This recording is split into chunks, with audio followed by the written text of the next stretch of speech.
Elegant presents soon followed. Leather luggage for Jessie's travels, and a lovely mink-lined coat to keep her warm in the abominable British weather. It is a country only a druid could love, Maharet wrote. Jessie loved the coat because the mink was inside and didn't attract attention. The luggage served her well. And Maharet continued to write 2 and 3 times a week. She remained as solicitous as ever. But as the years passed, it was Jessie who grew distant, her letters brief and irregular, because her work with the Talamasca was confidential. She simply could not describe what she did. Jessie still visited members of the great family at Christmas and Easter. Whenever cousins came to London, she met them for sightseeing or lunch. But all such contact was brief and superficial. The Talamasca soon became Jessie's life. A world was revealed to Jessie in the Talamasca archives as she began her translations from the Latin. Records of psychic families and individuals, cases of obvious sorcery, real maleficia, and finally the repetitive yet horribly fascinating transcripts of actual witchcraft trials, which invariably involve the innocent and the powerless. Night and day she worked, translating directly into the computer, retrieving invaluable historical material from crumbling parchment pages. But another world, even more seductive, was opening up to her in the field. Within a year of joining the Talamasca, Jessie had seen poltergeist hauntings frightening enough to send grown men running out of the house and into the street. She had seen a telekinetic child lift an oak table and send it crashing through a window. She had communicated in utter silence with mind readers who received any message she sent to them. She had seen ghosts more palpable than anything she had ever believed could exist. Feats of psychonometry, automatic writing, levitation, trance-mediumship, all these she witnessed, jotting down her notes afterwards and forever marveling at her own surprise. Would she never get used to it? Take it for granted? Even the older members of the Talamasca confessed that they were continually shocked by the things they witnessed. And without doubt, Jessie's power to see was exceptionally strong. With constant use, it developed enormously. 2 years after entering the Talamasca, Jessie was being sent to haunted houses all over Europe and the United States. For every day or 2 spent in the peace and quiet of the library, there was a week in some drafty hallway watching the intermittent appearances of a silent spectre who had frightened others. Jessie seldom came to any conclusions about these apparitions. Indeed, she learned what all members of the Talamasca knew. There was no single theory of the occult to embrace all the strange things one saw or heard. The work was tantalizing, but ultimately frustrating. Jessie was unsure of herself when she addressed these restless entities, or addle-brained spirits, as Mayel had once rather accurately described them. Yet Jessie advised them to move on to higher levels, to seek peace for themselves, and thereby leave mortals at peace also. It seemed the only possible course to take, though it frightened her that she might be forcing these ghosts out of the only life that remained to them. What if death were the end, and hauntings came about only when tenacious souls would not accept it? Too awful to think of that, of the spirit world as a dim and chaotic afterglow before the ultimate darkness. Whatever the case, Jessie dispelled any number of hauntings, and she was constantly comforted by the relief of the living. There developed in her a profound sense of the specialness of her life. It was exciting. She wouldn't have swapped it for anything in the world. Well, not for almost anything. After all, she might have left in a minute if Maharet had appeared on her doorstep and asked her to return to the Sonoma compound and take up the records of the great family in earnest. And then again, perhaps not. Jessie did have one experience with the Talamasca records, however, which caused her considerable personal confusion regarding the great family. In transcribing the witch documents, Jessie eventually discovered that the Talamasca had monitored for centuries certain witch families, whose fortunes appeared to be influenced by supernatural intervention of a verifiable and predictable sort. The The Talamasca was watching a number of such families right now. There was usually a witch in each generation of such a family, and this witch could, according to the record, attract and manipulate supernatural forces to ensure the family's steady accumulation of wealth and other success in human affairs. The power appeared to be hereditary, i.e. based in the physical, but no one knew for sure. Some of these families were now entirely ignorant as to their own history. They did not understand the witches who had manifested in the 20th century. And though the Talamasca attempted regularly to make contact with such people, they were often rebuffed or found the work too dangerous to pursue. After all, these witches could work actual maleficia. Shocked and incredulous, Jessie did nothing after this discovery for several weeks. But she could not get the pattern out of her mind. It was too like the pattern of Maharet and the great family. Then she did the only thing she could do without violating her loyalty to anybody. She carefully reviewed the records of every witch family in the Talamasca files. She checked and double-checked. She went back to the oldest records in existence and went over them minutely. No mention of anyone named Maharet. No mention of anyone connected to any branch or surname of the great family that Jessie had ever heard of. No mention of anything even vaguely suspicious. Her relief was enormous, but in the end she was not surprised. Her instincts had told her she was on the wrong track. Maharet was no witch, not in this sense of the word. There was more to it than that. Yet, in truth, Jessie never tried to figure it all out. She resisted theories about what had happened as she resisted theories about everything. And it occurred to her more than once that she had sought out the Talamasca in order to lose this personal mystery in a wilderness of mysteries. Surrounded by ghosts and poltergeists and possessed children, she thought less and less about Maharet and the great family. By the time Jessie became a full member, she was an expert on the rules of the Talamasca, the procedures, the way to record investigations, when and how to help the police in crime cases, how to avoid all contact with the press. She also came to respect that the Talamasca was not a dogmatic organization. It did not require its members to believe anything, merely to be honest and careful about all the phenomena that they observed. Patterns, similarities, repetitions, these fascinated the Talamasca. Terms abounded, but there was no rigid vocabulary. The files were merely cross-referenced in dozens of different ways.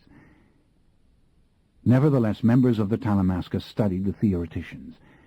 Jessie read the works of all the great psychic detectives, mediums, and mentalists. She studied anything and everything related to the occult. And many a time she thought of Maharet's advice. What Maharet had said was true. Ghosts, apparitions, psychics who could read minds and move objects telekinetically, it was all fascinating to those who witnessed it firsthand. But to the human race at large it meant very little. There was not now, nor would there ever be, any great occult discovery that would alter human history. But Jessie never tired of her work. She became addicted to the excitement, even the secrecy. She was within the womb of the Talamasca, and though she grew accustomed to the elegance of her surroundings, to antique lace and poster beds and sterling silver, to chauffeured cars and servants, she herself became ever more simple and reserved. At 30, she was a fragile-looking, light-skinned woman with her curly red hair parted in the middle and kept long so that it would fall behind her shoulders and leave her alone. She wore no cosmetics, perfume, or jewelry except for the Celtic bracelet. A cashmere blazer was her favorite garment, along with wool pants or jeans if she was in America. Yet she was an attractive person, drawing a little more attention from men than she thought was best. Love affairs she had, but they were always short and seldom very important. What mattered more were her friendships with the other members of the order. She had so many brothers and sisters, and they cared about her as she cared about them. She loved the feeling of the community surrounding her. At any hour of the night one could go downstairs to a lighted parlor where people were awake, reading, talking, arguing perhaps in a subdued way. One could wander into the kitchen where the night cook was ever ready to prepare an early breakfast or a late dinner, whatever one might desire. Jessie might have gone on forever with the Talamasca. Like a Catholic religious order, the Talamasca took care of its old and infirm. To die within the order was to know every luxury as well as every medical attention, to spend your last moments the way you wanted, alone in your bed, or with other members near you, comforting you, holding your hand. You could go home to your relatives if that was your choice, but most over the years chose to die in the mother house. The funerals were dignified and elaborate. In the Talamasca, death was a part of life. A great gathering of black-dressed men and women witnessed each burial. Yes, these had become Jessie's people, and in the natural course of events she would have remained forever. But when she reached the end of her 8th year, something happened that was to change everything, something that led eventually to her break with the order. Jessie's accomplishments up to that point had been impressive, but in the summer of 1981 she was still working under the direction of Aaron Leitner, and she had seldom even spoken to the governing council of the Talamasca or the handful of men and women who were really in charge. So when David Talbot, the head of the entire order, called her up to his office in London, she was surprised. David was an energetic man of 65, heavy of build, with iron-gray hair and a consistently cheerful manner. He offered Jessie a glass of sherry and talked pleasantly about nothing for 15 minutes before getting to the point. Jessie was being offered a very different sort of assignment. He gave her a novel called Interview with a Vampire. He said, "I want you to read this book." Jessie was puzzled. "The fact is, I have read it," she said. "It was a couple of years ago, but what does a novel like this have to do with us?" Jessie had picked up a paperback copy at the airport and devoured it on a long transcontinental flight. The story, supposedly told by a vampire to a young reporter in present-day San Francisco, had affected Jessie rather like a bad dream. She wasn't sure she liked it. Matter of fact, she'd thrown it away later, rather than leave it on a bench at the next airport for fear some unsuspecting person might find it. The main characters of the work, rather glamorous immortals, when you got right down to it, had formed an evil little family in antebellum New Orleans where they preyed on the populace for over 50 years. Lestat was the villain of the piece and the leader. Louis, his anguished subordinate, was the hero and the one telling the tale. Claudia, their exquisite vampire daughter, was a truly tragic figure, her mind maturing year after year while her body remained eternally that of a little girl. Louis's fruitless quest for redemption had been the theme of the book, obviously, but Claudia's hatred for the two male vampires who had made her what she was, and her own eventual destruction, had had a much stronger effect upon Jessie. "The book isn't fiction," David explained simply. "Yet the purpose of creating it is unclear. And the act of publishing it, even as a novel, has us rather alarmed." "Not fiction?" Jessie asked. "I don't understand." "The author's name is a pseudonym," David continued, "and the royalty checks go to a nomadic young man who resists all our attempts at contact. He was a reporter, however, much like the boy interviewer in the novel. But that's neither here nor there at the moment. Your job is to go to New Orleans and document the events in the story which took place there before the Civil War." "Wait a minute. You're telling me there are vampires? That these characters, Louis and Lestat and the little girl Claudia, are real?" "Yes, exactly," David answered. "And don't forget about Armand, the mentor of the Théâtre des Vampires in Paris. You do remember Armand?" Jessie had no trouble remembering Armand or the theater. Armand, the oldest immortal in the novel, had the face and form of an adolescent boy, As for the theatre, it had been a gruesome establishment where human beings were killed on stage before an unsuspecting Parisian audience as part of the regular fare. The entire nightmarish quality of the book was coming back to Jessie, especially the parts that dealt with Claudia. Claudia had died in the theatre of the vampires. The coven under Armand's command had destroyed her. David, am I understanding you correctly? You're saying these creatures exist? Absolutely, David answered. We've been observing this type of being since we came into existence. In a very real way, the Talamasca was formed to observe these creatures. But that's another story. In all probability, there are no fictional characters in this little novel whatsoever, but that would be your assignment, you see, to document the existence of the New Orleans coven as described here. Claudia, Louis, Lestat. Jessie laughed. She couldn't help it. She really laughed. David's patient expression only made her laugh more. But she wasn't surprising David any more than her laughter had surprised Aaron Leitner 8 years ago when they first met. "Excellent attitude," David said with a little mischievous smile. "We wouldn't want you to be too imaginative or trusting. But this field requires great care, Jessie, and strict obedience to the rules.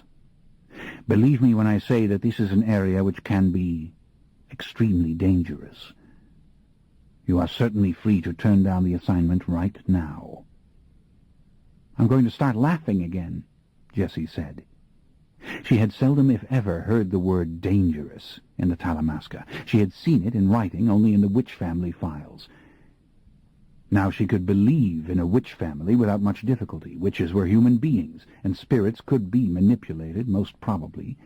But vampires?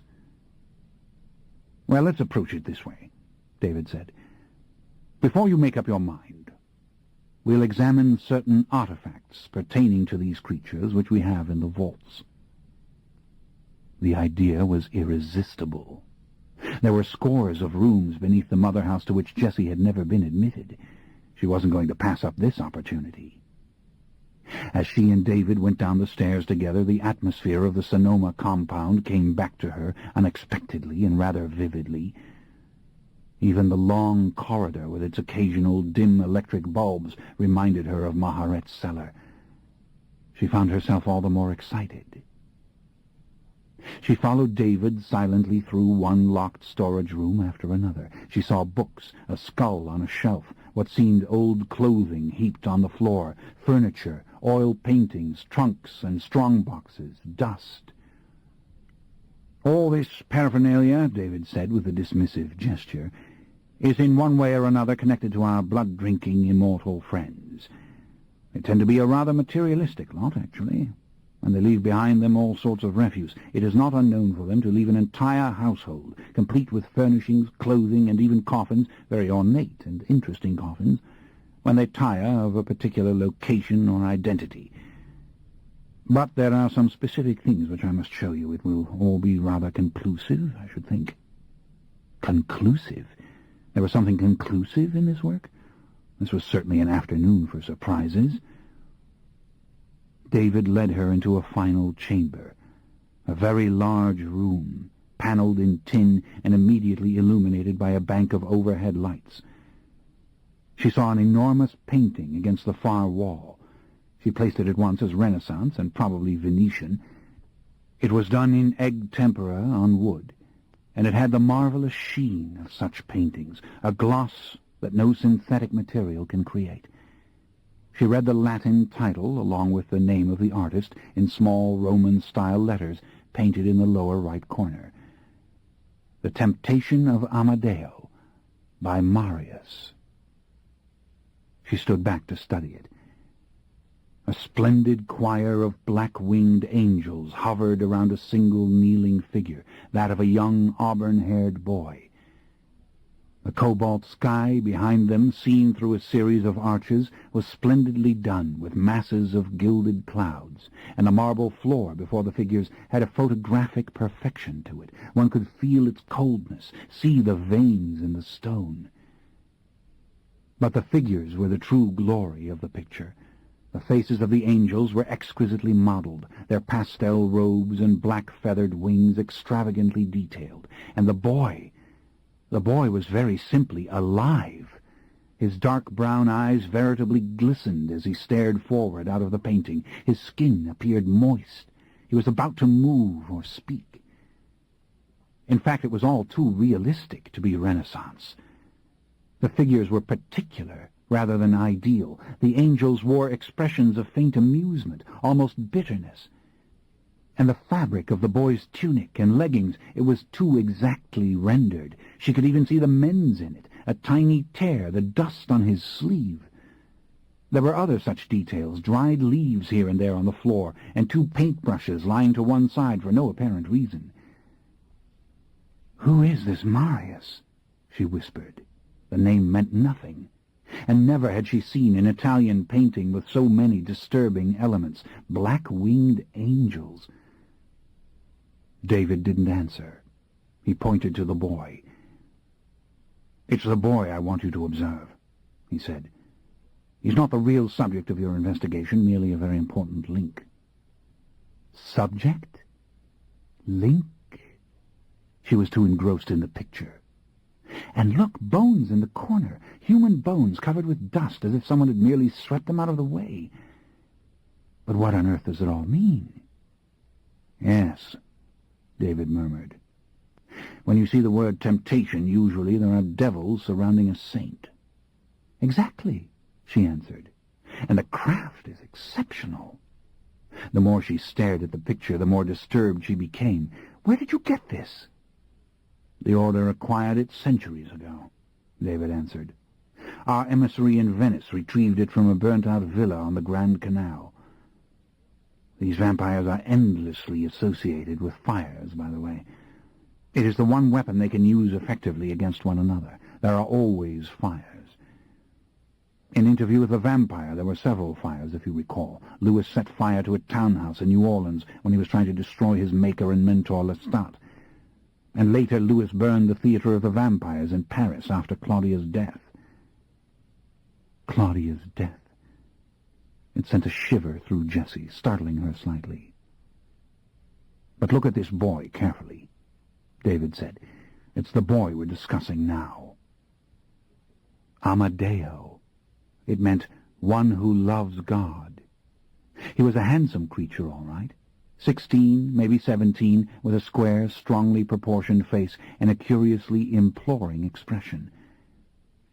David had put something in her hand. Reluctantly, she took her eyes off the painting. She found herself staring at a tintype, a late 19th century photograph. After a moment, she whispered, "This is the same boy." "Yes, and something of an experiment," David said. "It was most likely taken just after sunset in impossible lighting conditions, which might not have worked with another subject. Notice not much is really visible but his face." True, yet she could see the style of the hair was of the period. "You might look at this as well," David said, and this time he gave her an old magazine, a 19th century journal, the kind with narrow columns of tiny print and ink illustrations. There was the same boy again, alighting from a barouche, a hasty sketch, though the boy was smiling. "The articles about him, and about his Theatre of the Vampires. Here's an English journal from 1789, that's a full 80 years earlier, I believe. But you will find another very thorough description of the establishment and the same young man." The Theatre of the Vampires. She stared up at the auburn-haired boy kneeling in the painting. "Why, this is Armand, the character in the novel." "Precisely. He seems to like that name. It may have been Amadeo when he was in Italy, but it became Armand by the 18th century, and he's used Armand ever since." "Slow down, please," Jessie said. "You're telling me that the Theatre of the Vampires has been documented by our people?" "Thoroughly. The file's enormous. Countless memoirs describe the theatre. We have the deeds to the property as well. And here we come to another link with our files and this little novel, Interview with a Vampire. The name of the owner of the theatre was Lestat de Liancourt. who purchased it in 1789, and a property in modern Paris is in the hands of a man by the same name even now. "This is verified?" Jessie said. "It's all in the file," David said. "Photostats of the old records and the recent ones. You can study the signature of Lestat, if you like. Lestat does everything in a big way, covers half the page with his magnificent lettering. We have photostats of several examples. We want you to take those photostats to New Orleans with you. There's a newspaper account of the fire which destroyed the theater exactly as Lewis described it. The date is consistent with the facts of the story. You must go over everything, of course. And the novel. Do read it again, carefully." By the end of the week, Jessie was on a plane for New Orleans. She was to annotate and document the novel in every way possible, searching property titles, transfers, old newspapers, journals, anything she could find to support the theory that the characters and events were real. But Jessie still didn't believe it. Undoubtedly there was something here, but there had to be a catch. And the catch was, in all probability, a clever historical novelist who had stumbled upon some interesting research and woven it into a fictional story.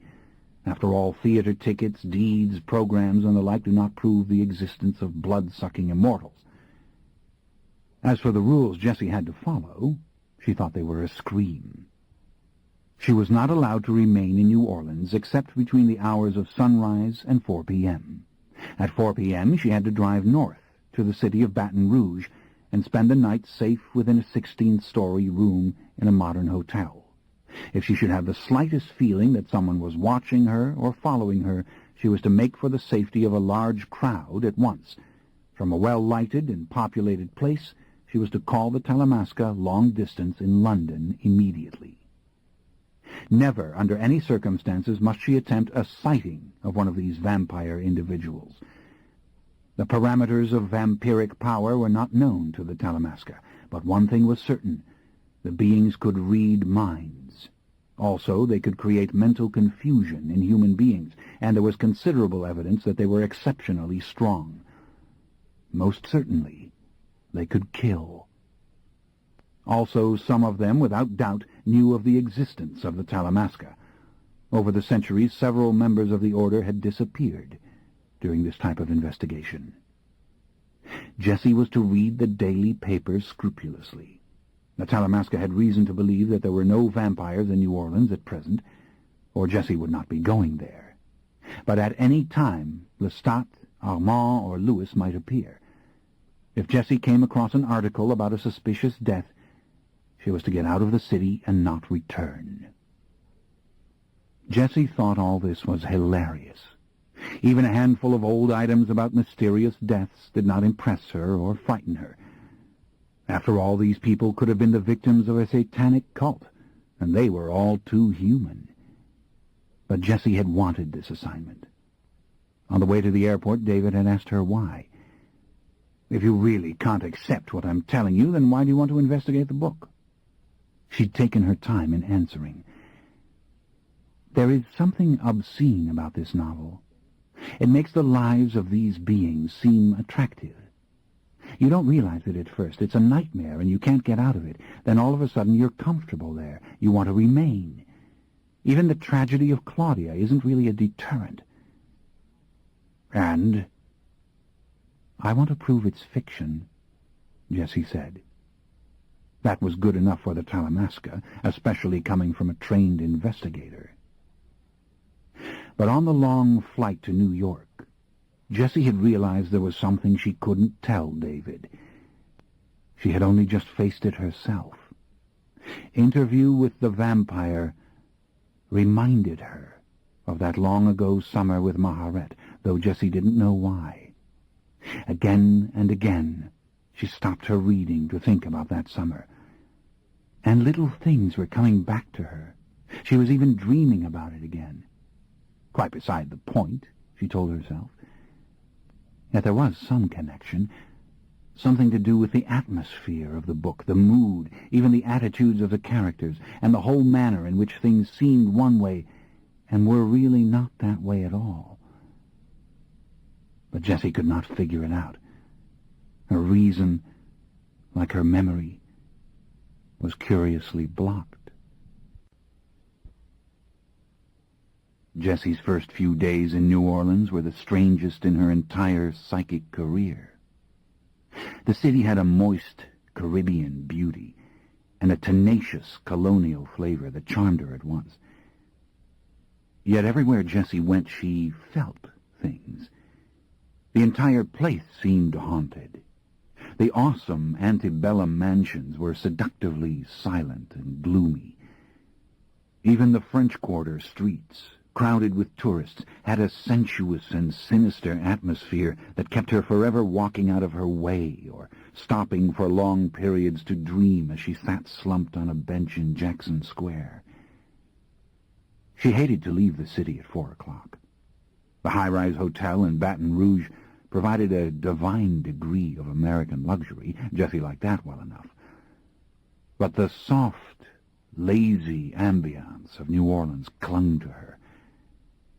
She awoke each morning dimly aware that she'd dreamed of the vampire characters and of Maharet. Then, 4 days into her investigation, she made a series of discoveries that sent her directly to the phone. There most certainly had been a Lestat de Liancourt on the tax rolls in Louisiana. In fact, in 1862, he had taken possession of a Royal Street townhouse from his business partner, Louis de Pointulac. Louis de Pointulac had owned 7 different pieces of Louisiana property, and one of them had been the plantation described in Interview with the Vampire. Jessie was flabbergasted. She was also delighted. But there were even more discoveries. Somebody named Lestat de Liancourt owned houses all over the city right now, and this person's signature, appearing in records dated 1895 and 1910, was identical to the 18th century signatures. Oh, this was too marvelous. Jessie was having a wonderful time. At once she set out to photograph Lestat's properties. 2 were garden district mansions, clearly uninhabitable and falling to ruin behind rusted gates. But the rest, including the Royal Street townhouse, the very same deeded to Lestat in 1862, were rented by a local agency which made payment to an attorney in Paris. This was more than Jessie could bear. She cabled David for money. She must buy out the tenants in Royal Street, for this was surely the house once inhabited by Lestat, Louis, and the child Claudia. They may or may not have been vampires, but they lived there. David wired the money immediately, along with strict instructions that she mustn't go near the ruined mansions she'd described. Jessie answered at once that she'd already examined these places. Nobody had been in them for years. It was the townhouse that mattered. By week's end, she'd bought out the lease. The tenants left cheerfully with fists full of cash, and early on a Monday morning, Jessie walked into the empty second-floor flat. Deliciously dilapidated. The old mantels, moldings, doors, all there. Jessie went to work with a screwdriver and chisel in the front rooms. Louis had described a fire in these parlors in which Lestat had been badly burnt. Well, Jessie would find out. Within an hour, she had uncovered the burnt timbers, and the plasterers, bless them, when they had come to cover up the damage, they had stuffed the holes with old newspapers dated 1862. This fitted with Louis's account perfectly. He'd signed the townhouse over to Lestat, made plans to leave for Paris, then came the fire, during which Louis and Claudia had fled. Of course, Jessie told herself she was still skeptical, but the characters of the book were becoming curiously real. The old black telephone in the hall had been disconnected. She had to go out to call David, which annoyed her. She wanted to tell him everything right now. But she didn't go out. On the contrary, she merely sat in the parlor for hours, feeling the warm sun on the rough floorboards around her, listening to the creaking of the building. A house of this age is never quiet, not in a humid climate. It feels like a living thing. No ghosts here, not that she could see, anyway. Yet she didn't feel alone. On the contrary, there was an embracing warmth. Someone shook her to wake her up suddenly. No, of course not. No one here but her. A clock chiming 4. The next day she rented a wallpaper steamer and went to work in the other rooms. She must get down to the original coverings. Patterns could be dated, and besides, she was looking for something in particular. But there was a canary singing nearby, possibly in another flat or shop, and the song distracted her. So lovely. Don't forget the canary. The canary will die if you forget it. Again she fell asleep.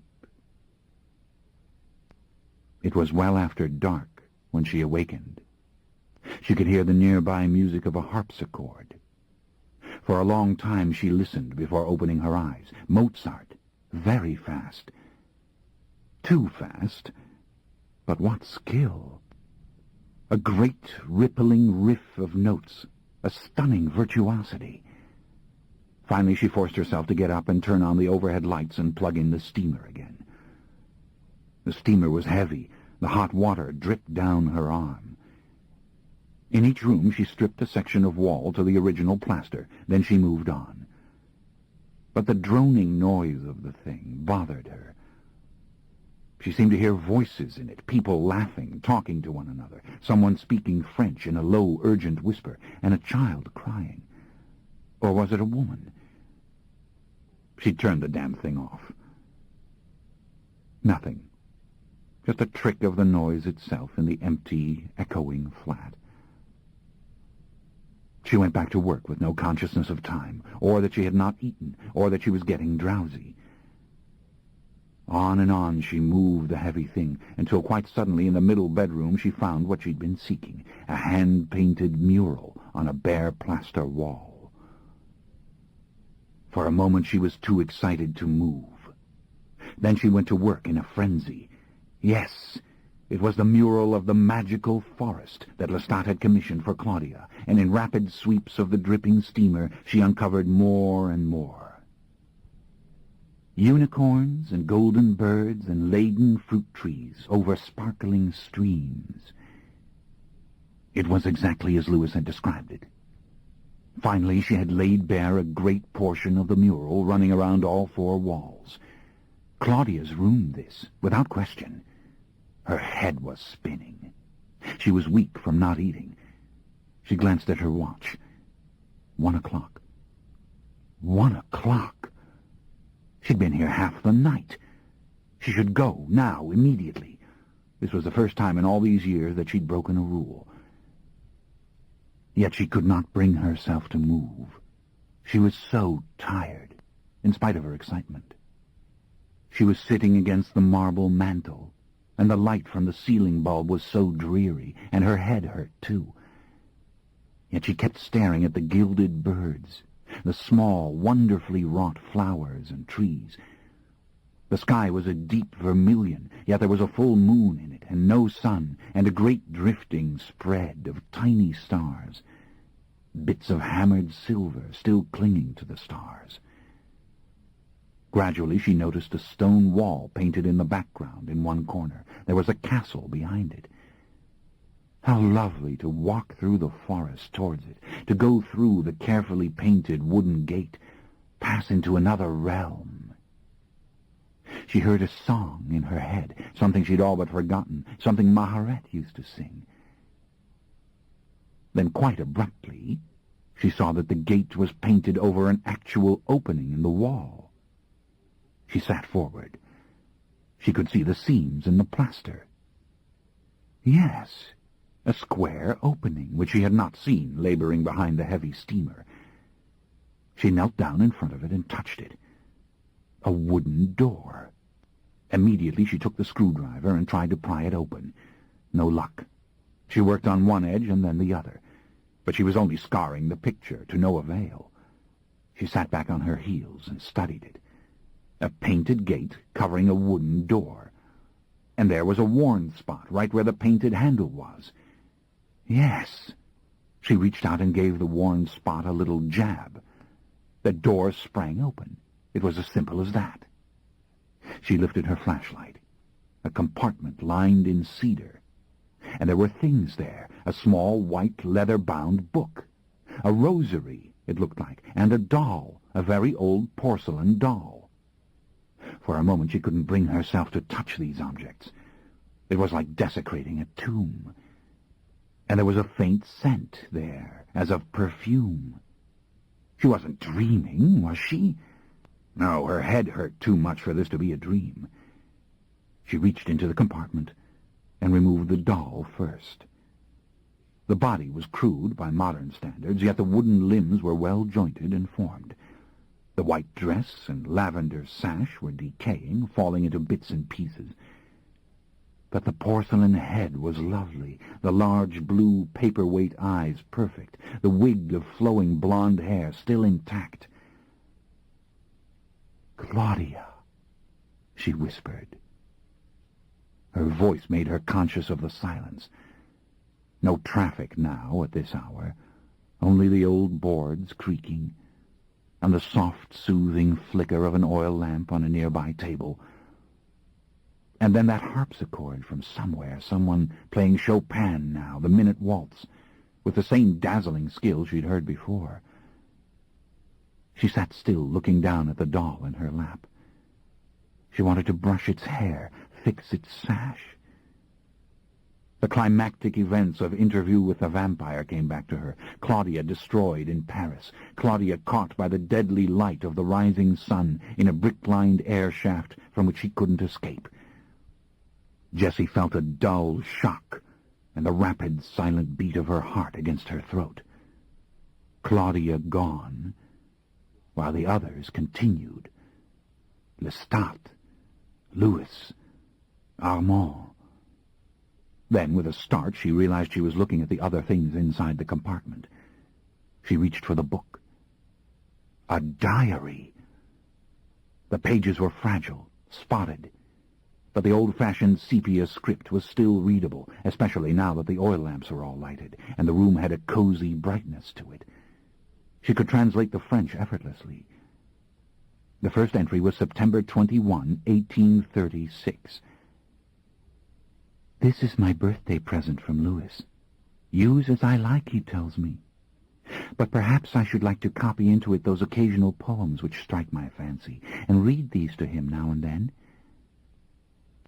I do not understand entirely what is meant by birthday. Was I born into this world on the 21st of September? Or was it on the day that I departed all things human to become this? My gentlemen parents are forever reluctant to illuminate such simple matters. One would think it bad taste to dwell on such subjects. Louis looks puzzled, then miserable, before he returns to the evening paper. And Lestat, he smiles and plays a little Mozart for me, then answers with a shrug, 'It was the day you were born to us.' Of course he gave me a doll, as usual, the replica of me, which as always wears a duplicate of my newest dress. To France he sends for these dolls, he wants me to know. And what should I do with it? Play with it, as if I were really a child? 'Is there a message here, my beloved father,' I asked him this evening, 'that I shall be a doll forever myself?' He has given me 30 such dolls over the years, if recollection serves me. And recollection never does anything else. Each doll has been exactly like the rest.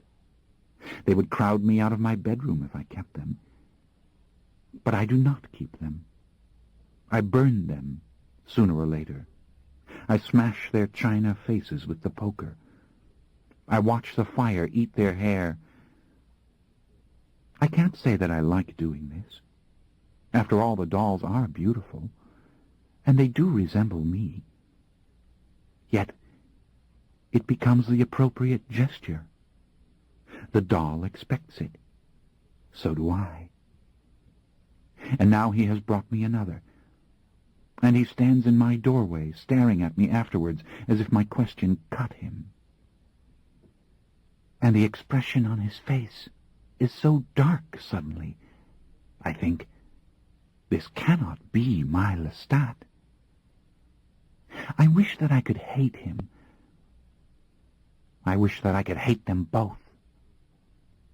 But they defeat me, not with their strength, but with their weakness. They are so loving and so pleasing to look at. Mon Dieu, how the women go after them. As he stood there watching me examine this doll he had given me, I asked him sharply, "Do you like what you see?" "You don't want them any more, do you?" he whispered. "Would you want them," I asked, "if you were me?" The expression on his face grew even darker. Never have I seen him the way he looked. A scorching heat came into his face, and it seemed he blinked to clear his vision, his perfect vision. He left me and went into the parlor. I went after him. In truth, I couldn't bear to see him the way he was, yet I pursued him. "Would you like them," I asked, "if you were me?" He stared at me as if I frightened him, and he a man of 6 feet, and I a child no more than half that at best. "Am I beautiful to you?" I demanded. He went past me, down the hall, out the back door, but I caught up with him. I held tight to his sleeve as he stood at the top of the stairs. "Answer me," I said to him. "Look at me. What do you see?" He was in a dreadful state. I thought he'd pull away, laugh, flash his usual brimming colors, but instead he dropped to his knees before me and took hold of both my arms. He kissed me roughly on the mouth. "I love you," he whispered. "I love you," as if it were a curse he laid on me. And then he spoke this poetry to me. "Cover her face. Mine eyes dazzle. She died young." Webster it is, I am almost certain. One of those plays Lestat so loves. I wonder, will Lewis be pleased by this little poem? I cannot imagine why not. It is small, but very pretty. Jessie closed the book gently. Her hand was trembling. She lifted the doll and held it against her breast, her body rocking slightly as she sat back against the painted wall. "Claudia," she whispered. Her head throbbed, but it didn't matter. The light of the oil lamps was so soothing, so different from the harsh electric bulb. She sat still, caressing the doll with her fingers almost in the manner of a blind woman, feeling its soft silken hair, its stiff, starched little dress. The clock chimed again, loudly, each somber note echoing through the room. She must not faint here. She must get up somehow. She must take the little book and the doll and the rosary and leave. The empty windows were like mirrors with the night behind them. Rules broken. Call David, yes, call David, now. But the phone was ringing. At this hour, imagine the phone ringing. And David didn't have any number for this flat because the phone... She tried to ignore it, but it went on, ringing. "All right, answer it." She kissed the doll's forehead. "Be right back, my darling," she whispered. Where was the damn phone in this flat anyway? In a niche in the hallway, of course. She had almost reached it when she saw the wire with the frayed end curled around it. It wasn't connected. She could see it wasn't connected. Yet it was ringing. She could hear it, and it was no auditory hallucination. The thing was giving one shrill pulse after another. And the oil lamps, my God, there were no oil lamps in this flat. All right. You've seen things like this before. Don't panic, for the love of God. Think. What should you do? But she was about to scream. The phone would not stop ringing. If you panic, you will lose control utterly. You must turn off these lamps, stop this phone. But the lamps can't be real. And the living room at the end of the hall, the furniture's not real. The flicker of the fire, not real. And the person moving in there, who is it, a man? Don't look up at him. She reached out and shoved the phone out of the niche so that it fell to the floor. The receiver rolled on its back, tiny and thin. A woman's voice came out of it. "Jessie?" In blind terror, she ran back to the bedroom, stumbling over the leg of a chair, falling against the starched drapery of a four-poster bed. Not real. Not there. Get the doll, the book, the rosary. Stuffing them in her canvas bag, she climbed to her feet and ran out of the flat to the back stairway. She almost fell as her feet hit the slippery iron. The garden, the fountain. But you know there's nothing there but weeds. There was a wrought iron gate blocking her path. Illusion. Go through it. Run! It was the proverbial nightmare, and she was caught in it, the sounds of horses and carriages thudding in her ears as she ran down the cobblestone pavement. Each clumsy gesture stretched over eternity, her hands struggling to get the car keys, to get the door open, and then the car refusing to start. By the time she reached the edge of the French Quarter, she was sobbing, and her body was drenched with sweat. On she drove through the shabby, garish downtown streets towards the freeway. Blocked at the on-ramp, she turned her head. Back seat empty. Okay, they didn't follow. And the canvas bag was in her lap. She could feel the hard porcelain head of the doll against her breast. She floored it to Baton Rouge.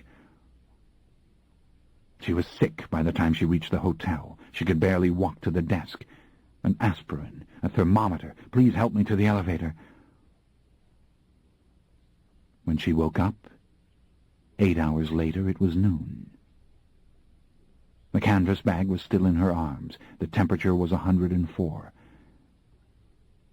She called David, but the connection was dreadful. He called her back. It was still no good.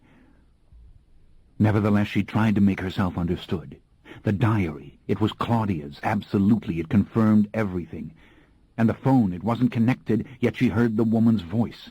The oil lamps, they'd been burning when she ran out of the flat. The flat had been filled with furniture. There'd been fires in the grates. Could they burn down the flat, these lamps and fires? David must do something.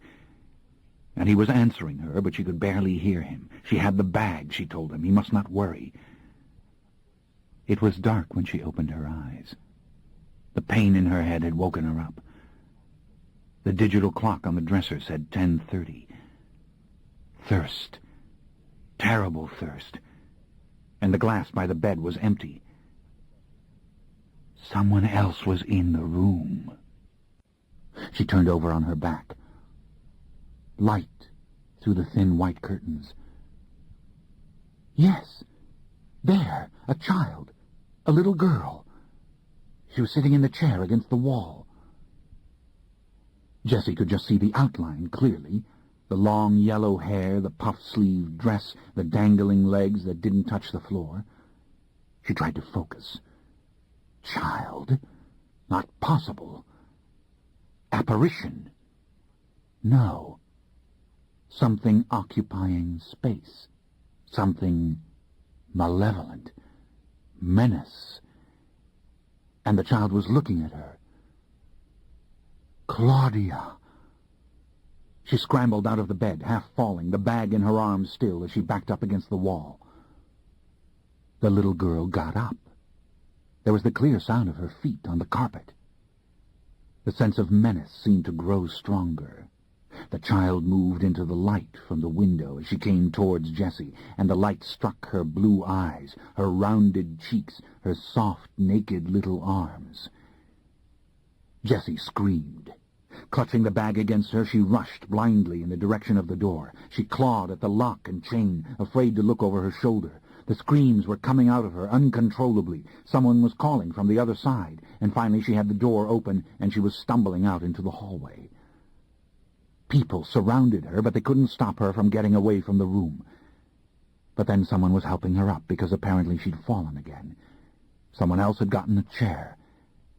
She cried, trying to be quiet, yet unable to stop it, and she held the bag with the doll and the diary in both hands.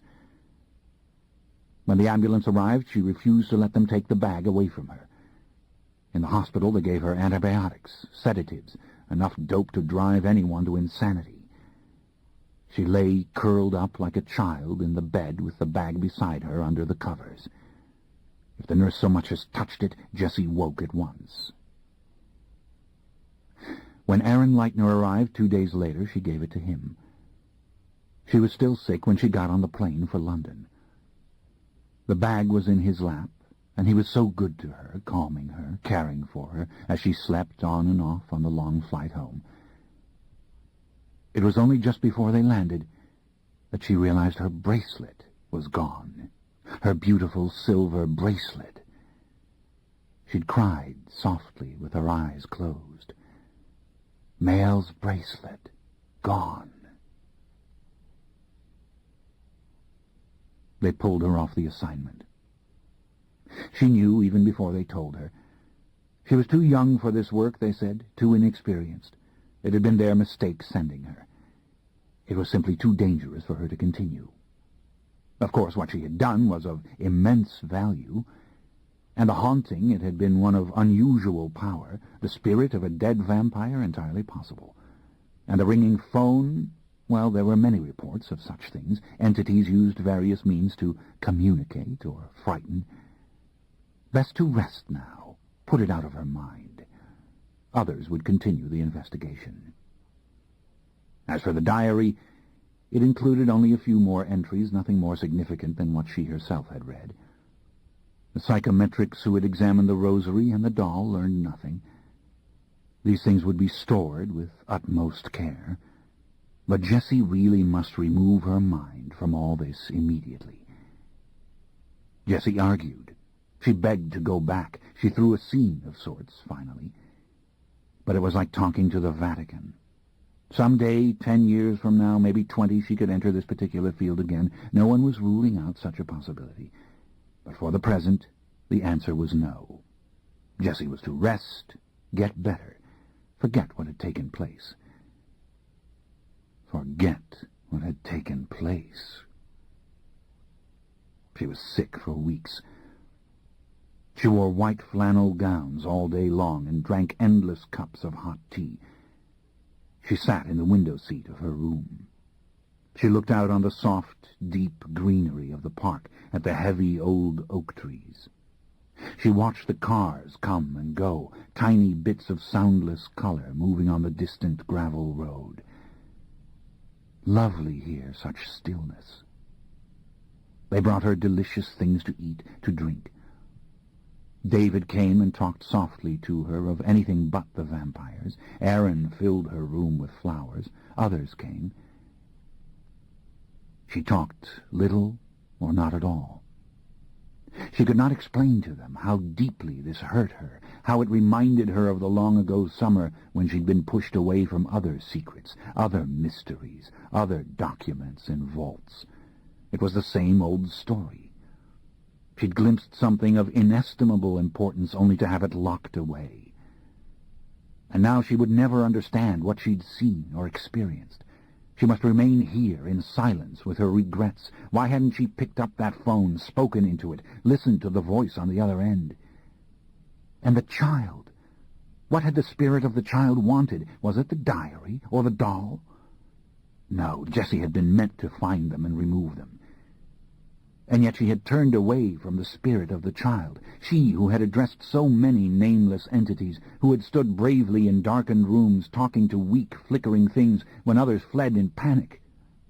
She who comforted others with the old assurance, these beings, whatever they are, cannot do us harm. One more chance, she pleaded. She went over everything that had happened. She must return to that New Orleans flat. David and Aaron were silent.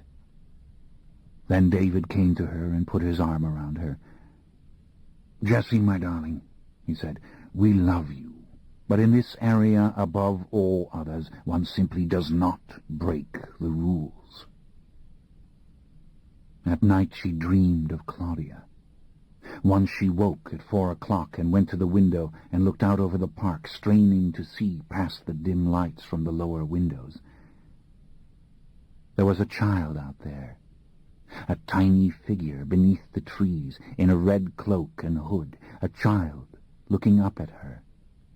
She had run down the stairs only to find herself stranded finally on the empty wet grass with the cold gray morning coming. In the spring they sent her to New Delhi. She was to document evidence of reincarnation, reports from little children in India that they remembered former lives.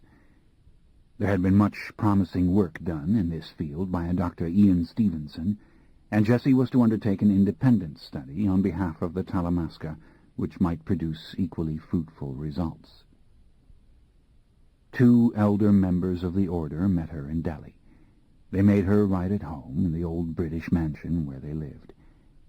She grew to love the work, and after the initial shocks and minor discomforts, she grew to love India as well. By the end of the year, she was happy and useful again. And something else happened, a rather small thing, yet it seemed a good omen. In a pocket of her old suitcase, the one Maharet had sent her years ago, she'd found Mael's silver bracelet. Yes, happy she had been. But she did not forget what had happened. There were nights when she would remember so vividly the image of Claudia that she would get up and turn on every light in the room.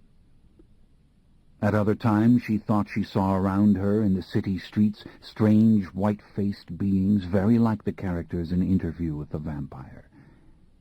She felt she was being watched. Because she could not tell Maharet about this strange adventure, her letters became even more hurried and superficial. Yet Maharet was as faithful as ever. When members of the family came to Delhi, they visited Jessie. They tried to keep her in the fold. They sent her news of weddings, births, funerals. They begged her to visit during the holidays. Matthew and Mariah wrote from America, begging Jessie to come home soon. They missed her. Jessie spent 4 happy years in India. She documented over 300 individual cases, which included startling evidence of reincarnation. She worked with some of the finest psychic investigators she had ever known. And she found her work continuously rewarding, almost comforting, very unlike the chasing of haunts which she had done in her early years. In the fall of her 5th year, she finally yielded to Matthew and Mariah. She would come home to the States for a 4-week visit. They were overjoyed. The reunion meant more to Jessie than she had ever thought it would.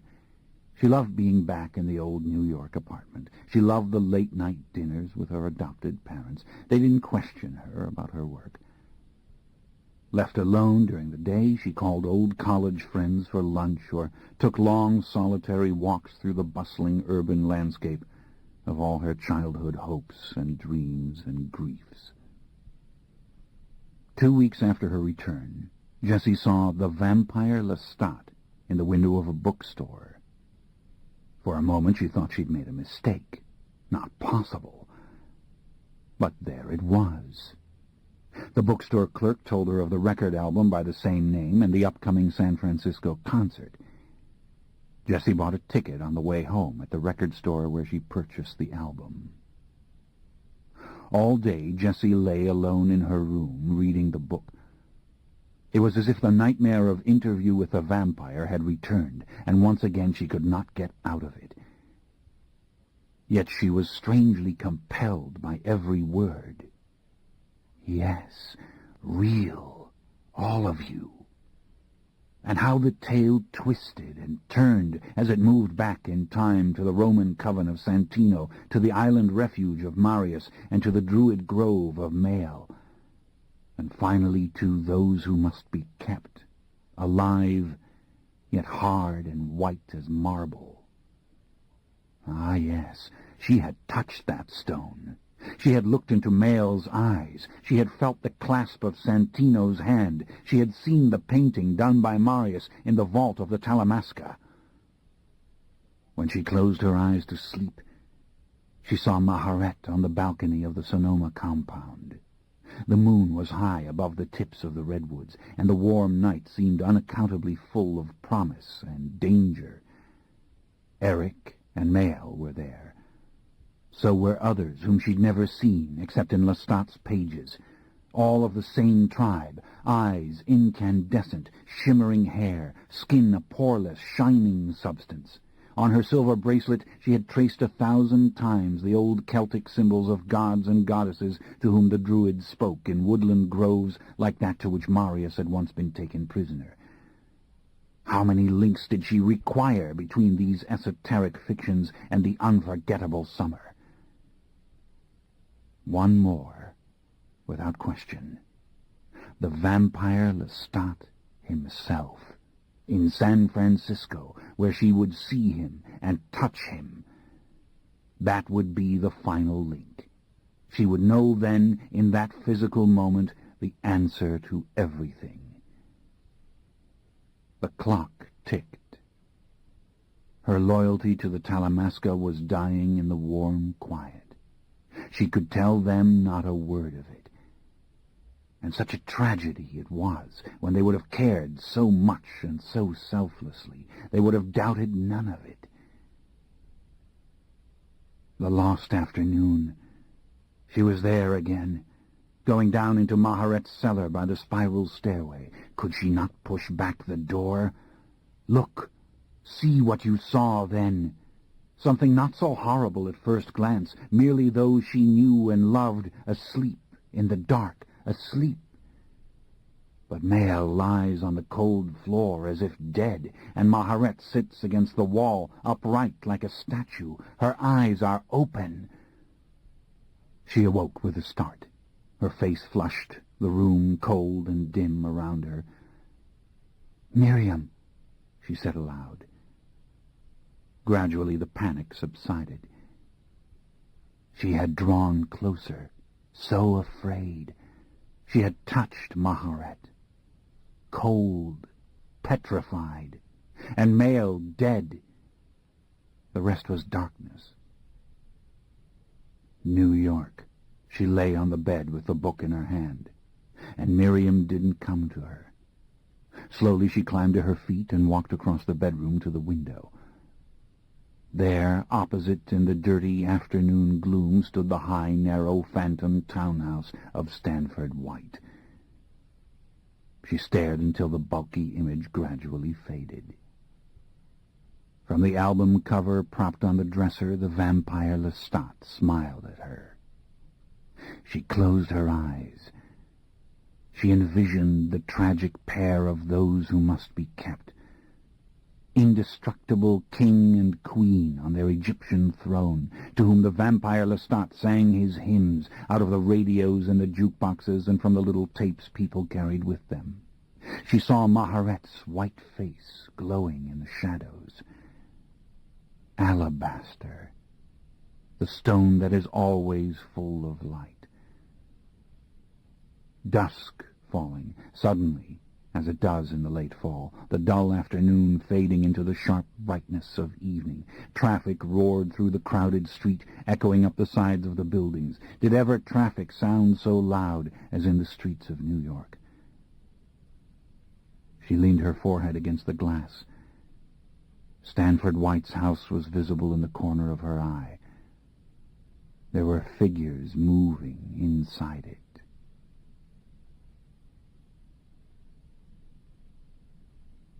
Jessie left New York the next afternoon, in Matt's old roadster. She paid him for the car, in spite of his arguments. She knew she'd never bring it back. Then she embraced her parents, and as casually as she could, she told them all the simple, heartfelt things she'd always wanted them to know. That morning she had sent an express letter to Maharet, along with the 2 vampire novels. She explained that she had left the Talamasca, she was going to the vampire Lestat's concert out west, and she wanted to stop at the Sonoma compound. She had to see Lestat. It was of crucial importance. Would her old key fit the lock of the Sonoma house? Would Maharet allow her to stop there? It was the first night in Pittsburgh that she dreamed of the twins. She saw the 2 women kneeling before the altar. She saw the cooked body ready to be devoured. She saw one twin lift the plate with the heart, the other the plate with the brain. Then the soldiers, the sacrilege. By the time she reached Salt Lake City, she had dreamed of the twins 3 times. She had seen them raped in a hazy and terrifying scene. She had seen a baby born to one of the sisters. She had seen the baby hidden when the twins were again hunted down and taken prisoner. Had they been killed? She could not tell. The red hair. If only she could see their faces, their eyes. The red hair tormented her. Only when she called David from a roadside pay phone did she learn that others had had these dreams, psychics and mediums the world over. Again and again the connection had been made to the vampire Lestat. David told Jessie to come home immediately. Jessie tried to explain gently. She was going to the concert to see Lestat for herself. She had to. There was more to tell, but it was too late now. David must try to forgive her. "You will not do this, Jessica," David said.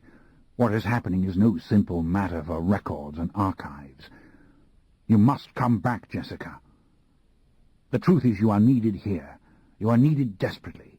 It's unthinkable that you should attempt this sighting on your own. Jessie, listen to what I'm telling you." "I can't come back, David. I've always loved you all. But tell me, it's the last question I'll ever ask you. How can you not come yourself?" "Jessie, you're not listening to me." "David, the truth. Tell me the truth. Have you ever really believed in them? Or has it always been a question of artifacts and files and paintings and vaults, things you can see and touch? You know what I'm saying, David. Think of the Catholic priest when he speaks the words of consecration at Mass. Does he really believe Christ is on the altar? Or is it just a matter of chalices and sacramental wine and a choir singing?" Oh, what a liar she had been, to keep so much from him, yet press him so hard. But his answer had not disappointed her. "Jessie, you've got it wrong. I know what these creatures are. I've always known. There's never been the slightest doubt with me. And on account of that, no power on earth could induce me to attend this concert. It is you who can't accept the truth. You'll have to see it to believe it. Jessie, the danger's real. Lestat is exactly what he professes to be, and there will be others there, even more dangerous, others who may spot you for what you are and try to hurt you. Realize this, and do as I tell you. Come home now." What a raw and painful moment. He was striving to reach her, and she was only telling him farewell. He had said other things, that he would tell her the whole story, that he would open the files to her, that she was needed on this very matter by them all. But her mind had been drifting. She couldn't tell him her whole story. That was the sorrow. She'd been drowsy again, the dream threatening as she hung up the phone. She'd seen the plates, the body on the altar, their mother. Yes, their mother. Time to sleep. The dream wants in, and then go on. Highway 101, 7:35 p.m., 25 minutes until the concert. She had just come through the mountain pass on the Waldo grade, and there was the old miracle, the great crowded skyline of San Francisco tumbling over the hills, far beyond the black glaze of the water. The towers of the Golden Gate loomed ahead of her, the ice-cold wind off the bay freezing her naked hands as she gripped the steering wheel. Would the vampire Lestat be on time? It made her laugh to think of an immortal creature having to be on time. Well, she would be on time. The journey was almost ended. All grief was gone now, for David and Aaron and those she'd loved. There was no grief either for the great family, only the gratitude for all of it. Yet maybe David was right. Perhaps she had not accepted the cold, frightening truth of the matter, but had merely slipped into the realm of memories and ghosts, of pale creatures who were the proper stuff of dreams and madness. She was walking towards the phantom townhouse of Stanford White, and it didn't matter now who lived there. She would be welcome. They had been trying to tell her that ever since she could remember.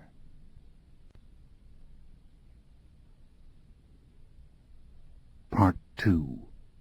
All Hallows' Eve.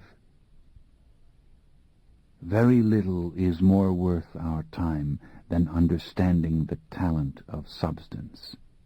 A bee, a living bee at the window glass, trying to get out, doomed. It can't understand. Stan Rice, untitled poem from Pig's Progress, 1976. Daniel. Long, curving lobby. The crowd was like liquid sloshing against the colorless walls. Teenagers in Halloween costume poured through the front doors. Lines were forming to purchase yellow wigs, black satin capes, fang teeth 50 cents, glossy programs. White face everywhere he looked, painted eyes and mouths, and here and there bands of men and women carefully done up in authentic 19th century clothes, their makeup and coiffed hair exquisite. A velvet-clad woman tossed a great shower of dead rosebuds into the air above her head. Painted blood flowed down her ashen cheeks. Laughter. He could smell the grease paint, and the beer, so alien now to his senses, rotten. The hearts beating all around him made a low, delicious thunder against the tender tympana of his ears. He must have laughed out loud, because he felt the sharp pinch of Armand's fingers on his arm. "Daniel?" "Sorry, boss," he whispered. Nobody was paying a damn bit of attention anyway. Every mortal within sight was disguised, and who were Armand and Daniel but two pale, nondescript young men in the press, black sweaters, jeans, hair partially hidden under sailors' caps of blue wool, eyes behind dark glasses. So what's the big deal? I can't laugh out loud, especially now that everything is so funny? Armand was distracted, listening again. Daniel couldn't get it through his head to be afraid. He had what he wanted now. "None of you, my brothers and sisters." Armand had said to him earlier, "You take a lot of teaching." That was during the hunt, the seduction, the kill, the flood of blood through his greedy heart. But he had become a natural at being unnatural, hadn't he, after the clumsy anguish of the first murder, the one that had taken him from shuddering guilt to ecstasy within seconds. Life by the mouthful. He'd woken up thirsting. And 30 minutes ago they'd taken two exquisite little vagabonds in the ruins of a derelict school by the park, where the kids lived in boarded-up rooms with sleeping bags and rags and little cans of sterno to cook the food they stole from the Haight-Ashbury dumpsters. No protests this time around. No, just a thirsting and the ever-increasing sense of the perfection and the inevitability of it, the preternatural memory of the taste faultless. Hurry! Yet there had been such an art to it with Armand, none of the rush of the night before, when time had been the crucial element. Armand had stood quietly outside the building, scanning it, waiting for those who wanted to die. That was the way he liked to do it. You called to them silently, and they came out. And the death had a serenity to it. He'd tried to show that trick to Louis long ago, he'd said, but Louis had found it distasteful. And sure enough, the denim-clad cherubs had come wandering through the side door, as if hypnotized by the music of the Pied Piper. "Yes, you came. We knew you'd come." Dull, flat voices welcoming them as they were led up the stairs and into a parlor made out of army blankets on ropes. To die in this garbage in the sweep of the passing headlights through the cracks in the plywood. Hot, dirty little arms around Daniel's neck, reek of hashish in her hair. He could scarcely stand it. The dance, her hips against him, then driving his fangs into the flesh. "You love me. You know you do," she'd said. And he'd answered yes, with a clear conscience. Was it going to be this good forever? He'd clasped her chin with his hand underneath, pushing her head back, and then the death, like a doubled fist going down his throat to his gut, the heat spreading, flooding his loins and his brain. He'd let her drop. Too much and not enough. He'd clawed at the wall for a moment, thinking it must be flesh and blood, too, and were it flesh and blood, it could be his. Then such a shock to know he wasn't hungry anymore. He was filled and complete, and the night waited, like something made out of pure light, and the other one was dead, folded up like a baby in sleep on the grimy floor, and Armand glowing in the dark, just watching. It was getting rid of the bodies that had been hard. Last night that had been done out of his sight as he wept. Beginner's luck. This time Armand said, "No trace means no trace." So they'd gone down together to bury them deep beneath the basement floor in the old furnace room, carefully putting the paving stones back in place. Lots of work, even with such strength. So loathsome to touch the corpse like that. Only for a second did it flicker in his mind. Who were they? Two fallen beings in a pit. No more now, no destiny. And the waif last night?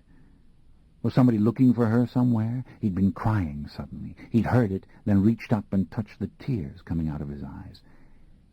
"What do you think this is?" Armand had demanded, making him help with the paving stones. "A penny dreadful novel? You don't feed if you can't cover it up." The building had been crawling with gentle humans who noticed not a thing, as they'd stolen the clothes they now wore, uniforms of the young, and left by a broken door into an alley. Not my brothers and sisters any more. The woods have always been filled with these soft, doe-eyed things, with hearts beating for the arrow, the bullet, the lance. And now at last I reveal my secret identity. I have always been the huntsman. "Is it all right, the way I am now?" he'd asked Armand. "Are you happy?" Haight Street, 7:35, bumper-to-bumper traffic, junkies screaming on the corner. Why didn't they just go on to the concert? Doors open already. He couldn't bear the anticipation. But the Coven House was near, Armand had explained. Big, tumble-down mansion, 1 block from the park, and some of them were still hanging back in there, plotting Lestat's ruin. Armand wanted to pass close, just for a moment, know what was going on. "Looking for someone?" Daniel had asked. "Answer me, are you pleased with me or not?" What had he seen in Armand's face? A sudden flare of humor? Lust? Armand had hurried him along the dirty, stained pavements, past the bars, the cafes, the stores crowded with stinking old clothes, the fancy clubs with their gilded letters on the greasy plate glass, and overhead fans stirring the fumes with gilded wooden blades, while the potted ferns died a slow death in the heat and the semi-darkness. Past the first little children, "Trick or treat," in their taffeta and glitter costumes. Armand had stopped, at once surrounded by tiny upturned faces covered in store-bought masks, plastic spooks, ghouls, witches. A lovely warm light had filled his brown eyes. With both hands he dropped shiny silver dollars in their little candy sacks, then taken Daniel by the arm and led him on. "I love it well enough the way you turned out," he had whispered with a sudden irrepressible smile, the warmth still there. "You're my firstborn," he'd said. Was there a catch in his throat? A sudden glancing from right to left as if he'd found himself cornered. Back to the business at hand. "Be patient. I'm being afraid for both of us, remember?" "Oh, we shall go to the stars together. Nothing can stop us. All the ghosts running through these streets are mortal." Then the Coven House had blown up. He'd heard the blast before he saw it, and a sudden rolling plume of flame and smoke, accompanied by a shrill sound he would never before have detected, preternatural screams, like silver paper curling in the heat, sudden scatter of shaggy-haired humans running to see the blaze. Armand had shoved Daniel off the street into the stagnant air of a narrow liquor store. bilious glare, sweat and reek of tobacco, mortals oblivious to the nearby conflagration, reading the big glossy girly magazines. Armand had pushed him to the very rear of the tiny corridor. Old lady buying tiny carton of milk and 2 cans of cat food out of the icebox. No way out of here. But how could one hide from the thing that was passing over, from the deafening sound that mortals could not even hear? He'd lifted his hands to his ears, but that was foolish, useless. Death out there in alleyways, things like him running through the debris of backyards, caught, burnt in their tracks. He saw it in sputtering flashes. Then nothing. Ringing silence. The clanging bells and squealing tires of the mortal world. Yet he'd been too enthralled still to be afraid. Every second was eternal. The frost on the icebox door, beautiful. The old lady with the milk in her hand, eyes like 2 small cobalt stones. Armand's face had gone blank beneath the mask of his dark glasses, hands slipped into his tight pants pockets. The tiny bell on the door jangled as a young man entered, bought a single bottle of German beer, and went out. "It's over, isn't it?" "For now," Armand had answered. Not until they'd gotten in the cab did he say more. "It knew we were there. It heard us. Then why didn't it? I don't know. I only know it knew we were there. It knew before we found shelter. And now push and shove inside the hall, and he loved it, the crowd carrying them closer and closer to the inner doors. He could not even raise his arms, so tight was the press, yet young men and women elbowed past him, buffeted him with delicious shocks. He laughed again as he saw the life-sized posters of Lestat plastered to the walls. He felt Armand's fingers against his back. He felt a subtle change in Armand's whole body. A red-haired woman up ahead had turned around and was facing them as she was moved along towards the open door.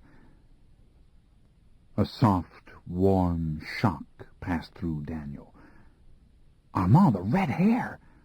So like the twins in the dream. It seemed her green eyes locked on him as he said, "Armand, the twins!" Then her face vanished as she turned away again and disappeared inside the hall. "No," Armand whispered, small shake of his head. He was in a silent fury. Daniel could feel it. He had the rigid, glassy look he always got when profoundly offended.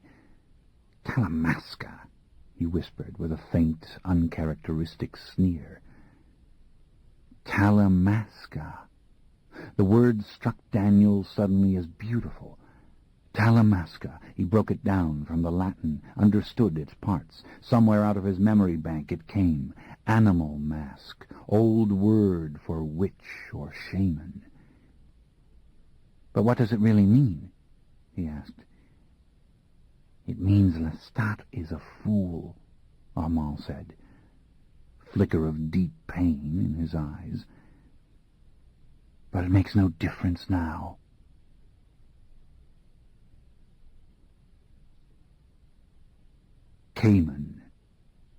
Cayman watched from the archway as the vampire Lestat's car entered the gates of the parking lot.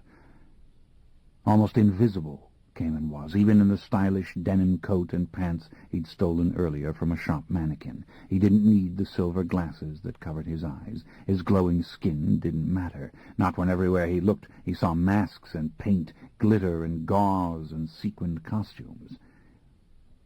He moved closer to Lestat, as if swimming through the wriggling bodies of the youngsters who mobbed the car. At last he glimpsed the creature's blonde hair, and then his violet blue eyes as he smiled and blew kisses to his adorers. Such charm the devil had. He drove the car himself, gunning the motor and forcing the bumper against these tender little humans, even as he flirted, winked, seduced, as if he and his foot on the gas pedal weren't connected to each other.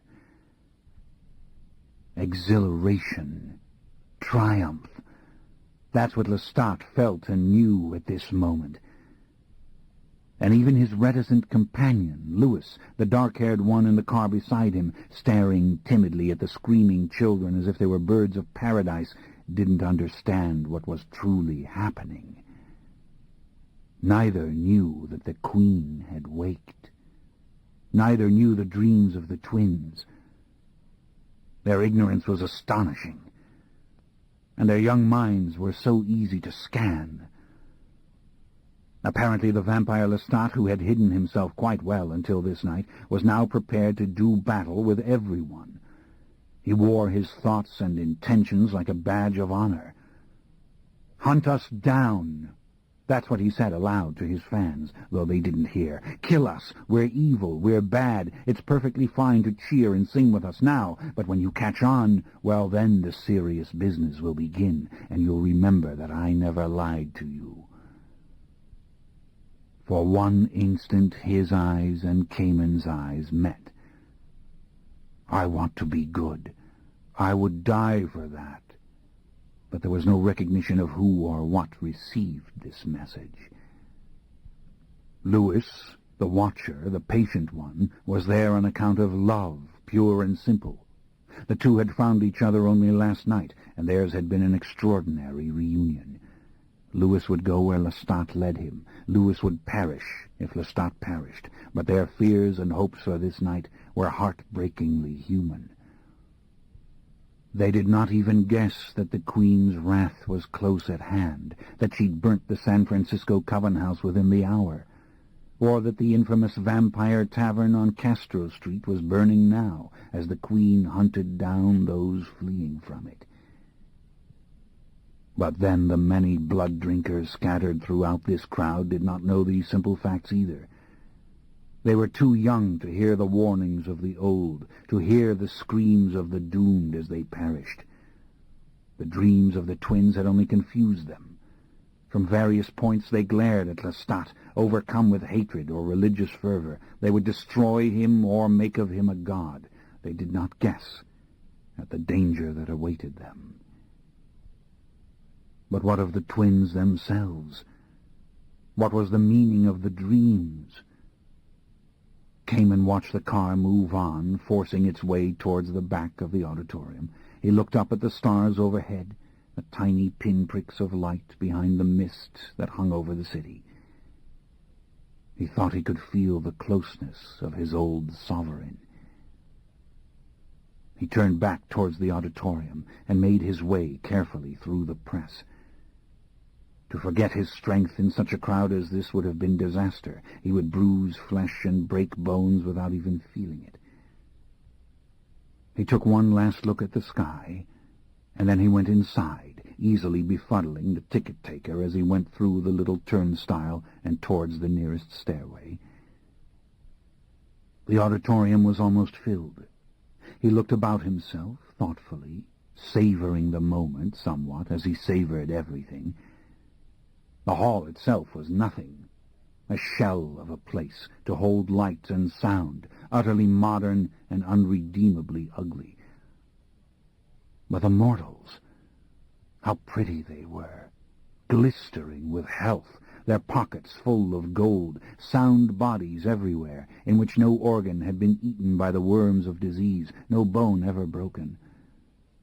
In fact, the sanitized well-being of this entire city rather amazed Cayman. True, he'd seen wealth in Europe, such as he could never have imagined, but nothing equaled the flawless surface of this small and overpopulated place, even to the San Francisco peasantry, whose tiny stucco cottages were choked with luxuries of every description. Driveways here were jammed with handsome automobiles. Paupers drew their money from bank machines with magic plastic cards. No slums anywhere. Great towers the city had, and fabulous hostelries, mansions in profusion. Yet girded as it was by sea and mountains and the glittering waters of the bay, it seemed not so much a capital as a resort, an escape from the world's greater pain and ugliness. No wonder Lestat had chosen this place to throw down the gauntlet. In the main, these pampered children were good. Deprivation had never wounded or weakened them. They might prove perfect combatants for real evil. That is, when they came to realize that the symbol and the thing were one and the same. Wake up and smell the blood, young ones. But would there be time for that now? Lestat's great scheme, whatever it truly was, might be stillborn, for surely the Queen had a scheme of her own, and Lestat knew nothing of it. Cayman made his way now to the top of the hall, to the very last row of wooden seats, where he had been earlier. He settled comfortably in the same spot, pushing aside the 2 vampire books which still lay on the floor unnoticed. Earlier he had devoured the texts, Lewis's Testament, Behold the Void, and Lestat's history, and this, and this, and this, and it means nothing. They had clarified for him many things, and what Cayman had divined of Lestat's intentions had been confirmed completely. But of the mystery of the twins, of course, the book told nothing. And as for the Queen's true intent, that continued to baffle him. She had slain hundreds of blood-drinkers the world over, yet left others unharmed. Even now, Marius lived. In destroying her shrine, she had punished him but not killed him, which would have been simple. He called to the older ones from his prison of ice, warning, begging for assistance, and effortlessly Cayman sensed 2 immortals moving to answer Marius's call, though one, Marius's own child, could not even hear it. Pandora was that one's name. She was a lone one, a strong one. The other, called Santino, did not have her power, but he could hear Marius's voice as he struggled to keep pace with her. Without doubt, the Queen could have struck them down had she chosen to do it, yet on and on they moved, clearly visible, clearly audible, yet unmolested. How did the Queen make such choices? Surely there were those in this very hall whom she had spared for some purpose. Daniel. They had reached the doors, and now had to push the last few feet down a narrow ramp into the giant open oval of the main floor. The crowd loosened, like marbles rolling in all directions. Daniel moved towards the center, his fingers hooked around Armand's belt so as not to lose him, his eyes roaming over the horseshoe-shaped theater, the high banks of seats rising to the ceiling. Mortals everywhere swarmed the cement stairs, or hung over iron railings, or flowed into the milling crowd around him. A blur it was, suddenly, the noise of it like the low grind of a giant machine. But then, in the moment of deliberately distorted vision, he saw the others. He saw the simple, inescapable difference between the living and the dead. Beings like himself in every direction, concealed in the mortal forest, yet shining like the eyes of an owl in the light of the moon. No paint or dark glasses or shapeless hats or hooded capes could ever conceivably hide them from each other. And it wasn't merely the unearthly sheen to their faces or hands. It was the slow, lissome grace of their movements, as if they were more spirit than flesh. Ah, my brothers and sisters, at last! But it was hatred he felt around him, a rather dishonest hatred. They loved Lestat and condemned him simultaneously. They loved the very act of hating, punishing. Suddenly he caught the eye of a powerful, hulking creature with greasy black hair, who bared his fangs in an ugly flash and then revealed the plan in stunning completeness. Beyond the prying eyes of mortals, they would hack Lestat's limbs from his body. They would sever his head, then the remains would be burnt on a pyre by the sea.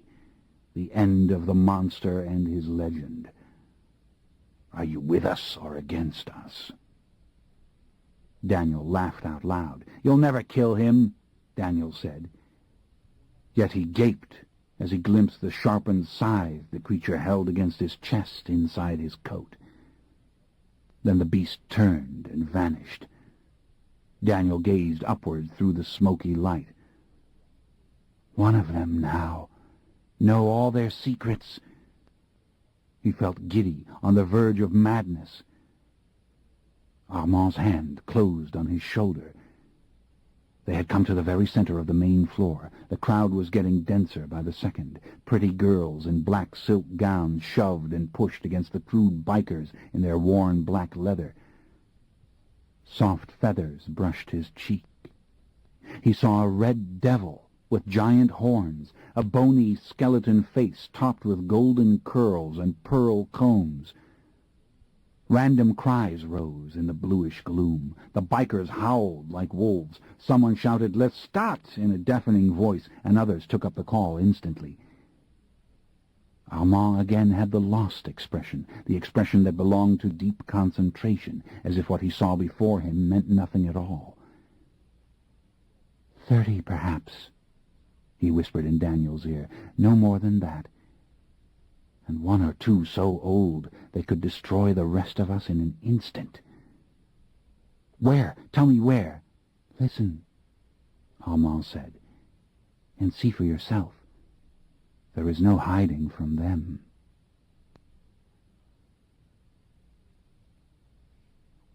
Cayman. Maharet's child. Jessica. The thought caught Cayman off guard. Protect Maharet's child. Somehow escape from here. He roused himself, senses sharpened. He'd been listening to Marius again, Marius trying to reach the young, untuned ears of the vampire Lestat, who preened backstage before a broken mirror. What could this mean? Maharet's child, Jessica, and when the thoughts pertained, without doubt, to a mortal woman. It came again, the unexpected communication of some strong yet unveiled mind. Take care of Jessie, somehow stop the mother. But there were no words, really. It was no more than a shining glimpse into another's soul, a sparkling overflow. Cayman's eyes moved slowly over the balconies opposite, over the swarming main floor. Far away, in some remote corner of the city, an old one wandered, full of fear of the queen, yet longing to look upon her face. He had come here to die, but to know her face in the final instant. Cayman closed his eyes to shut this out. Then he heard it again suddenly. Jessica, my Jessica. And behind the soulful call, the knowledge of Maharet, the sudden vision of Maharet, enshrined in love, and ancient and white as he himself was. It was a moment of stunning pain. He slumped back in the wooden seat and bowed his head just a little. Then he looked out again over the steel rafters, the ugly tangles of black wire and rusted cylindrical lights. Where are you? There, far away, against the opposite wall, he saw the figure from whom the thoughts were coming. Ah, the oldest he had seen so far. A giant Nordic blood-drinker, seasoned and cunning, dressed in coarse brown rawhide garments, with flowing straw-colored hair, his heavy brows and small deep-set eyes giving him a brooding expression. The being was tracking a small mortal woman who fought her way through the crowds of the main floor. Jessie, Maharet's mortal daughter. Maddened, disbelieving, Cayman focused tightly on the small woman. He felt his eyes mist with tears as he saw the astonishing resemblance. Here was Maharet's long, coppery red hair, curling, thick, and the same tall, bird-like frame, the same clever and curious green eyes, sweeping the scene as the female let herself be turned around and around by those who pushed against her. Maharet's profile, Maharet's skin, which had been so pale and almost luminous in life, so like the inner lining of a seashell. In a sudden, vivid memory, he saw Maharet's skin through the mesh of his own dark fingers. As he had pushed her face to the side during the rape, his fingertips had touched the delicate folds of flesh over her eyes. Not till a year later had they plucked out her eyes, and he had been there, remembering the moment, the feel of the flesh. That is, before he had picked up the eyes themselves, and... He shuddered. He felt a sharp pain in his lungs. His memory wasn't going to fail him. He would not slip away from this moment, the happy clown, remembering nothing. Maharet's child, all right. But how? Through how many generations had these characteristics survived to flower again in this small female who appeared to be fighting her way towards the stage at the end of the hall? It was not impossible, of course. He quickly realized it. Perhaps 300 ancestors stood between this 20th century woman and the long-ago afternoon when he had put on the king's medallion and stepped down from the dais to commit the king's rape. Maybe even less than that. A mere fraction of this crowd, to put it more neatly in perspective. But more astonishing than this, that Maharet knew her own descendants, and know this woman, Maharet, did. The tall blood-drinker's mind yielded that fact immediately. He scanned the tall Nordic one. Maharet, alive. Maharet, the guardian of her mortal family. Maharet, the embodiment of illimitable strength and will. Maharet, who had given him, this blonde servant, no explanation of the dreams of the twins, but had sent him here instead to do her bidding, save Jessica. Ah, but she lives, Cayman thought. She lives. And if she lives, then in a real way, they both live, the red-haired sisters. Cayman studied the creature even more intently, probing even deeper. But all he caught now was the fierce protectiveness. Rescue Jessie, not merely from the danger of the mother, but from this place altogether, where Jessie's eyes would see what no one could ever explain away. And how he loathed the mother, this tall, fair being with the posture of a warrior and a priest in one. He loathed that the mother had disrupted the serenity of his timeless and melancholy existence. Loathed that his sad, sweet love for this woman, Jessica, exacerbated the alarm he felt for himself. He knew the extent of the destruction, too, that every blood-drinker from one end of this continent to the other had been destroyed, save for a precious few, most of whom were under this roof, never dreaming of the fate that threatened them. He knew as well of the dreams of the twins, but he did not understand them. After all, 2 red-headed sisters he had never known. Only one red-haired beauty ruled his life. And once again Cayman saw Maharet's face, a vagrant image of softened, weary human eyes peering from a porcelain mask. Mael, do not ask me anything more, but do as I tell you. Silence. The blood-drinker was aware of the surveillance suddenly. With a little jerk of his head he looked around the hall, trying to spot the intruder. The name had done it, as names so often do. The creature had felt himself known, recognized. And Cayman had recognized the name at once, connecting it with the Mael of Lestat's pages. Undoubtedly they were one and the same. This was the druid priest who had lured Marius into the sacred grove where the blood god had made him one of its own, and sent him off to Egypt to find the mother and the father. Yes, this was the same Mael. And the creature felt himself recognized and hated it. After the initial spasm of rage, all thought and emotion vanished. A rather dizzying display of strength, Cayman conceded. He relaxed in the chair, but the creature couldn't find him. 24 other white faces he picked out of the crowd, but not Cayman. Intrepid Jessica had meantime reached her destination. Ducking low, she'd slipped through the heavy-muscled motorcycle riders who claimed the space before the stage as their own, and had risen to take hold of the lip of the wooden platform. Flash of her silver bracelet in the light, and that might as well have been a tiny dagger to the mental shield of Mael, because his love and his thoughts were wholly visible again for one fluid instant. This one is going to die, too, if he doesn't become wise, Cayman thought. He'd been schooled by Maharet, no doubt, and perhaps nourished by her powerful blood. Yet his heart was undisciplined, and his temper beyond his control, it was obvious. Then some feet behind Jessie, in the swirling color and noise, Cayman spied another intriguing figure, much younger, yet almost as powerful in his own fashion as the Gaul Mael. Cayman sought for the name, but the creature's mind was a perfect blank. Not so much as a glimmer of personality escaped from it. A boy he'd been when he died, with straight, dark auburn hair and eyes a little too big for his face. But it was easy, suddenly, to filch the being's name from Daniel, his newborn fledgling who stood beside him. Armand.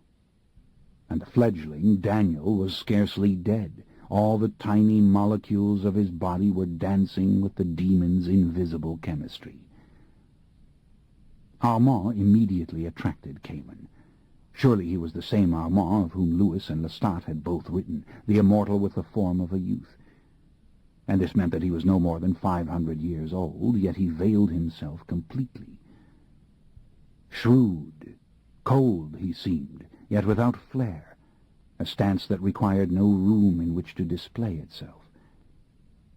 And now, sensing infallibly that he was watched, he turned his large, soft brown eyes upward and fixed instantly upon the remote figure of Cayman.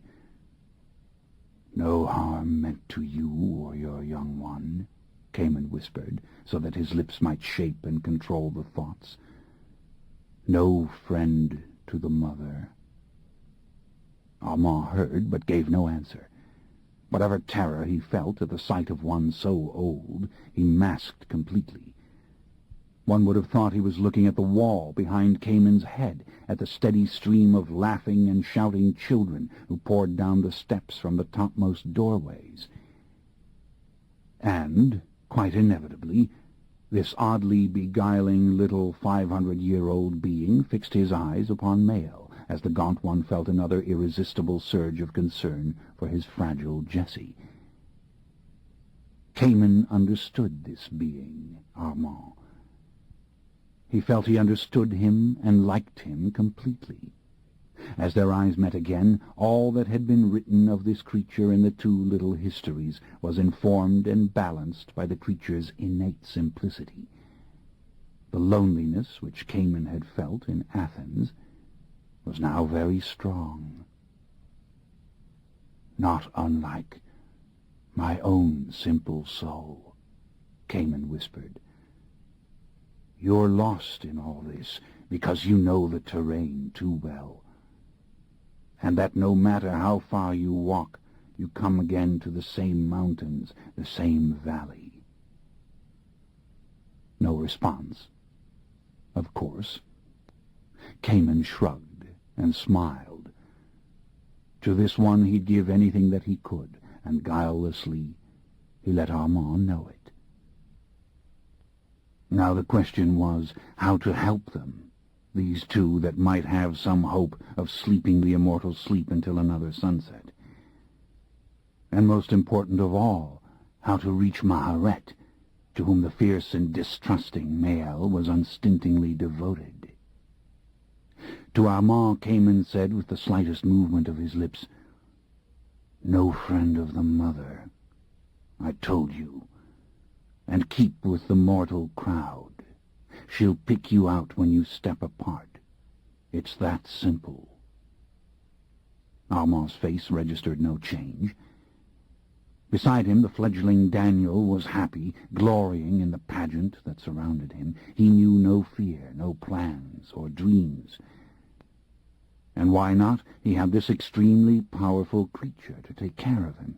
He was a damn sight luckier than the rest. Cayman rose to his feet. It was the loneliness as much as anything else. He would be near to one of these two, Armand or Maël. That's what he had wanted in Athens when all this glorious remembering and knowing had begun. To be near another like himself, to speak, to touch something. He moved along the top aisle of the hall, which circled the entire room, save for a margin at the far end behind the stage, which belonged to the giant video screen. He moved with slow, human grace, careful not to crush the mortals who pushed against him. And also he wanted this slow progress because he must give Maël the opportunity to see him. He knew instinctively that if he snuck up on this proud and quarrelsome thing, the insult would never be borne. And so he proceeded, only picking up his pace when he realized Maël was now aware of his approach. Maël couldn't hide his fear as Armand could. Maël had never seen a blood-drinker of Cayman's age, save for Maharet. He was gazing at a potential enemy. Cayman sent the same warm greeting he had sent to Armand, who watched. But nothing in the old warrior's stance changed. The auditorium was now full and locked. Outside, children screamed and beat upon the doors. Cayman heard the whine and belch of the police radios. The vampire Lestat and his cohorts stood spying upon the hall through the holes in a great serge curtain. Lestat embraced his companion, Louis, and they kissed on the mouth as the mortal musicians put their arms around both of them. Cayman paused to feel the passion of the crowd, the very air charged with it. Jessica had rested her arms on the edge of the platform. She had rested her chin upon the back of her hands. The men behind her, hulking creatures clothed in shiny black leather, shoved her brutally out of carelessness and drunken exuberance, but they couldn't dislodge her.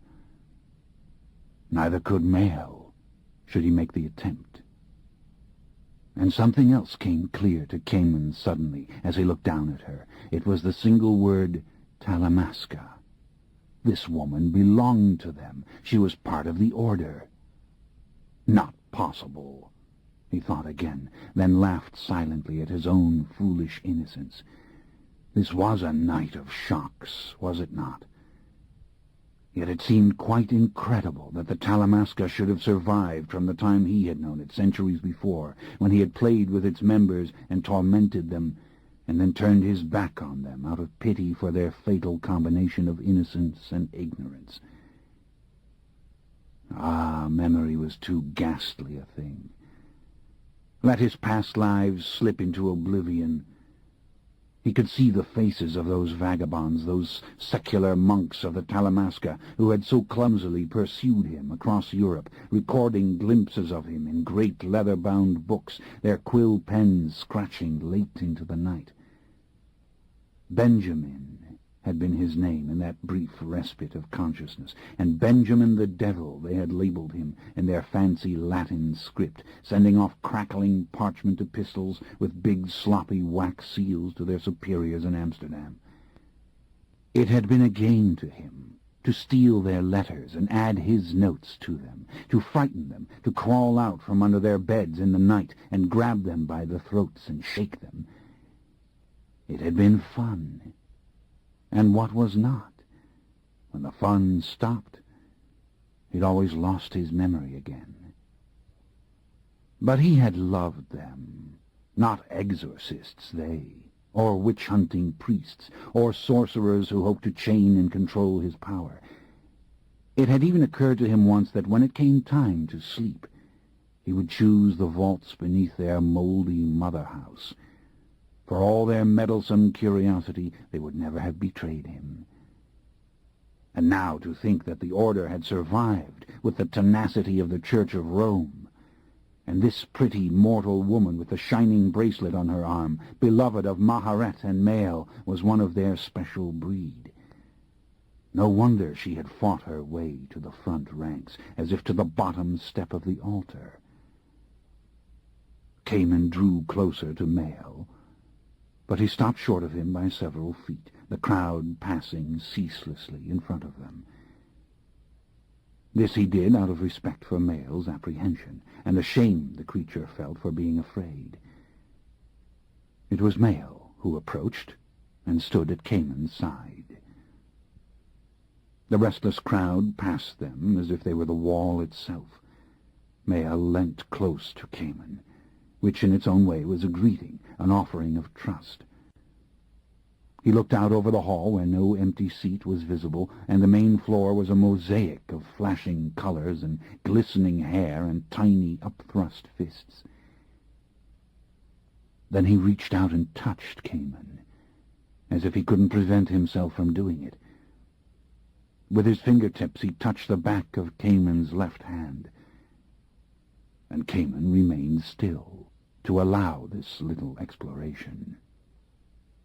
How many times had Cayman seen such a gesture between immortals, the young one verifying for himself the texture and hardness of the elder's flesh? Hadn't some Christian saint slipped his hand in Christ's wounds because the sight of them had not been sufficient? More mundane comparisons made Cayman smile. It was like two fierce dogs tentatively examining each other.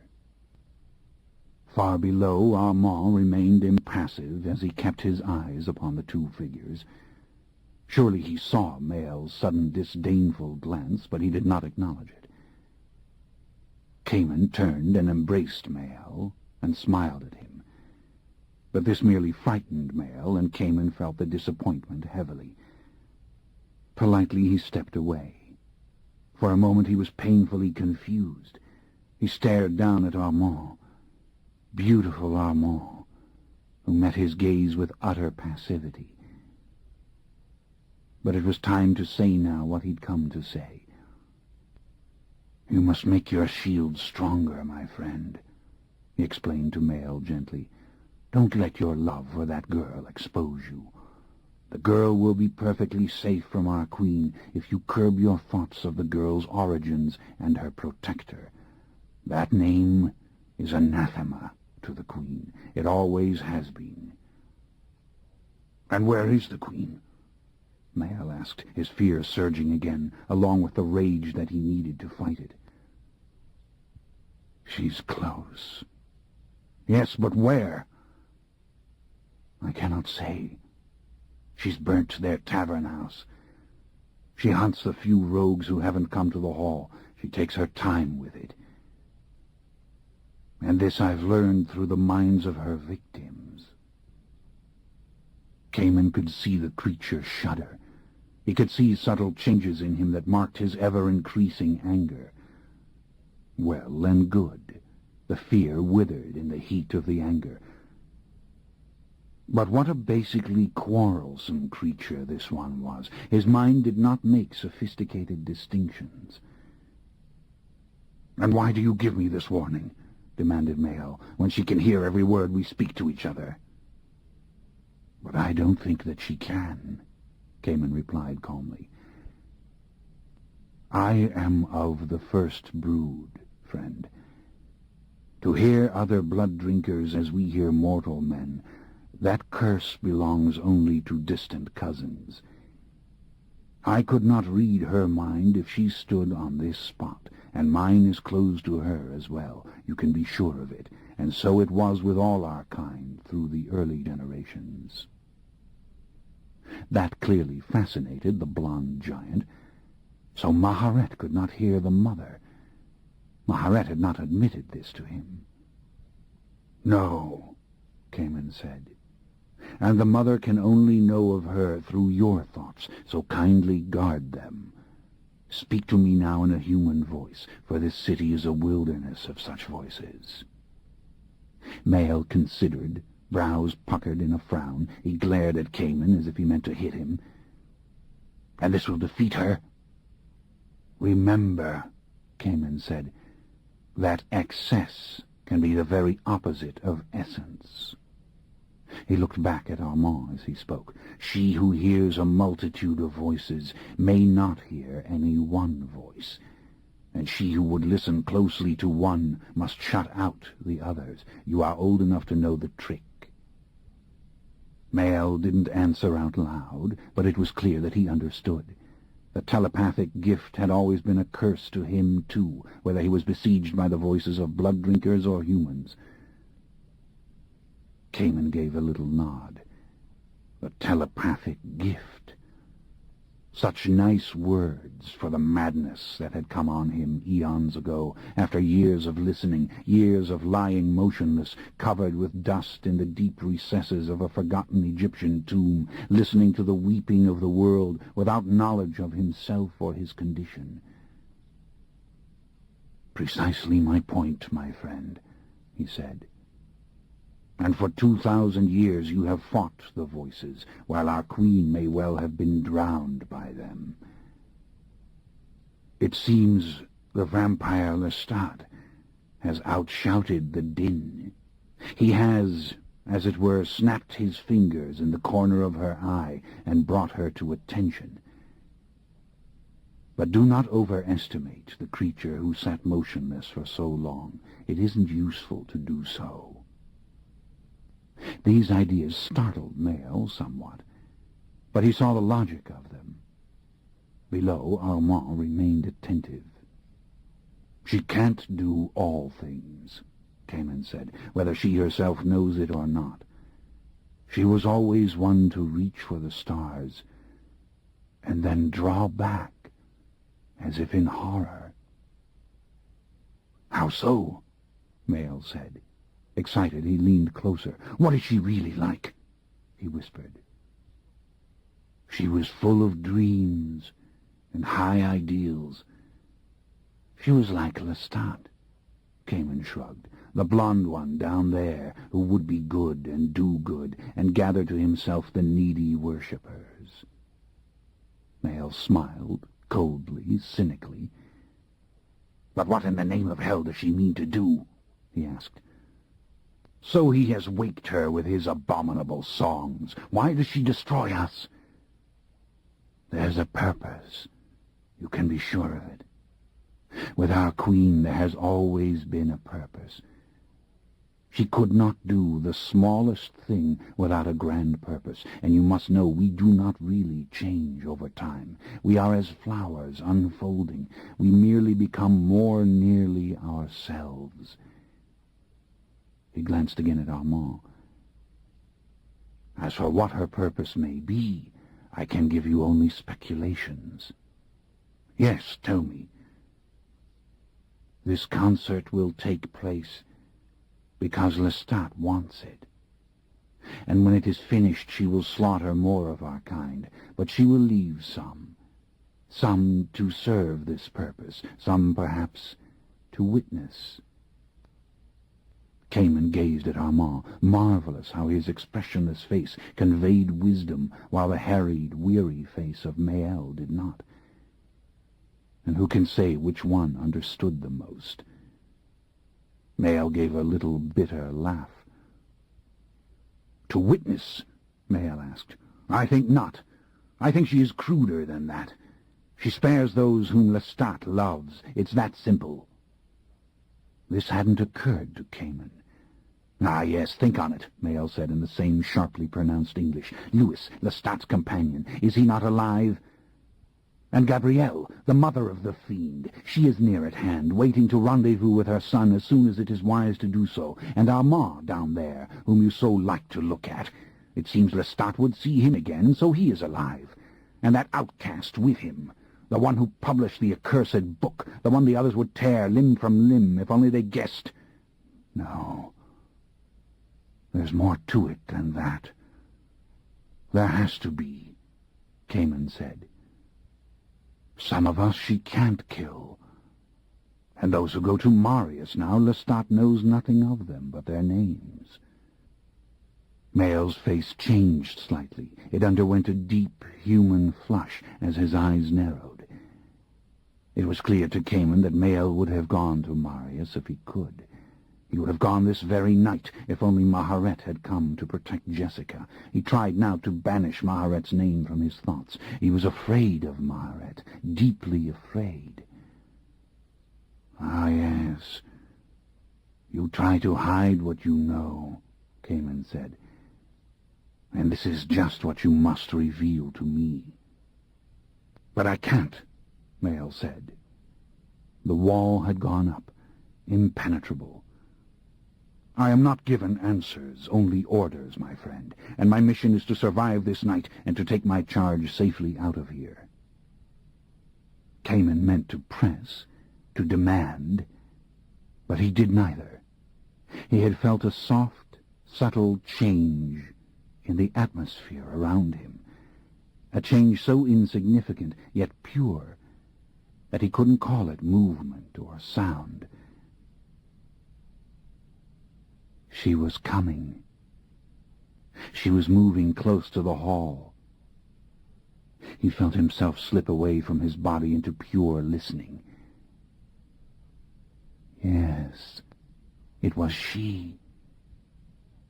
All the sounds of the night rose to confuse him, yet he caught it, a low, irreducible sound which she could not veil, the sound of her breathing, the beat of her heart, of a force moving through space at tremendous and unnatural speed, causing the inevitable tumult amid the visible and the invisible.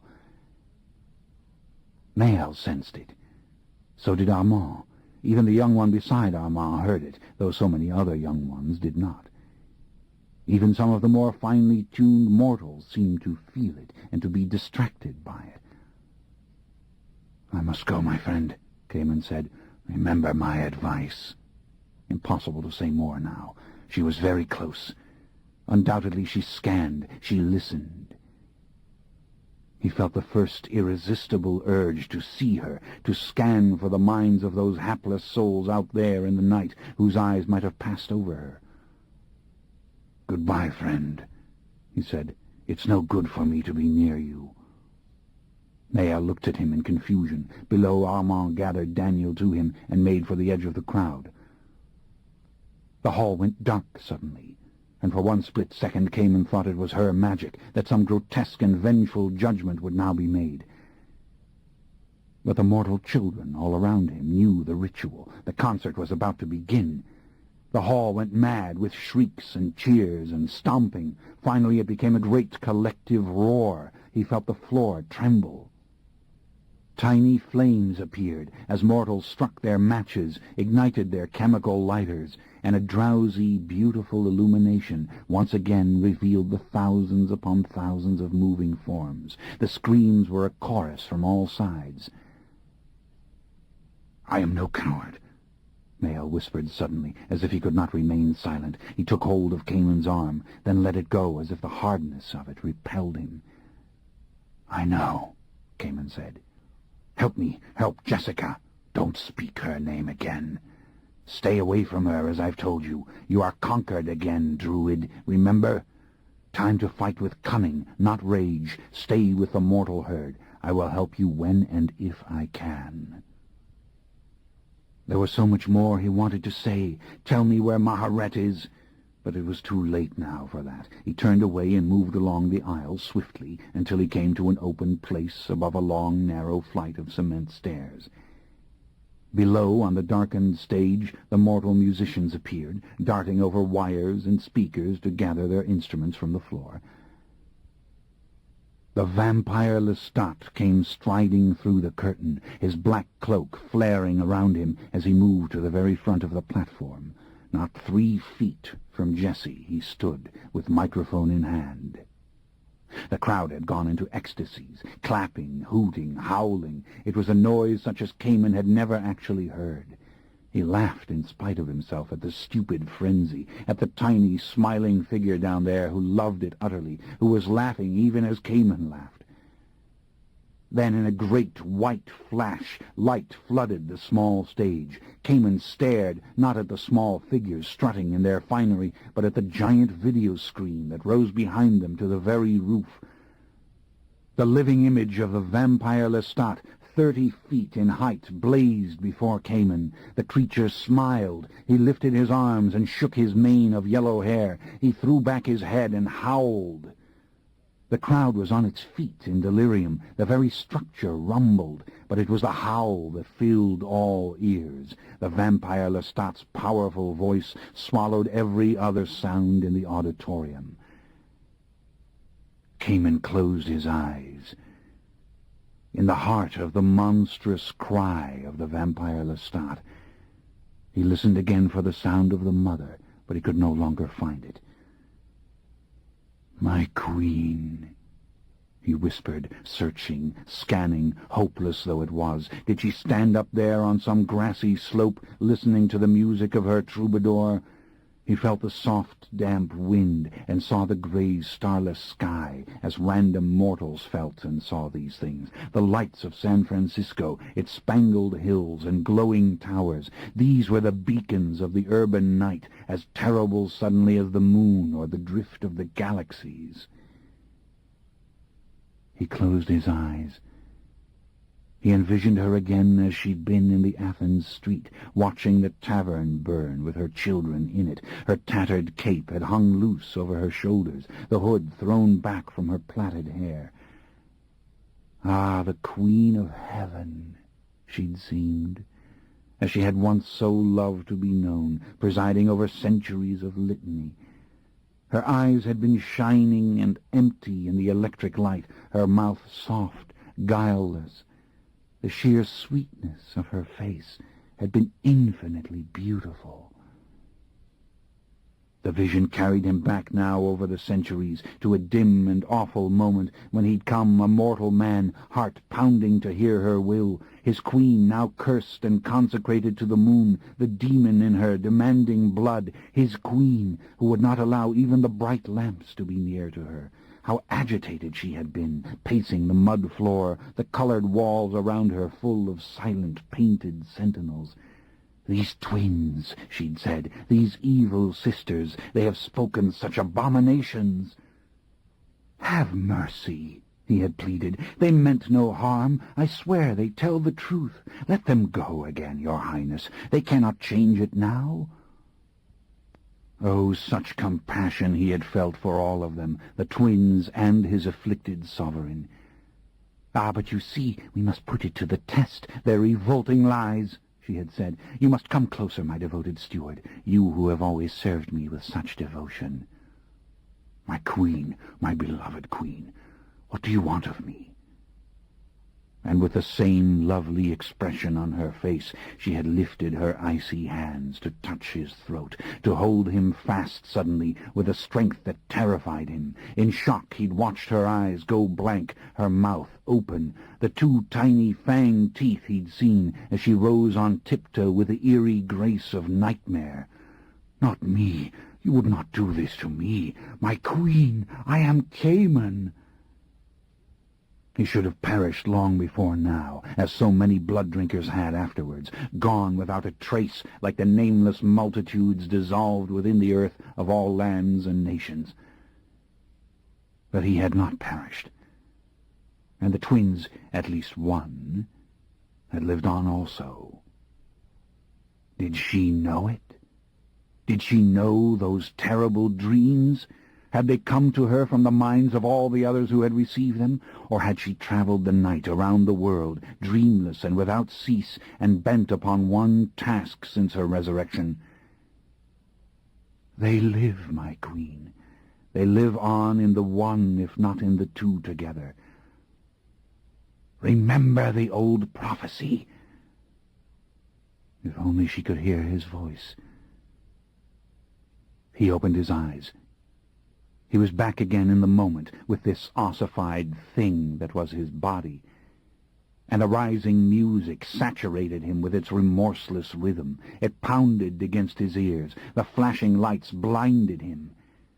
He turned his back and put his hand against the wall. Never had he been so engulfed by sound. He felt himself losing consciousness, but Lestat's voice called him back. With his fingers splayed across his eyes, Cayman looked down at the fiery white square of the stage. Behold the devil dance and sing with such obvious joy. It touched Cayman's heart in spite of himself. Lestat's powerful tenor needed no electric amplification, and even the immortals lost among their prey were singing with him. It was so contagious, this passion. Everywhere he looked, Cayman saw them, caught up, mortal and immortal alike, bodies twisted in time with the bodies on the stage. Voices rose, the hall swayed with one wave of movement after another. The giant face of Lestat expanded on the video screen as the camera moved in upon it, the blue eye fixed upon Cayman and winked. "Why don't you kill me? You know what I am!" Lestat's laughter rose above the twanging scream of the guitars. "Don't you know evil when you see it?" Ah, such a belief in goodness, in heroism. Cayman could see it even in the creature's eyes, a dark grey shadow there of tragic need. Lestat threw back his head and roared again. He stamped his feet and howled. He looked to the rafters as if they were the firmament. Cayman forced himself to move. He had to escape. He made his way clumsily to the door, as if suffocating in the deafening sound. Even his sense of balance had been affected. The blasting music came after him into the stairwell, but at least he was sheltered from the flashing lights. Leaning against the wall, he tried to clear his vision. Smell of blood. Hunger of so many blood-drinkers in the hall. And the throb of the music through the wood and the plaster. He moved down the steps, unable to hear his own feet on the concrete, and sank down finally on a deserted landing. He wrapped his arms around his knees and bowed his head. The music was like the music of old, when all songs had been the songs of the body, and the songs of the mind had not yet been invented. He saw himself dancing. He saw the king, the mortal king he had so loved, turn and leap into the air. He heard the beat of the drums, the rise of the pipes. The king put the beer in Cayman's hand. The table sagged beneath its wealth of roasted game and glistening fruit, its steaming loaves of bread. The queen sat in her golden chair, immaculate and serene, a mortal woman with a tiny cone of scented wax atop her elaborate hair, melting slowly in the heat to perfume her plaited tresses. Then someone had put the coffin in his hand, the tiny coffin that was passed now among those who feasted, the little reminder, eat, drink, for death awaits all of us. He held it tight. Should he pass it now to the king? He felt the king's lips against his face suddenly. "Dance, Cayman. Drink. Tomorrow we march north to slay the last of the flesh-eaters." The king didn't even look at the tiny coffin as he took it. He slipped it into the queen's hands, and she, without looking down, gave it to another. The last of the flesh-eaters. How simple it had all seemed, how good, until he had seen the twins kneeling before that altar. The great rattle of drums drowned out Lestat's voice. Mortals passed Cayman, hardly noticing him huddled there. A blood-drinker ran quickly by without the slightest heed of him. The voice of Lestat rose again, singing of the children of darkness, hidden beneath the cemetery called Les Innocents in superstition and fear. "Into the light we've come, my brothers and sisters. Kill us, my brothers and sisters." Sluggishly Cayman rose. He was staggering, but he moved on, downward, until he had come out in the lobby where the noise was just a little muted, and he rested there, across from the inner doors, in a cooling draught of fresh air. Calm was returning to him, but only slowly. When he realized that two mortal men had paused nearby and were staring at him as he stood against the wall with his hands in his pockets, his head bowed. He saw himself suddenly as they saw him. He sensed their apprehension mingled with a sudden irrepressible sense of victory. Men who had known about his kind, men who had lived for a moment such as this, yet dreaded it and never truly hoped for it. Slowly, he looked up. They stood some 20 feet away from him, near to the cluttered concession stand, as if it could hide them, proper British gentlemen. They were old, in fact, learned, with heavily creased faces and prim, formal attire. Utterly out of place here, their fine grey overcoats, the bit of starched collar showing, the gleaming knot of silk tie. They seemed explorers from another world among the flamboyant youth that moved restlessly to and fro, thriving on the barbaric noise and broken chatter. And with such natural reticence they stared, as if they were too polite to be afraid. Elders of the Talamasca, looking for Jessica. Know us? Yes, you do, of course. No harm. Don't care. His silent words drove the one called David Talbot back a pace. The man's breathing became hurried, and there was a sudden dampness on his forehead and upper lip. Yet such elegant composure. David Talbot narrowed his eyes as if he would not be dazzled by what he saw, as if he would see the tiny dancing molecules in the brightness. How small it seemed suddenly, the span of a human life. Look at this fragile man, for whom education and refinement have only increased all risks. So simple to alter the fabric of his thought, his expectations. Should Cayman tell them where Jessie was? Should he meddle? It would make no difference, ultimately. He sensed now that they were afraid to go or to remain, that he had them fixed almost as if he'd hypnotized them. In a way, it was respect that kept them there, staring at him. It seemed he had to offer something, if only to end this awful scrutiny. Don't go to her. You'd be fools if you did. She has others like me now to look after her. Best leave here. I would if I were you. Now how would all this read in the archives of the Talamasca? Some night he might find out. To what modern places had they removed their old documents and treasures? Benjamin the Devil. That's who I am. Don't you know me? He smiled at himself. He let his head droop, staring at the floor. He had not known he possessed this vanity. And suddenly he did not care what this moment meant to them. He thought listlessly of those olden times in France when he had played with their kind. "Allow us but to speak to you," they'd pleaded, dusty scholars with pale, eternally red-rimmed eyes and worn velvet clothing, so unlike these two fine gentlemen for whom the occult was a matter of science, not philosophy. The hopelessness of that time suddenly frightened him. The hopelessness of this time was equally frightening. Go away. Without looking up, he saw that David Talbot had nodded. Politely, he and his companion withdrew.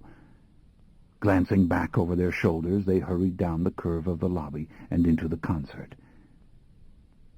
Cayman was alone again, with the rhythm of the music coming from the doorway, alone and wondering why he had come here, what it was he wanted, wishing that he could forget again, that he was in some lovely place full of warm breezes and mortals who didn't know what he was, and twinkling electric lights beneath the faded clouds, and flat, endless city pavements to walk until morning.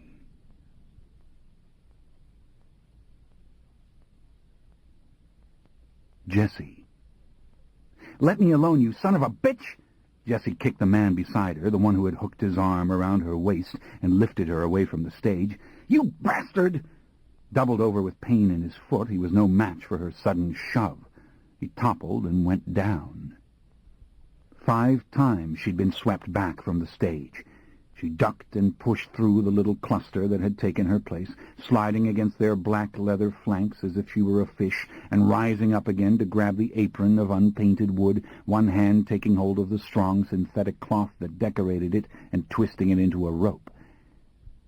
In the flashing lights she saw the vampire Lestat leap high into the air and come down without a palpable sound on the boards, his voice rising again without benefit of the mic to fill the auditorium, his guitar players prancing around him like imps.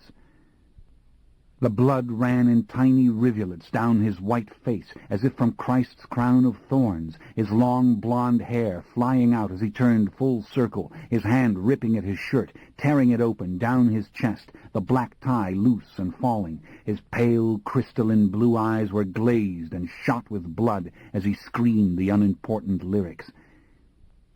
Jessie felt her heart knocking again as she stared up at him, at the rocking of his hips, the tight cloth of the black pants revealing the powerful muscles of his thighs. He leapt again, rising effortlessly, as if he would ascend to the very ceiling of the hall. "Yes, you see it, and there is no mistake, no other explanation." She wiped at her nose. She was crying again. "But touch him! Damn it, you have to!" In a daze she watched him finish the song, stomping his foot to the last 3 resounding notes as the musicians danced back and forth, taunting, tossing their hair over their heads, their voices lost in his as they struggled to meet his pace. God, how he loved it! There was not the slightest pretense. He was bathed in the adoration he was receiving. He was soaking it up as if it were blood. And now, as he went into the frenzied opening of another song, he ripped off the black velvet cloak, gave it a great twirl, and sent it flying into the audience. The crowd wailed, shifted. Jessie felt a knee in her back, a boot scraping her heel, but this was her chance, as the guards jumped down off the boards to stop the melee. With both hands pressed down hard on the wood, she sprang up and over on her belly and onto her feet. She ran right towards the dancing figure, whose eyes suddenly looked into hers. "Yes, you, she cried out. In the corner of her eye was the approaching guard. She threw her full weight at the vampire Lestat. Shutting her eyes, she locked her arms around his waist. She felt the cold shock of his silky chest against her face. She tasted the blood suddenly on her lip. "Oh, God, real!" she whispered. Her heart was going to burst, but she hung on. Yes, male skin like this, and Maharet skin like this, and all of them. Yes, this, real, not human, always. And it was all here in her arms, and she knew, and it was too late for them to stop her now. Her left hand went up and caught a thick tangle of his hair, and as she opened her eyes she saw him smiling down at her, saw the poreless, gleaming white skin and the tiny fanged teeth. "You devil!" she whispered. She was laughing like a mad woman, crying and laughing. "Love you, Jessica," he whispered back at her, smiling at her as if he were teasing her, the wet blonde hair tumbling down into his eyes. Astonished, she felt his arm around her, and then he lifted her on his hip, swinging her in a circle. The screaming musicians were a blur. The lights were violent streaks of white, red. She was moaning, but she kept looking up at him, at his eyes. Yes, real. Desperately she hung on, for it seemed he meant to throw her high into the air over the heads of the crowd. And then as he set her down and bowed his head, his hair falling against her cheek, she felt his mouth close on hers. The throbbing music went dim, as if she'd been plunged into the sea. She felt him breathe into her, sigh against her, his smooth fingers sliding up her neck. Her breasts were pressed against the beat of his heart, and a voice was speaking to her, purely, the way a voice had long ago, a voice that knew her, a voice that understood her questions and knew how they must be answered. "Evil, Jessie, as you have always known." Hands pulled her back, human hands. She was being separated from him. She screamed. Bewildered, he stared at her. He was reaching deep, deep into his dreams for something he only faintly remembered, the funeral feast. The red-haired twins kneeling on either side of the altar. But it was no more than a split second, then gone. He was baffled. His smile flashed again, impersonal, like one of the lights that were constantly blinding her. "Beautiful Jessie," he said, his hand lifted as if in farewell. They were carrying her backwards away from him, off the stage. She was laughing when they set her down. Her white shirt was smeared with blood. Her hands were covered with it, pale streaks of salty blood. She felt she knew the taste of it. She threw back her head and laughed, and it was so curious not to be able to hear it, only to feel it. To feel the shudder running through her, to know she was crying and laughing at the same time. The guard said something rough to her, something crude, threatening, but that didn't matter. The crowd had her again. It just swallowed her, tumbling against her, driving her out of the center. A heavy shoe crushed her right foot. She stumbled and turned and let herself be pushed along ever more violently towards the doors. Didn't matter now. She knew. She knew it all. Her head spun. She could not have stood upright if it were not for the shoulders knocking against her, and never had she felt such wondrous abandon. Never had she felt such release. The crazy, cacophonous music went on. Faces flickered and disappeared in a wash of colored light. She smelled the marijuana, the beer. Thirst. Yes, something cold to drink. Something cold, so thirsty. She lifted her hand again and licked at the salts and the blood. Her body trembled, vibrated, the way it so often did on the verge of sleep. A soft, delicious tremor that meant that dreams were coming. She looked at the blood again and closed her eyes. Quite suddenly she felt herself pass into an open place, no one shoving her.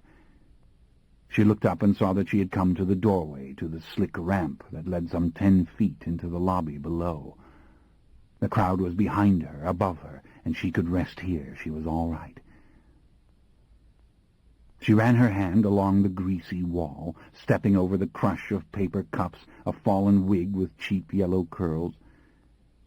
She lay her head back suddenly and merely rested, the ugly light from the lobby shining in her eyes. The taste of the blood was on the tip of her tongue. It seemed she was going to cry again, and it was a perfectly fine thing to do. For the moment there was no past or present, no necessity, and all the world was changed, from the simplest things to the grandest. She was floating, as if in the center of the most seductive state of peace and acceptance that she had ever known. Oh, if only she could tell David these things, if only somehow she could share this great and overwhelming secret. Something touched her, something hostile to her. Reluctantly she turned and saw a hulking figure at her side. What? She struggled to see it clearly. Bony limbs, black hair slicked back, red paint on the twisted, ugly mouth, but the skin, the same skin, and the fanged teeth, not human, one of them. Talamasca! It came at her like a hiss. It struck her in the chest. Instinctively her arms rose, crossing over her breasts, fingers locking on her shoulders. Talamasca! It was soundless, yet deafening in its rage. She moved to back away, but his hand caught her, fingers biting into her neck. She tried to scream as she was lifted off her feet. Then she was flying across the lobby, and she was screaming until her head slammed into the wall. Blackness. She saw the pain. It flashed yellow and then white as it traveled down her backbone and then spread out as if into a million branches in her limbs. Her body went numb. She hit the floor with another shocking pain in her face and in the open palms of her hands, and then she rolled over on her back. She couldn't see. Maybe her eyes were closed, but the funny thing was, if they were, she couldn't open them. She heard voices, people shouting. A whistle blew, or was it the clang of a bell? There was a thunderous noise, but that was the crowd inside applauding. People near her argued. Someone close to her ear said, "Don't touch her neck's broken." Broken? Can you live when your neck is broken? Someone laid a hand on her forehead, but she couldn't really feel it so much as a tingling sensation, as if she were very cold, walking in snow, and all real feeling had left her. "Can't see." "Listen, honey," a young man's voice, one of those voices you could hear in Boston or New Orleans or New York City. Firefighter, cop, saver of the injured. "We're taking care of you, honey. The ambulance is on its way. Now lie still, honey, don't you worry." Someone touching her breast. No, taking the cards out of her pocket. Jessica Miriam Reeves, yes. She stood beside Maharet, and they were looking up at the giant map with all the tiny lights. And she understood. Jessie, born of Miriam, who was born of Alice, who was born of Carlotta, who was born of Jane Marie, who was born of Anne, who was born of Janet Bell, who was born of Elizabeth, who was born of Louise, who was born of Frances, who was born of Frida, who was born of, if you will allow me, please, we are her friends, David. They were lifting her. She heard herself scream, but she had not meant to scream. She saw the screen again, and the great tree of names. Frida, born of Dagmar, born of... Steady now, steady, God damn it! The air changed. It went cool and moist. She felt the breeze moving over her face. Then all feeling left her hands and feet completely. She could feel her eyelids, but not move them. Maharet was talking to her. Came out of Palestine, down into Mesopotamia, and then up slowly through Asia Minor and into Russia, and then into Eastern Europe. Do you see? This was either a hearse or an ambulance, and it seemed too quiet to be the latter, and the siren, though steady, was too far away. What had happened to David? He wouldn't have let her go unless she was dead. But then how could David have been there? David had told her nothing could induce him to come. David wasn't here. She must have imagined it. And the odd thing was Miriam wasn't here either. Holy Mary, Mother of God, now and at the hour of our death, she listened. They were speeding through the city. She felt them turn the corner, but where was her body? She couldn't feel it. Broken neck. That meant surely that one had to be dead. What was that? The light she could see through the jungle. A river? It seemed too wide to be a river. How to cross it? But it wasn't Jessie who was walking through the jungle, and now along the bank of the river. It was somebody else. Yet she could see the hands out in front of her, moving aside the vines and the wet, sloppy leaves, as if they were her hands. She could see red hair when she looked down, red hair in long, curling tangles, full of bits of leaf and earth. "Can you hear me, honey? We've got you. We're taking care of you. Your friends are in the car behind us. Now don't you worry." He was saying more, but she had lost the thread. She couldn't hear him. Only the tone of it, the tone of loving care. Why did he feel so sorry for her? He didn't even know her. Did he understand that it wasn't her blood all over her shirt, her hands? Guilty.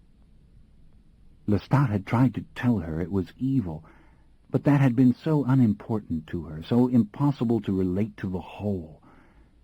It wasn't that she didn't care about what was good and what was right. It was that this was bigger for the moment, knowing. And he'd been talking as if she meant to do something, and she hadn't meant to do anything at all. That's why dying was probably just fine. If only Maharet would understand. And to think David was with her in the car behind them. David knew some of the story anyway, and they would have a file on her, Reeves, Jessica, and it would be more evidence. One of our devoted members, definitely the result of most dangerous, must not under any circumstances attempt a sighting. They were moving her again. Cool air again, and smells rising of gasoline and ether. She knew that just on the other side of this numbness, this darkness, there was terrible pain, and it was best to lie very still and not try to go there.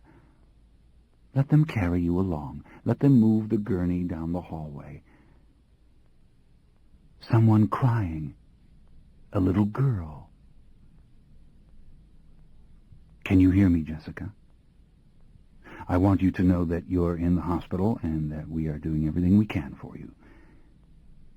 Your friends are outside, David Talbot and Aaron Leitner. We've told them that you must lie very still. Of course, when your neck is broken, you are either dead or you die if you move. That was it. Years ago in a hospital, she had seen a young girl with a broken neck. She remembered now, and the girl's body had been tied to a huge aluminum frame. Every now and then a nurse would move the frame to change the girl's position. Will you do that to me? He was talking again, but this time he was farther away. She walked a little faster through the jungle to get closer, to hear over the sound of the river. He was saying, "Of course we can do all that. We can run those tests, of course, but you must understand what I'm saying. This situation is terminal. The back of the skull is completely crushed. You can see the brain, and the obvious injury to the brain is enormous. Now, in a few hours, the brain will begin to swell, if we even have a few hours." "Bastard! You killed me. You threw me against the wall. If I could move anything, my eyelids, my lips, but I'm trapped inside here. I have no body anymore, yet I'm trapped in here. When I was little, I used to think it would be like this. Death. You'd be trapped in your head in the grave with no eyes to see and no mouth to scream, and years would pass. Or you roamed the twilight realm with the pale ghosts, thinking you were alive when you were really dead. Dear God, I have to know when I'm dead. I have to know when it's begun." Her lips. There was the faintest sensation. Something moist, warm, something parting her lips. But there's no one here, is there? They were out in the hallway and the room was empty. She would have known if someone was here, yet now she could taste it, the warm fluid flowing into her mouth. "What is it? What are you giving me? I don't want to go under." "Sleep, my beloved." "I don't want to. I want to feel it when I die. I want to know." But the fluid was filling her mouth, and she was swallowing. The muscles of her throat were alive. Delicious, the taste of it, the saltiness of it. She knew this taste. She knew this lovely, tingling sensation. She sucked harder. She could feel the skin of her face come alive and the air stirring around her. She could feel the breeze moving through the room. A lovely warmth was moving down her spine. It was moving through her legs and her arms, taking exactly the path the pain had taken, and all her limbs were coming back. "Sleep, beloved." The back of her head tingled, and the tingling moved through the roots of her hair. Her knees were bruised, but her legs weren't hurt, and she'd be able to walk again, and she could feel the sheet under her hand. She wanted to reach up, but it was too soon for that, too soon to move. Besides, she was being lifted, carried. And it was best to sleep now, because if this was death, well, it was just fine. The voices she could barely hear, the men arguing, threatening, they didn't matter now. It seemed David was calling out to her. But what did David want her to do? To die? The doctor was threatening to call the police. The police couldn't do anything now. That was almost funny. Down and down the stairs they went. Lovely cold air. The sound of the traffic grew louder. A bus roaring past. She had never liked these sounds before, but now they were like the wind itself, that pure. She was being rocked again, gently, as if in a cradle. She felt the car move forward with a sudden lurch, and then the smooth, easy momentum. Miriam was there, and Miriam wanted Jessie to look at her, but Jessie was too tired now. "I don't want to go, Mother." "But Jessie, please, it's not too late. You can still come." Like David calling, "Jessica."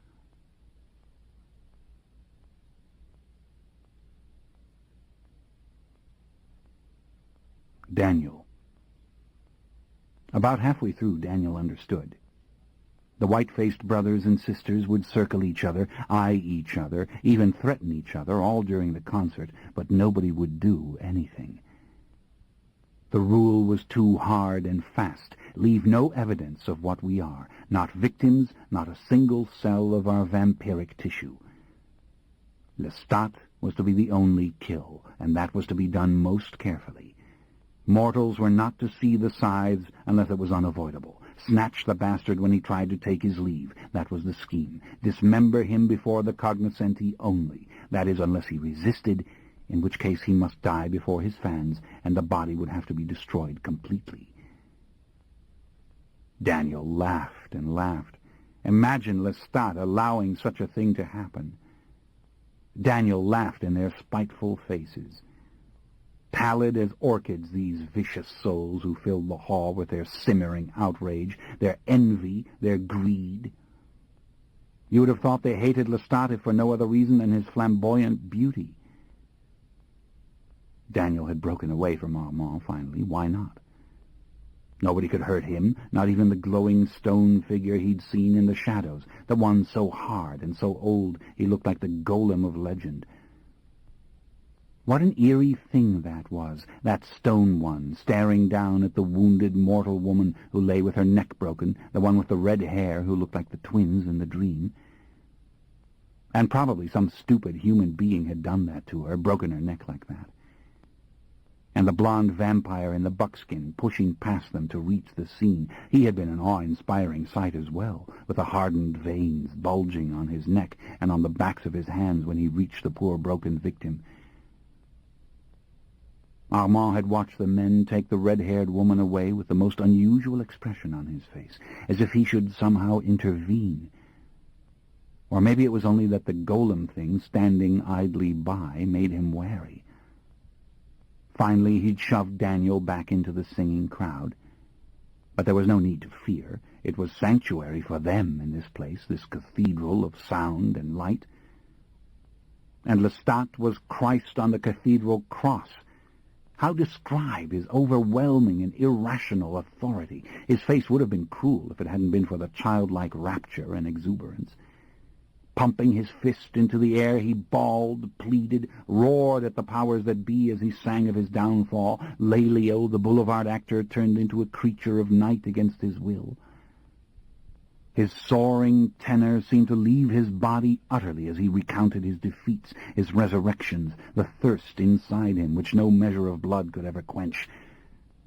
"Am I not the devil in you all?" he cried, not to the moonflower monsters in the crowd, but to the mortals who adored him. And even Daniel was screaming, bellowing, leaping off his feet as he cried in agreement, though the words meant nothing, finally. It was merely the raw force of Lestat's defiance. Lestat cursed heaven on behalf of all who had ever been outcasts, all who had ever known violation, and then turned in guilt and malice on their own kind.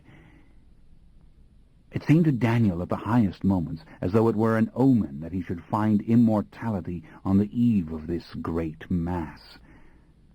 The vampire Lestat was God, or the nearest thing he had ever known to it. The giant on the video screen gave his benediction to all that Daniel had ever desired.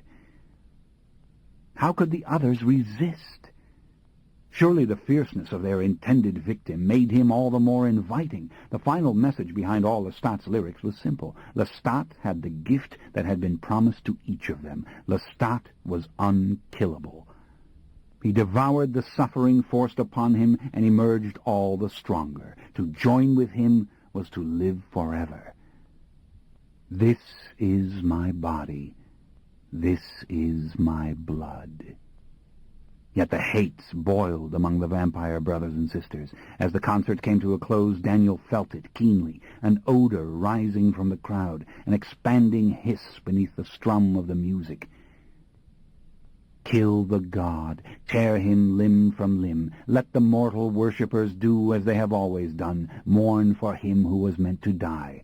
Go, the mass is ended. The house lights went on. The fans stormed the wooden stage, tearing down the black serge curtain to follow the fleeing musicians. Armand grabbed Daniel's arm. "Out the side door," he said. "Our only chance is to get to him quickly." Cayman. It was just as he had expected.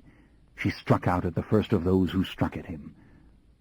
Lestat had come through the back door, Louis at his side, and made a dash for his black Porsche when the assassin set upon him. It seemed a rude circle sought to close, but at once the first, with scythe raised, went up in flames. The crowd panicked, terrified children stampeding in all directions. Another immortal assailant was suddenly on fire, and then another.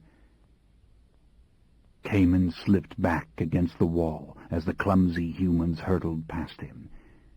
He saw a tall, elegant female blood-drinker slice unnoticed through the mob and slide behind the wheel of Lestat's car, calling to Louis and Lestat to join her. It was Gabrielle, the fiend's mother, and logically enough the lethal fire did not harm her. There wasn't a particle of fear in her cold blue eyes as she readied the vehicle with swift, decisive gestures. Lestat, meantime, turned around and around in a rage. Maddened, robbed of the battle, he finally climbed into the car only because the others forced him to do so. And as the Porsche plowed viciously through the rushing youngsters, blood-drinkers burst into flame everywhere. In a horrid, silent chorus, their cries rose, their frantic curses, their final questions. Cayman covered his face. The Porsche was halfway to the gates before the crowd forced it to stop.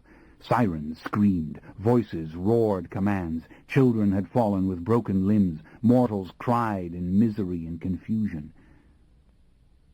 Get to Armand, Cayman thought. But what was the use? He saw them burning everywhere he looked, in great writhing plumes of orange and blue flame that changed suddenly to white in their heat as they released the charred clothes which fell to the pavements. How could he come between the fire and Armand? How could he save the young one, Daniel? He looked up at the distant hills, at a tiny figure glowing against the dark sky, unnoticed by all who screamed and fled and cried for help around him. Suddenly he felt the heat. He felt it touch him as it had in Athens. He felt it dance about his face. He felt his eyes watering. Steadily he regarded the distant, tiny source. And then, for reasons that he might never himself understand, he chose not to drive back the fire, but rather to see what it might do to him. Every fiber of his being said, "Give it back." Yet he remained motionless, washed of thought, and feeling the sweat drip from him. The fire circled him, embraced him, and then it moved away, leaving him alone, cold and wounded beyond his wildest imagining.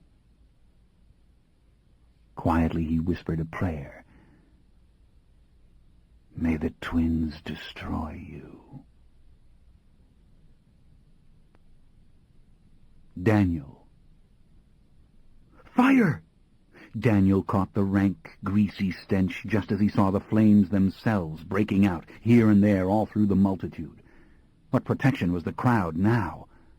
Like tiny explosions the fires were, as groups of frantic teenagers stumbled to get away from them and ran in senseless circles, colliding helplessly with one another.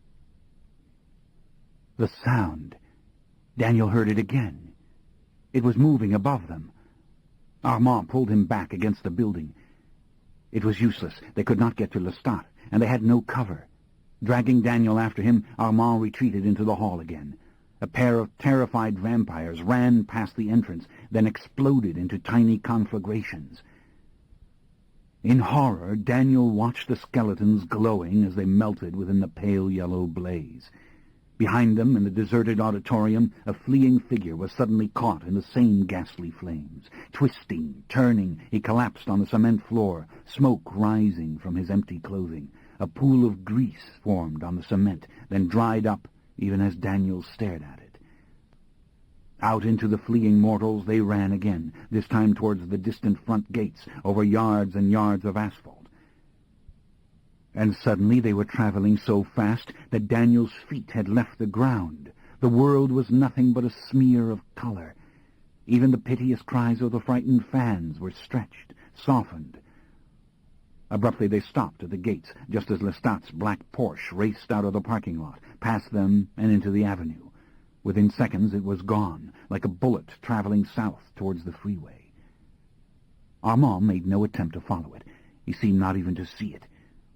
He stood near the gatepost, looking back over the heads of the crowd, beyond the curved roof of the hall to the distant horizon. The eerie telepathic noise was deafening now. It swallowed every other sound in the world. It swallowed every sensation. Daniel couldn't keep his hands from going to his ears, couldn't keep his knees from buckling.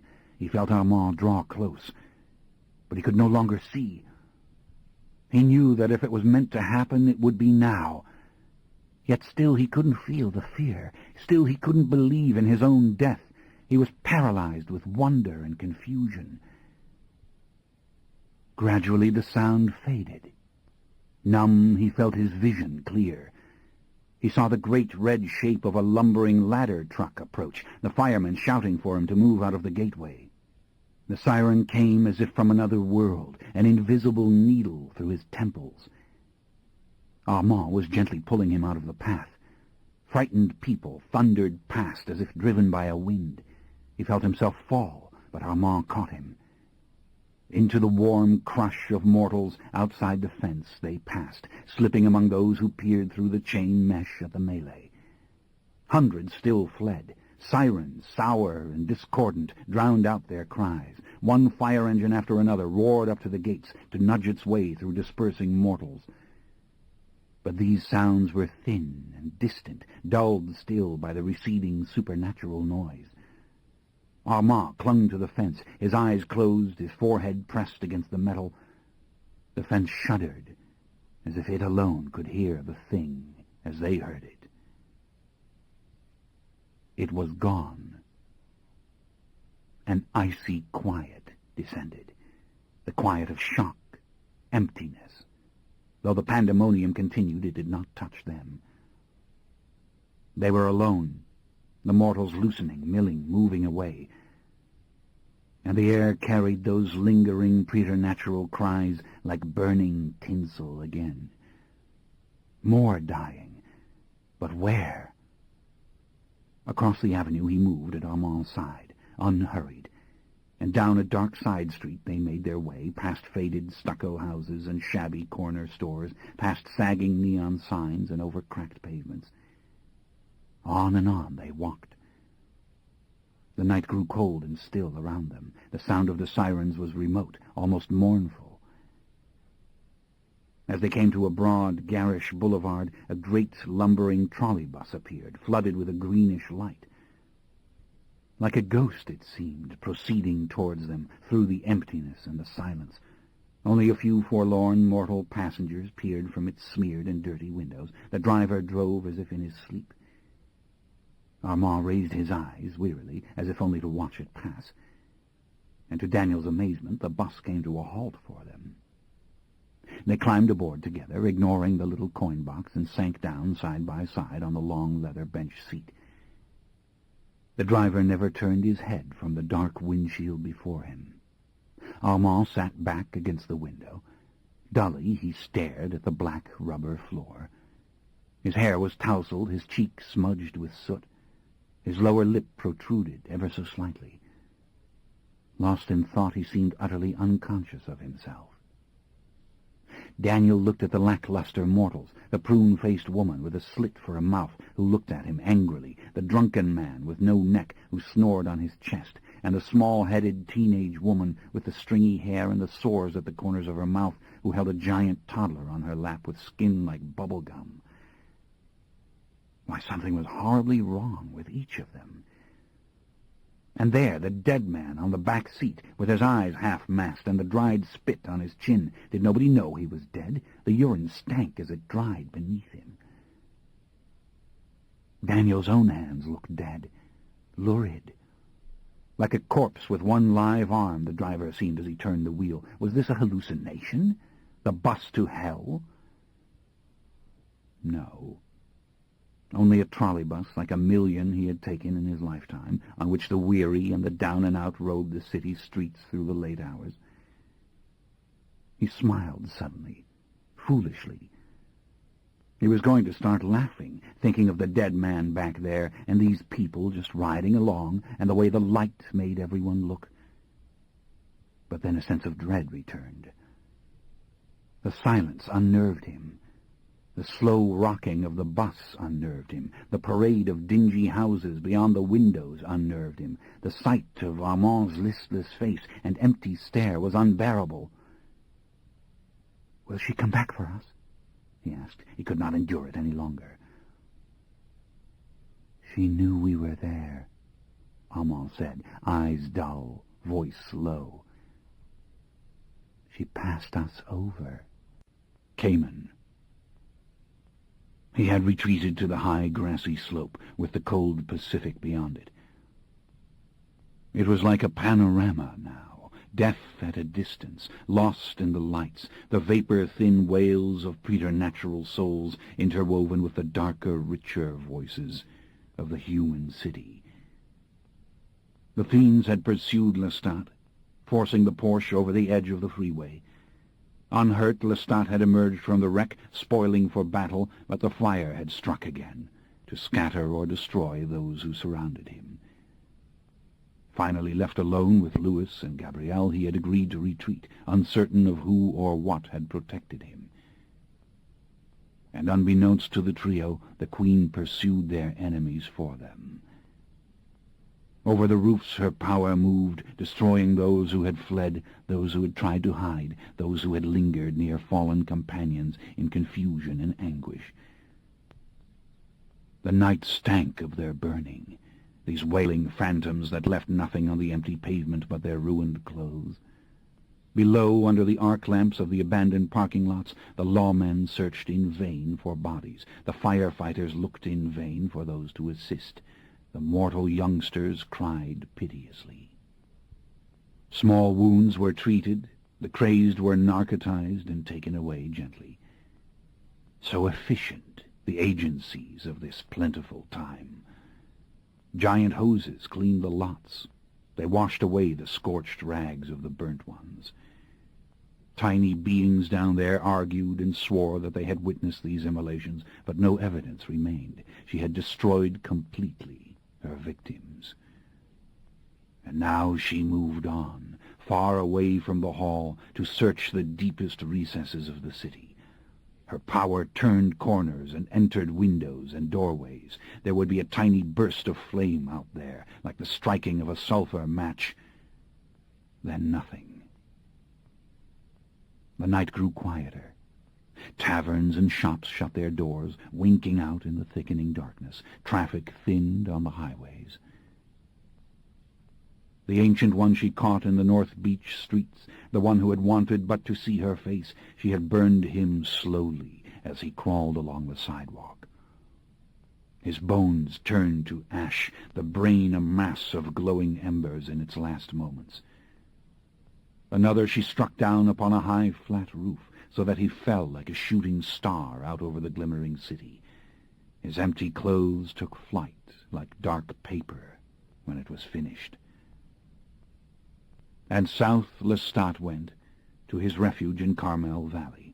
Jubilant, drunk on the love he felt for Louis and Gabrielle, he spoke of old times and new dreams, utterly oblivious to the final slaughter.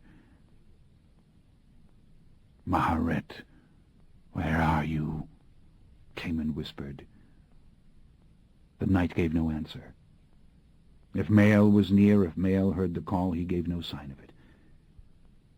Poor, desperate Mael, who had run out into the open after the attack upon Jessica. Mael, who might have been slain now, too. Mael staring helplessly as the ambulance carried Jessie away from him. Cayman could not find him. He combed the light-studded hills, the deep valleys in which the beat of souls was like a thunderous whisper. "Why have I witnessed these things?" he asked.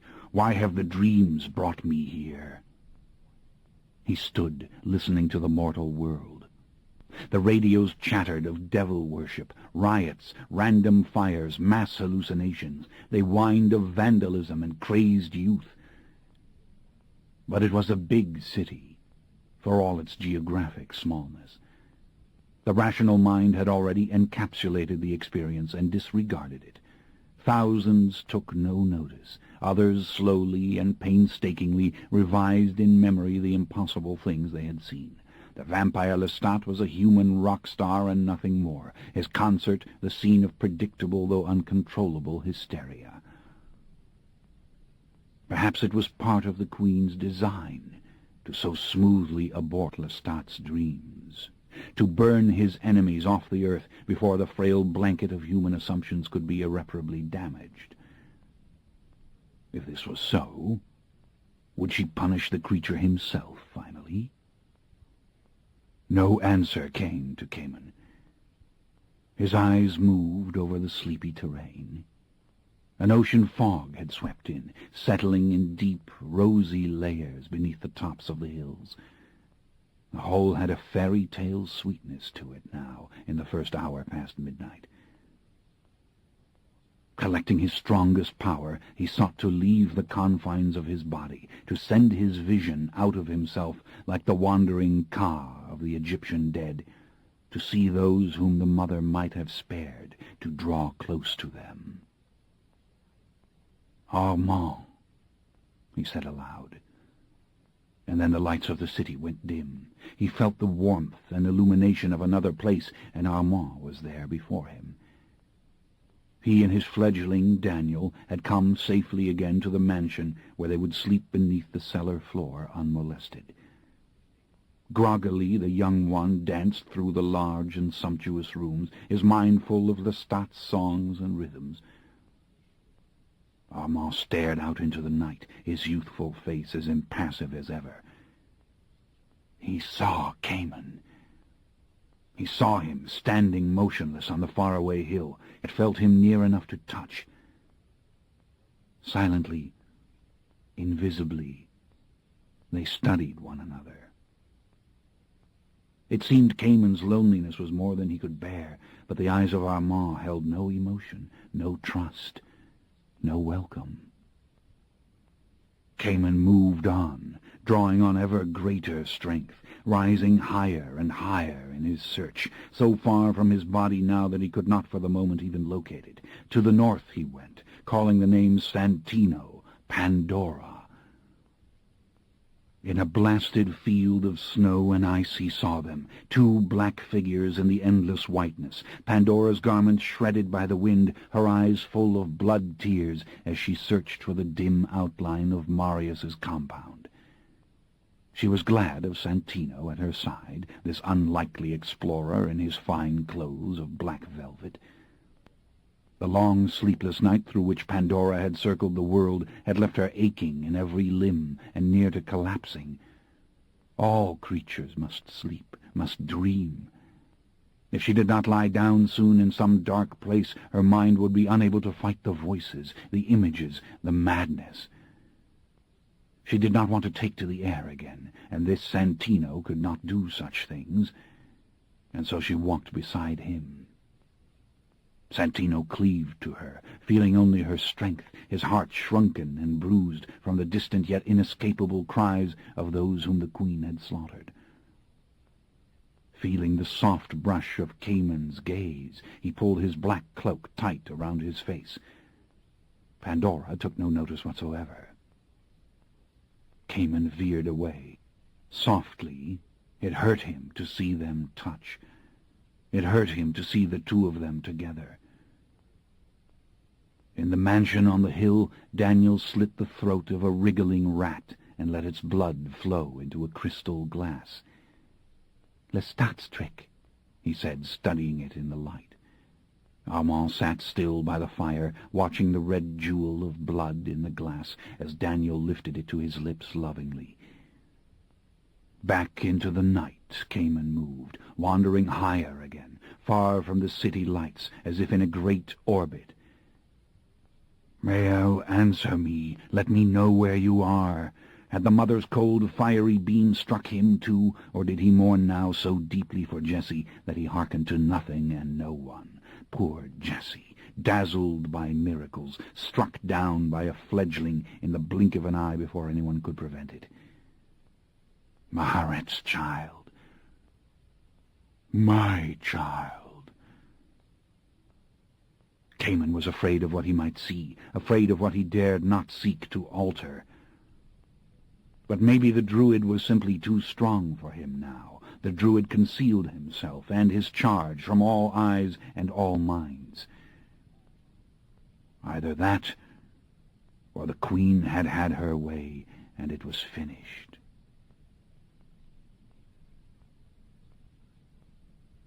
Jessie. So quiet here. She lay on a bed that was hard and soft, and her body felt floppy like that of a rag doll. She could lift her hand, but then it would drop, and still she could not see, except in a vague, ghostly way, things that might have been an illusion. For example, lamps around her. Ancient clay lamps, shaped like fish and filled with oil. They gave a thick, odoriferous perfume to the room. Was this a funeral parlor? It came again, the fear that she was dead, locked in the flesh, yet disconnected. She heard a curious sound. What was it? A scissors cutting. It was trimming the edges of her hair. The feel of it traveled to her scalp. She felt it even in her intestines. A tiny, vagrant hair was plucked suddenly from her face. One of those annoying hairs quite out of place which women so hate. She was being groomed for the coffin, wasn't she? Who else would take such care, lifting her hand now and inspecting her fingernails so carefully? But the pain came again, an electric flash moving down her back, and she screamed. She screamed aloud in this room where she'd been only hours before, in this very bed with the chains creaking. She heard a gasp from someone near her. She tried to see, but she only saw the lamps again. And some dim figure standing in the window. Miriam watching. "Where?" he asked. He was startled, trying to see the vision. Hadn't this happened before? "Why can't I open my eyes?" she asked. He could look forever, and he would never see Miriam. "Your eyes are open," he said. How raw and tender his voice sounded. "I can't give you any more unless I give it all. We are not healers, we are slayers. It's time for you to tell me what you want. There is no one to help me." "I don't know what I want. All I know is I don't want to die. I don't want to stop living." What cowards we are, she thought. What liars. A great fatalistic sadness had accompanied her all the way to this night, yet there had been the secret hope of this always, not merely to see, to know, but to be part of. She wanted to explain, to hone it carefully with audible words, but the pain came again, a fiery brand touched to her spine, the pain shooting into her legs. And then the blessed numbness. It seemed the room she couldn't see grew dark, and the flames of the ancient lamps sputtered. Outside the forest whispered, the forest writhed in the dark, and Mael's grip on her wrist was weak suddenly, not because he had let her go, but because she couldn't any longer feel it. "Jessie!" He shook her with both his hands, and the pain was like lightning shattering the dark. She screamed through her clenched teeth. Miriam, stony-eyed and silent, glared from the window. "Mael! Do it!" she cried. With all her strength she sat up on the bed. The pain was without shape or limit. The scream strangled inside her. But then she opened her eyes, truly opened them. In the hazy light she saw Miriam's cold, unmerciful expression. She saw the tall, bent figure of Mael towering over the bed. And then she turned to the open door. Maharet was coming. Mael didn't know, didn't realize till she did.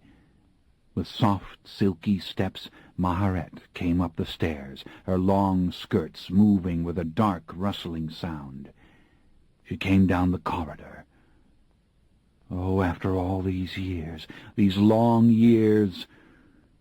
Through her tears, Jessie watched Maharet move into the light of the lamps. She saw her shimmering face and the burning radiance of her hair. Maharet gestured for Mael to leave them. Then Maharet approached the bed. She lifted her hands, palms open, as if in invitation.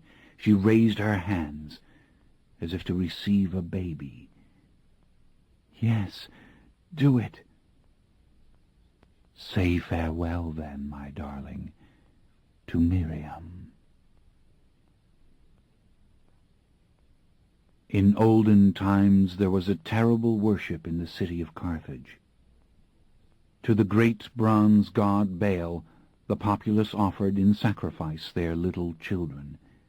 The small bodies were laid on the statue's outstretched arms, and then by means of a spring the arms would rise, and the children would fall into the roaring furnace of the god's belly. After Carthage was destroyed, only the Romans carried the old tale, and as the centuries passed, wise men came not to believe it. Too terrible, it seemed, the immolation of these children.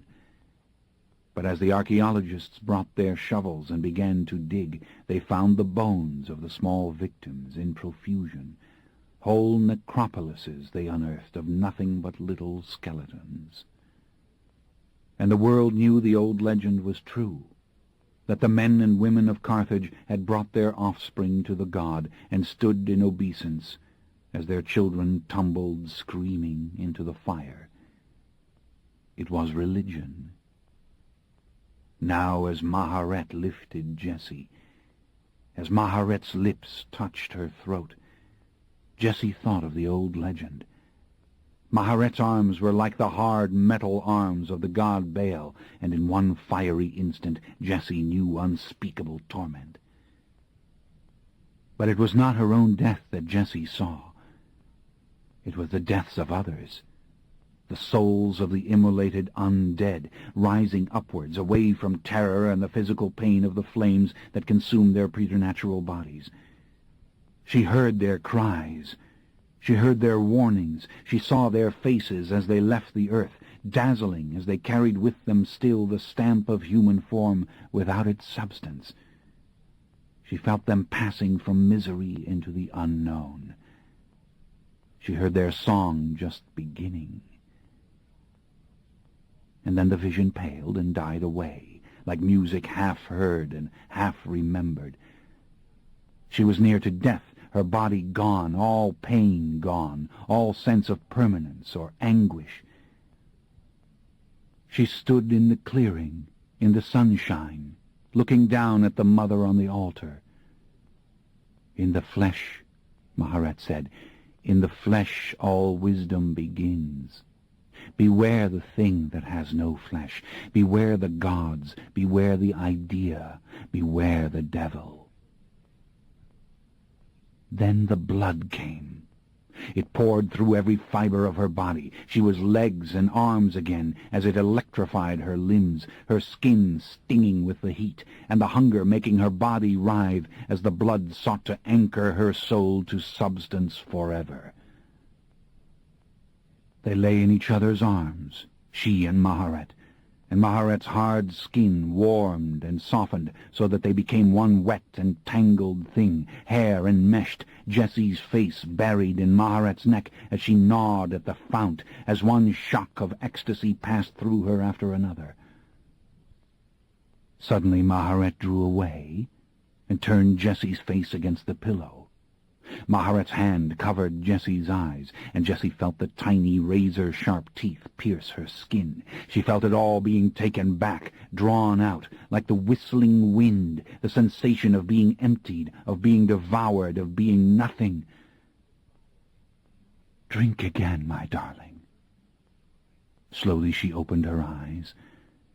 She saw the white throat and the white breasts. She reached out and caught the throat in her hands, and this time it was she who broke the flesh. She tore it, and when the first spill of blood hit her tongue, she pulled Maharet down under her.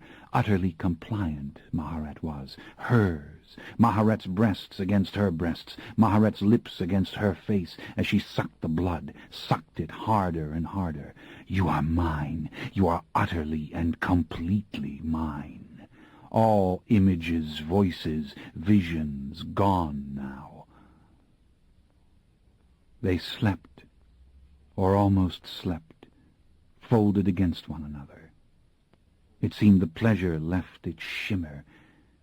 It seemed that to breathe was to feel it again. To shift against the silken sheets or against Maharet's silken skin was to begin again. The fragrant wind moved through the room. A great collective sigh rose from the forest. No more Miriam, no more the spirits of the twilight realm caught between life and death. She had found her place, her eternal place. As she closed her eyes, she saw the thing in the jungle stop and look at her. The red-haired thing saw her and saw Maharet in her arms. It saw the red hair, two women with red hair, and the thing veered and moved towards them.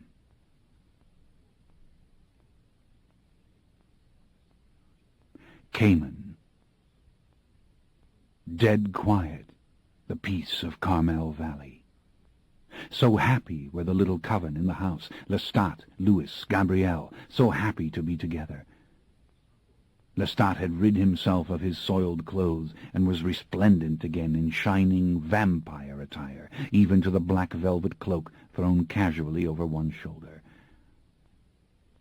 And the others, how animated they were, the woman Gabrielle unbraiding her yellow hair rather absently as she talked in an easy, passionate manner, and Louis, the human one, silent, yet profoundly excited by the presence of the other two, entranced, as it were, by their simplest gestures.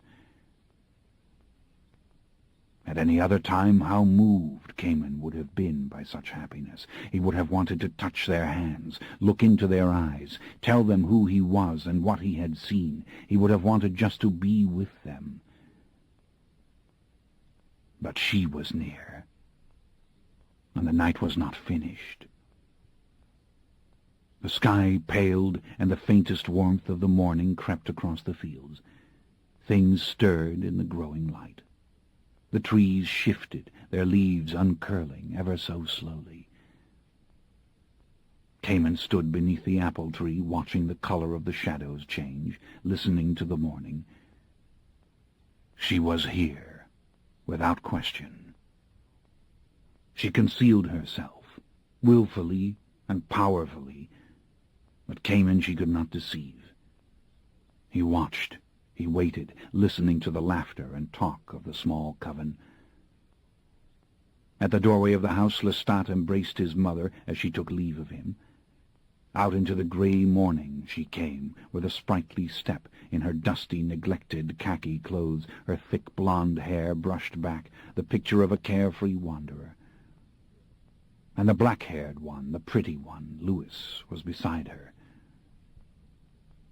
Cayman watched them cross the grass, the female moving on into the open field before the woods where she meant to sleep within the earth itself, while the male entered the cool darkness of a small outbuilding.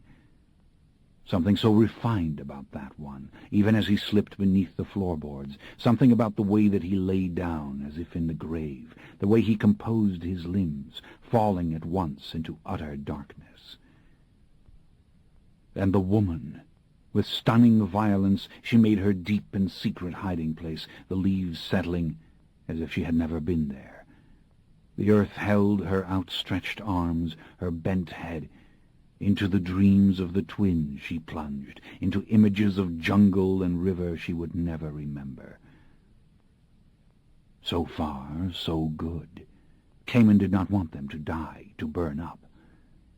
Exhausted, he stood with his back to the apple tree, the pungent green fragrance of the apples enveloping him.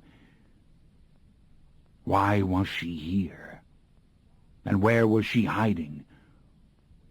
When he opened himself to it, he felt the low, radiant sound of her presence, rather like an engine of the modern world, giving off some irrepressible whisper of itself and its lethal power. Finally, Lestat emerged from the house and hurried towards the lair he had made for himself beneath the acacia trees against the hillside. Through a trap door he descended, down earthen steps, and into a dank chamber. So it was peace for them all. Peace until tonight, when he would be the bringer of bad tidings. The sun rose closer to the horizon. The first deflected rays appeared, which always dulled Cayman's vision. He focused upon the soft, deepening colors of the orchard as all the rest of the world lost its distinct lines and shapes. He closed his eyes for a moment, realizing that he must go into the house, that he must seek some cool and shadowy place where mortals were unlikely to disturb him. And when the sun set, he'd be waiting for them when they woke. He would tell them what he knew. He would tell them about the others. With a sudden stab of pain, he thought of Mayhel and of Jessie, whom he could not find, as if the earth had devoured them. He thought of Maharet, and he wanted to weep. But he made his way towards the house now. The sun was warm on his back. His limbs were heavy.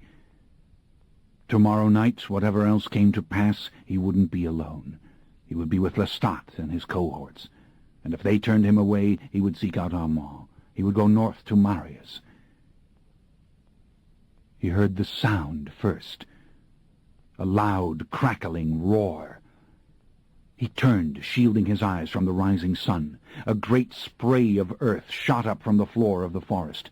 The acacias swayed as if in a storm, limbs cracking, roots heaved up from the soil, trunks falling helter-skelter.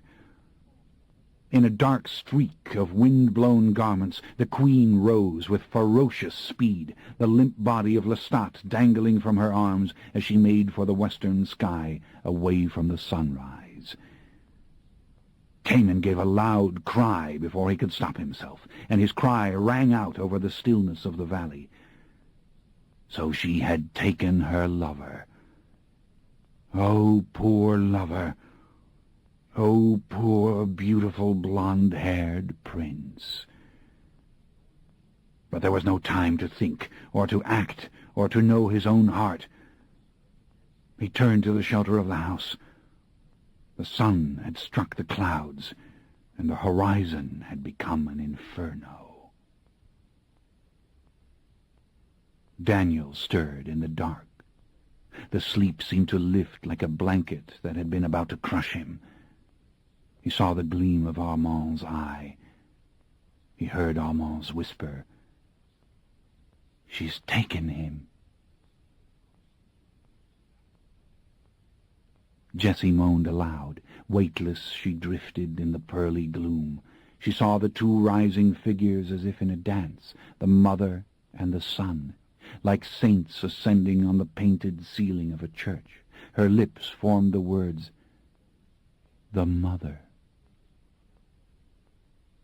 In their deep-dug grave beneath the ice, Pandora and Santino slept in each other's arms. Pandora heard the sound. She heard Cayman's cry.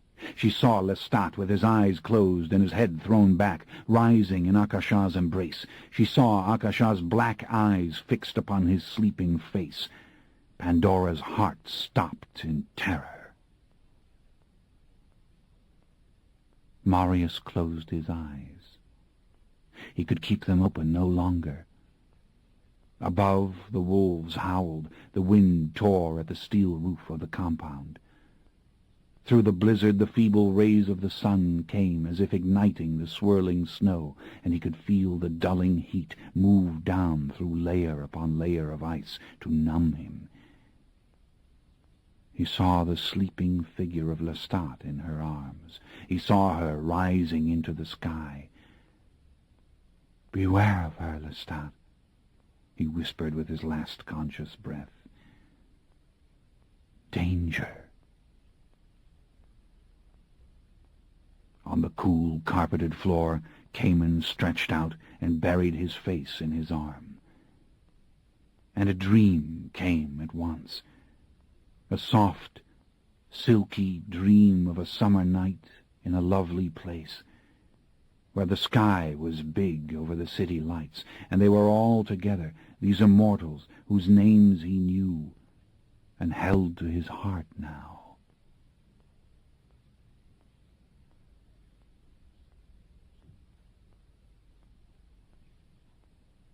Part 3. As it was in the beginning, is now, and ever shall be. Hide me from me. Fill these holes with eyes, for mine are not mine. Hide me head and need, for I am no good, so dead in life, so much time. Be wing, and shade my me from my desire to be hooked fish. That worm wine looks sweet, and makes my me blind. And too my heart hide, for I shall at this rate it also eat in time. Stan Rice, Cannibal, Some Lamb, 1975.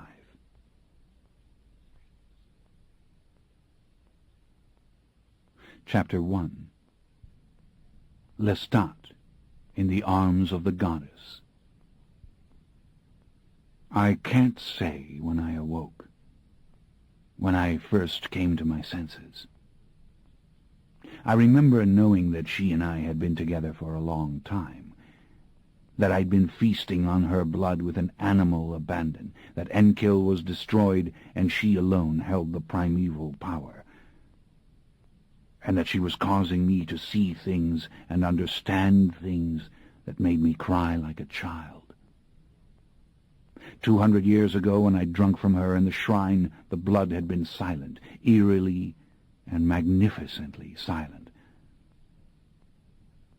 Now it was an utter transport of images, ravishing the brain just as the blood itself ravished the body. I was learning everything that had happened. I was there as the others died, one by one, in that horrible way. And then there were the voices that rose and fell, seemingly without purpose, like a whispering choir in a cave. It seemed there was a lucid moment in which I connected everything, the rock concert, the house in Carmel Valley, her radiant face before me,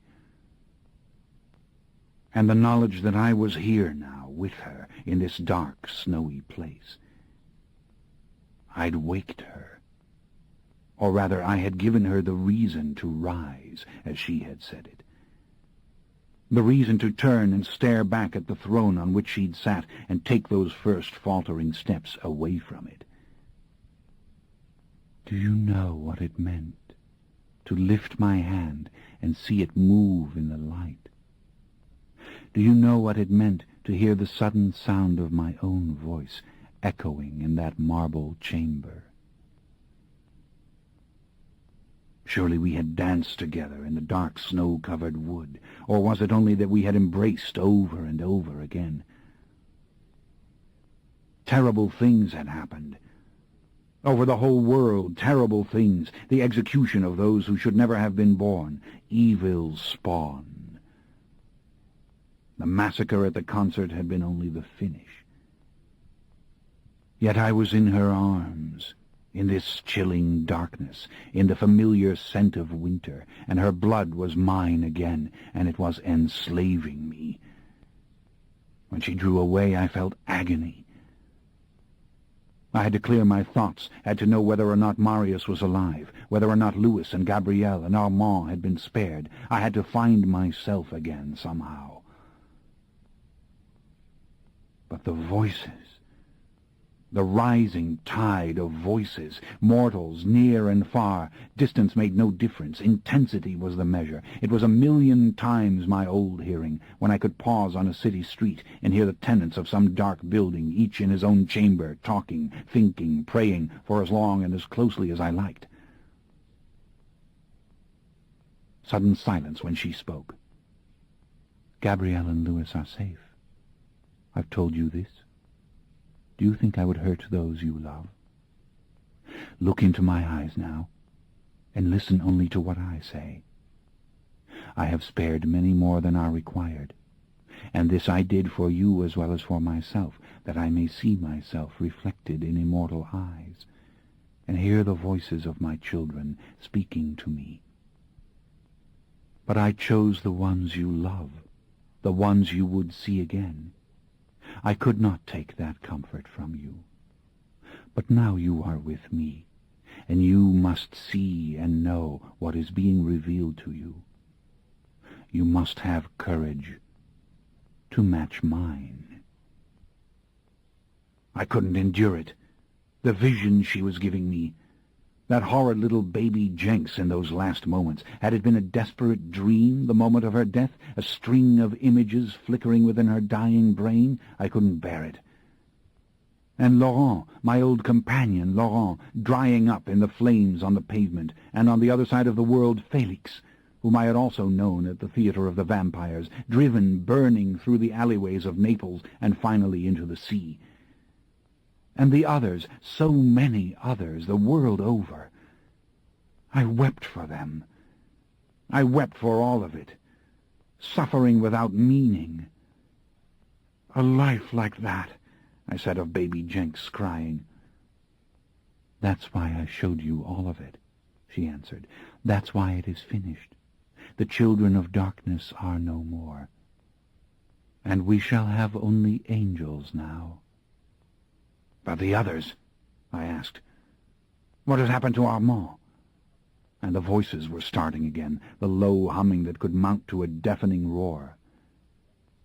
Come now, my prince, she whispered. Silence again. She reached up and held my face in her hands. Her black eyes grew larger, the white face suddenly supple and almost soft. If you must see it, I'll show you those who still live, those whose names will become legend, along with yours and mine. Legend? She turned her head ever so slightly. It seemed a miracle when she closed her eyes, because then the visible life went out of her altogether. A dead and perfect thing, fine black eyelashes curling exquisitely. I looked down at her throat, at the pale blue of the artery beneath the flesh, suddenly visible as if she meant for me to see it. The lust I felt was unsupportable. The goddess, mine. I took her roughly with a strength that would have hurt a mortal woman. The icy skin seemed absolutely impenetrable, and then my teeth broke through it, and the hot fount was roaring into me again. The voices came, yet they died back at my command, and there was nothing then but the low rush of the blood and her heart beating slowly next to my own. Darkness, a brick cellar, a coffin made of oak and polished to a fine luster, locks of gold. The magic moment. The locks opened, as if sprung by an invisible key. The lid rose, revealing the satin lining. There was a faint scent of Eastern perfume. I saw Armand, lying on the white satin pillow, a seraph with long, full auburn hair, head to one side, eyes blank, as if to wake was unfailingly startling. I watched him rise from the coffin with slow, elegant gestures. Our gestures, for we are the only beings who routinely rise from coffins. I saw him close the lid. Across the damp brick floor he walked to yet another coffin, and this one he opened, reverently, as if it were a casket containing a rare prize. Inside, a young man lay sleeping, lifeless, yet dreaming of a jungle where a red-haired woman walked. A woman I could not clearly see. And then the most bizarre scene, something I'd glimpsed before, but where? 2 women kneeling beside an altar. That is, I thought it was an altar. A tensing in her, a tightening. She shifted against me like a statue of the Virgin, ready to crush me. I swooned. I thought I heard her speak a name. But the blood came in another gush, and my body was throbbing again with the pleasure. No earth, no gravity. The brick cellar once more. A shadow had fallen over the young man's body. Another had come into the cellar and placed a hand on Armand's shoulder. Armand knew him. Mael was his name. Come. But where is he taking them? Purple evening in the redwood forest. Gabrielle was walking in that careless, straight-backed, unstoppable way of hers, her eyes like two chips of glass, giving back nothing to what she saw around her, and there was Louis beside her, struggling gracefully to keep up. Louis looked so touchingly civilized in the wilderness, so hopelessly out of place. The vampire guise of last night had been discarded, yet he seemed even more the gentleman in his worn old clothing, merely a little down on his luck. Out of his league with her, and does she know it? Will she take care of him? But they're both afraid. Afraid for me. The tiny sky above was turning to polished porcelain. The trees seemed to bring the light down their massive trunks almost to the roots. I could hear a creek rushing in the shadows. Then I saw it. Gabrielle walked right into the water in her brown boots. But where are they going? And who was the third one with them, who came into view only as Gabrielle turned back to look at him? My God, such a face, and so placid. Ancient, powerful, yet letting the two young ones walk before him. Through the trees I could see a clearing, a house. On a high stone veranda stood a red-haired woman, the woman whom I'd seen in the jungle. Ancient, expressionless mask of a face, like the face of the male in the forest who was looking up at her, face like the face of my queen. Let them come together. I sighed as the blood poured into me. It will make it all the simpler. But who were they, these ancient ones, these creatures with countenances washed as clean as her own? The vision shifted. This time the voices were a soft wreath around us, whispering, crying, and for one moment I wanted to listen, to try to detach from the monstrous chorus one fleeting mortal song. Imagine it, voices from all over, from the mountains of India, from the streets of Alexandria, from the tiny hamlets near and far. But another vision was coming. Marius. Marius was climbing up out of a blood-stained pit of broken ice, with Pandora and Santino to aid him. They had just managed to reach the jagged shelf of a basement floor. The dried blood was a crust covering half of Marius's face. He looked angry, bitter, eyes dull, his long yellow hair matted with blood. With a limp he went up a spiraling iron stairs, Pandora and Santino in his wake. It was like a pipe through which they ascended. When Pandora tried to help him, he brushed her aside roughly. Wind, bitter cold. Marius's house lay open to the elements as if an earthquake had broken it apart. Sheets of glass were shattered into dangerous fragments. Rare and beautiful tropical fish were frozen on the sand floor of a great ruined tank. Snow blanketed the furnishings and lay heaped against the bookshelves, against the statues, against the racks of records and tapes. The birds were dead in their cages. The green plants were dripping with icicles. Marius stared at the dead fish in the murky margin of ice in the bottom of the tank. He stared at the great dead stalks of seaweed that lay among the shards of gleaming glass. Even as I watched, I saw him healing. The bruises seemed to melt from his face. I saw the face itself regain its natural shape. His leg was mending. He could stand almost straight. In rage, he stared at the tiny blue and silver fish. He looked up at the sky, at the white wind that obliterated the stars completely. He brushed the flakes of dried blood from his face and hair. Thousands of pages had been scattered about by the wind, pages of parchment, old crumbling paper. The swirling snow came down now, lightly into the ruined parlor. There Marius took up the brass poker for a walking stick. and stared out through the ruptured wall at the starving wolves howling in their pen.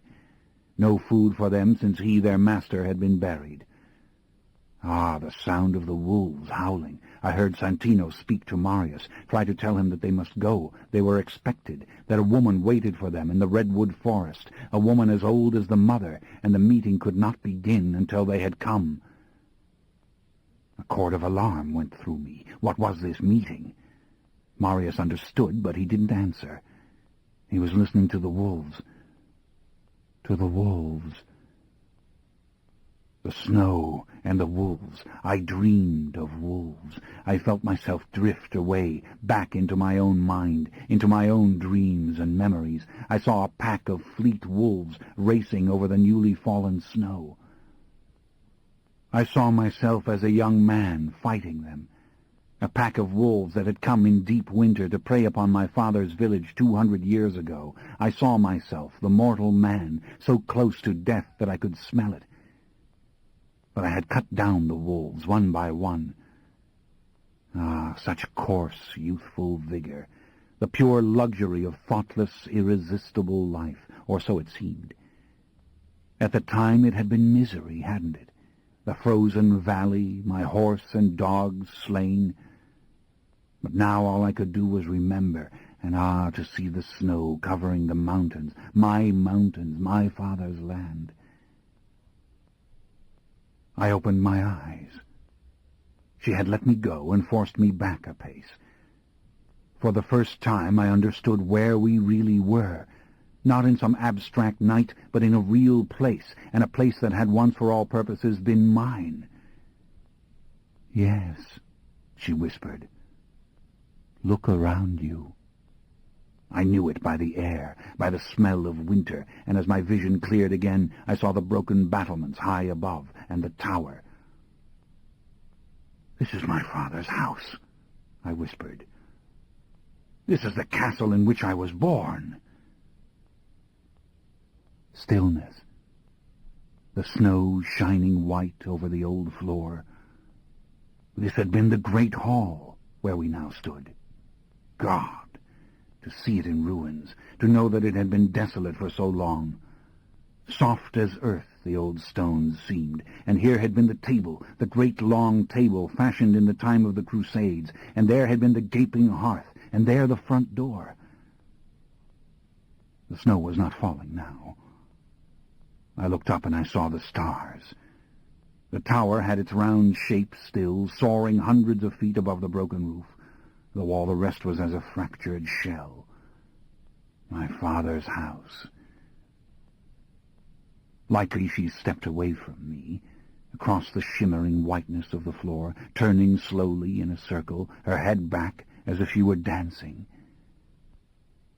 To move, to touch solid things, to pass from the realm of dreams into the real world, of all these joys she'd spoken earlier. It took my breath away watching her.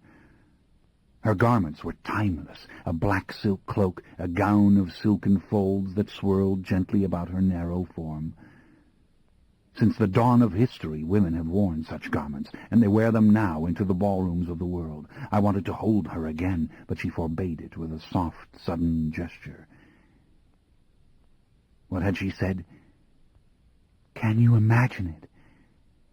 When I realized that he could no longer keep me there, that I was standing before the throne and he had not stirred, that not the faintest response came from him." She turned. She smiled. The pale light of the sky struck the lovely angles of her face, the high cheekbones, the gentle slope of her chin. Alive she looked, utterly alive. Then she vanished. "Akasha!" "Come to me," she said. But where was she? Then I saw her, far, far away from me, at the very end of the hall, a tiny figure at the entrance to the tower. I could scarce make out the features of her face now, yet I could see behind her the black rectangle of the open door. I started to walk towards her. "No," she said. "Time to use the strength I've given you. Merely come." I didn't move. My mind was clear. My vision was clear. and I knew what she meant. But I was afraid. I'd always been the sprinter, the leaper, the player of tricks. Preternatural speed that baffled mortals, that was not new to me. But she asked for a different accomplishment. I was to leave the spot where I stood and locate myself suddenly beside her with a speed which I myself could not track. It required a surrender to try such a thing. "Yes, surrender," she said gently. "Come." For a tense moment I merely looked at her, her white hand gleaming on the edge of the broken door.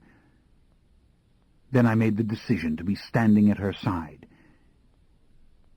It was as if a hurricane touched me, full of noise and random force. Then I was there. I felt myself shudder all over. The flesh of my face hurt a little, but what did that matter? I looked down into her eyes, and I smiled. Beautiful she was, so beautiful. The goddess with her long black plaited hair. Impulsively I took her in my arms and kissed her cold lips, and felt them yield to me just a little. Then the blasphemy of it struck me.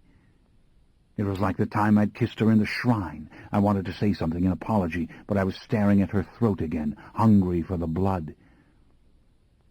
It tantalized me that I could drink it, and yet she was who she was. She could have destroyed me in a second, with no more than the wish to see me die. That's what she had done to the others. The danger thrilled me darkly. I closed my fingers round her arms, felt the flesh give ever so slightly. I kissed her again and again. I could taste blood in it. She drew back and placed her finger on my lips. Then she took my hand and led me through the tower door. Starlight fell through the broken roof hundreds of feet above us, through a gaping hole in the floor of the highest room. "Do you see?" she said. "The room at the very top is still there. The stairs are gone. The room is unreachable. Except for you and me, my prince." Slowly she started to rise. Never taking her eyes off me, she traveled upwards, the sheer silk of her gown billowing only slightly. I watched in astonishment as she rose higher and higher, her cloak ruffled as if by a faint breeze. She passed through the opening and then stood on the very edge. Hundreds of feet! Not possible for me to do this. "Come to me, my prince," she said, her soft voice carrying in the emptiness. "Do as you have already done. Do it quickly, and as mortals so often say, don't look down." Whispered laughter. Suppose I got a fifth of the way up. A good leap, the height, say, of a 4-story building, which was rather easy for me, but also the limit of dizziness. Not possible. Disorientation. How had we come to be here? It was all spinning again. I saw her, but it was dreamlike, and the voices were intruding. I didn't want to lose this moment. I wanted to remain connected with time in a series of linked moments, to understand this on my terms. "Stop," she whispered. "Now." Such a tender thing, her small gesture to me to be quick. I did what I had done before.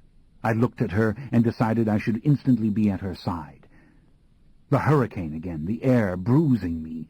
I threw up my arms and fought the resistance. I think I saw the hole in the broken boards as I passed through it. Then I was standing there, shaken, terrified I would fall. It sounded as if I were laughing, but I think I was just going mad a little, crying, actually. "But how?" I said. "I have to know how I did it." "You know the answer," she said.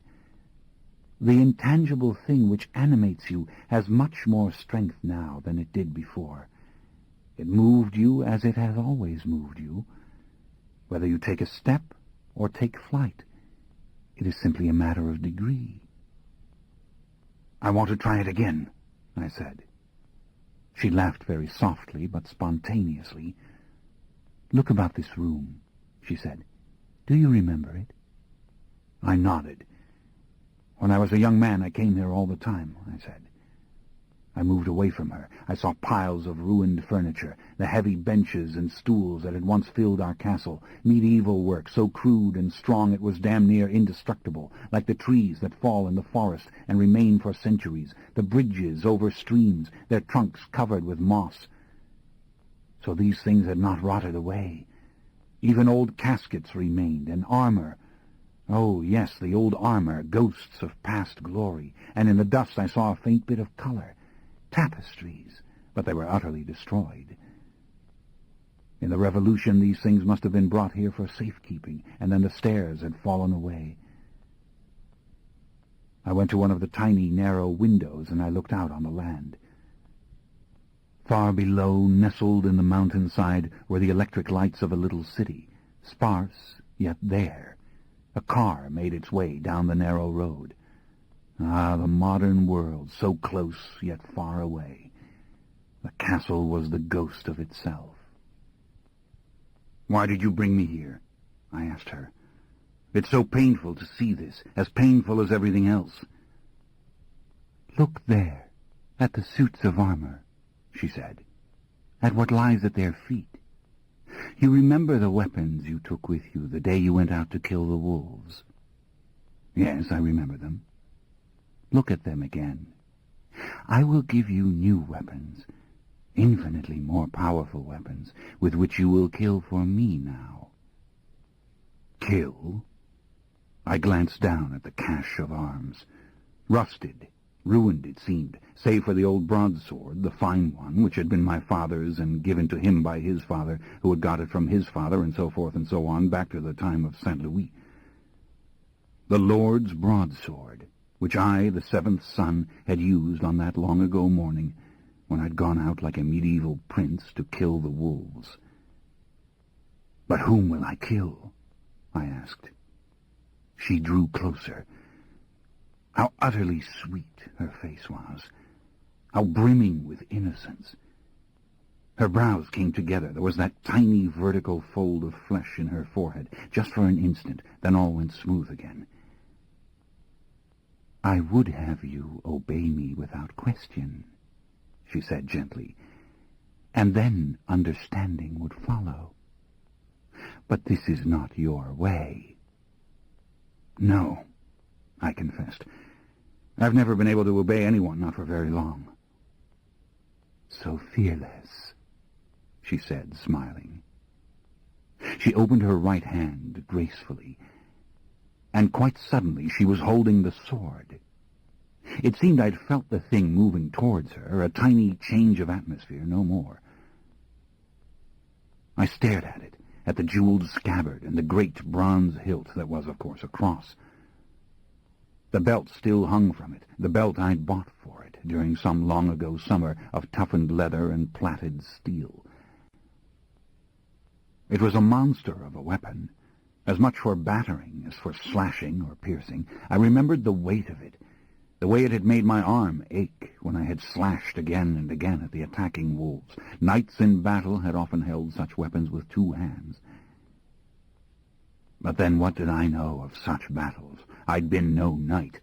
I'd skewered an animal with this weapon, my only moment of mortal glory in what it had got me, the admiration of an accursed bloodsucker who chose to make me his heir. She placed the sword in my hands. "It's not heavy now, my prince," she said. "You are immortal, truly immortal. My blood is in you, and you will use your new weapons for me as you once used this sword." A violent shudder went through me as I touched the sword. It was as if the thing held some latent memory of what it had witnessed. I saw the wolves again. I saw myself standing in the blackened, frozen forest, ready to kill. And I saw myself a year later in Paris, dead, immortal, a monster, and on account of those wolves, wolf-killer, the vampire had called me. He had picked me from the common herd because I had slain those cursed wolves and worn their fur so proudly through the winter streets of Paris. How could I feel such bitterness, even now? Did I want to be dead and buried down below in the village graveyard?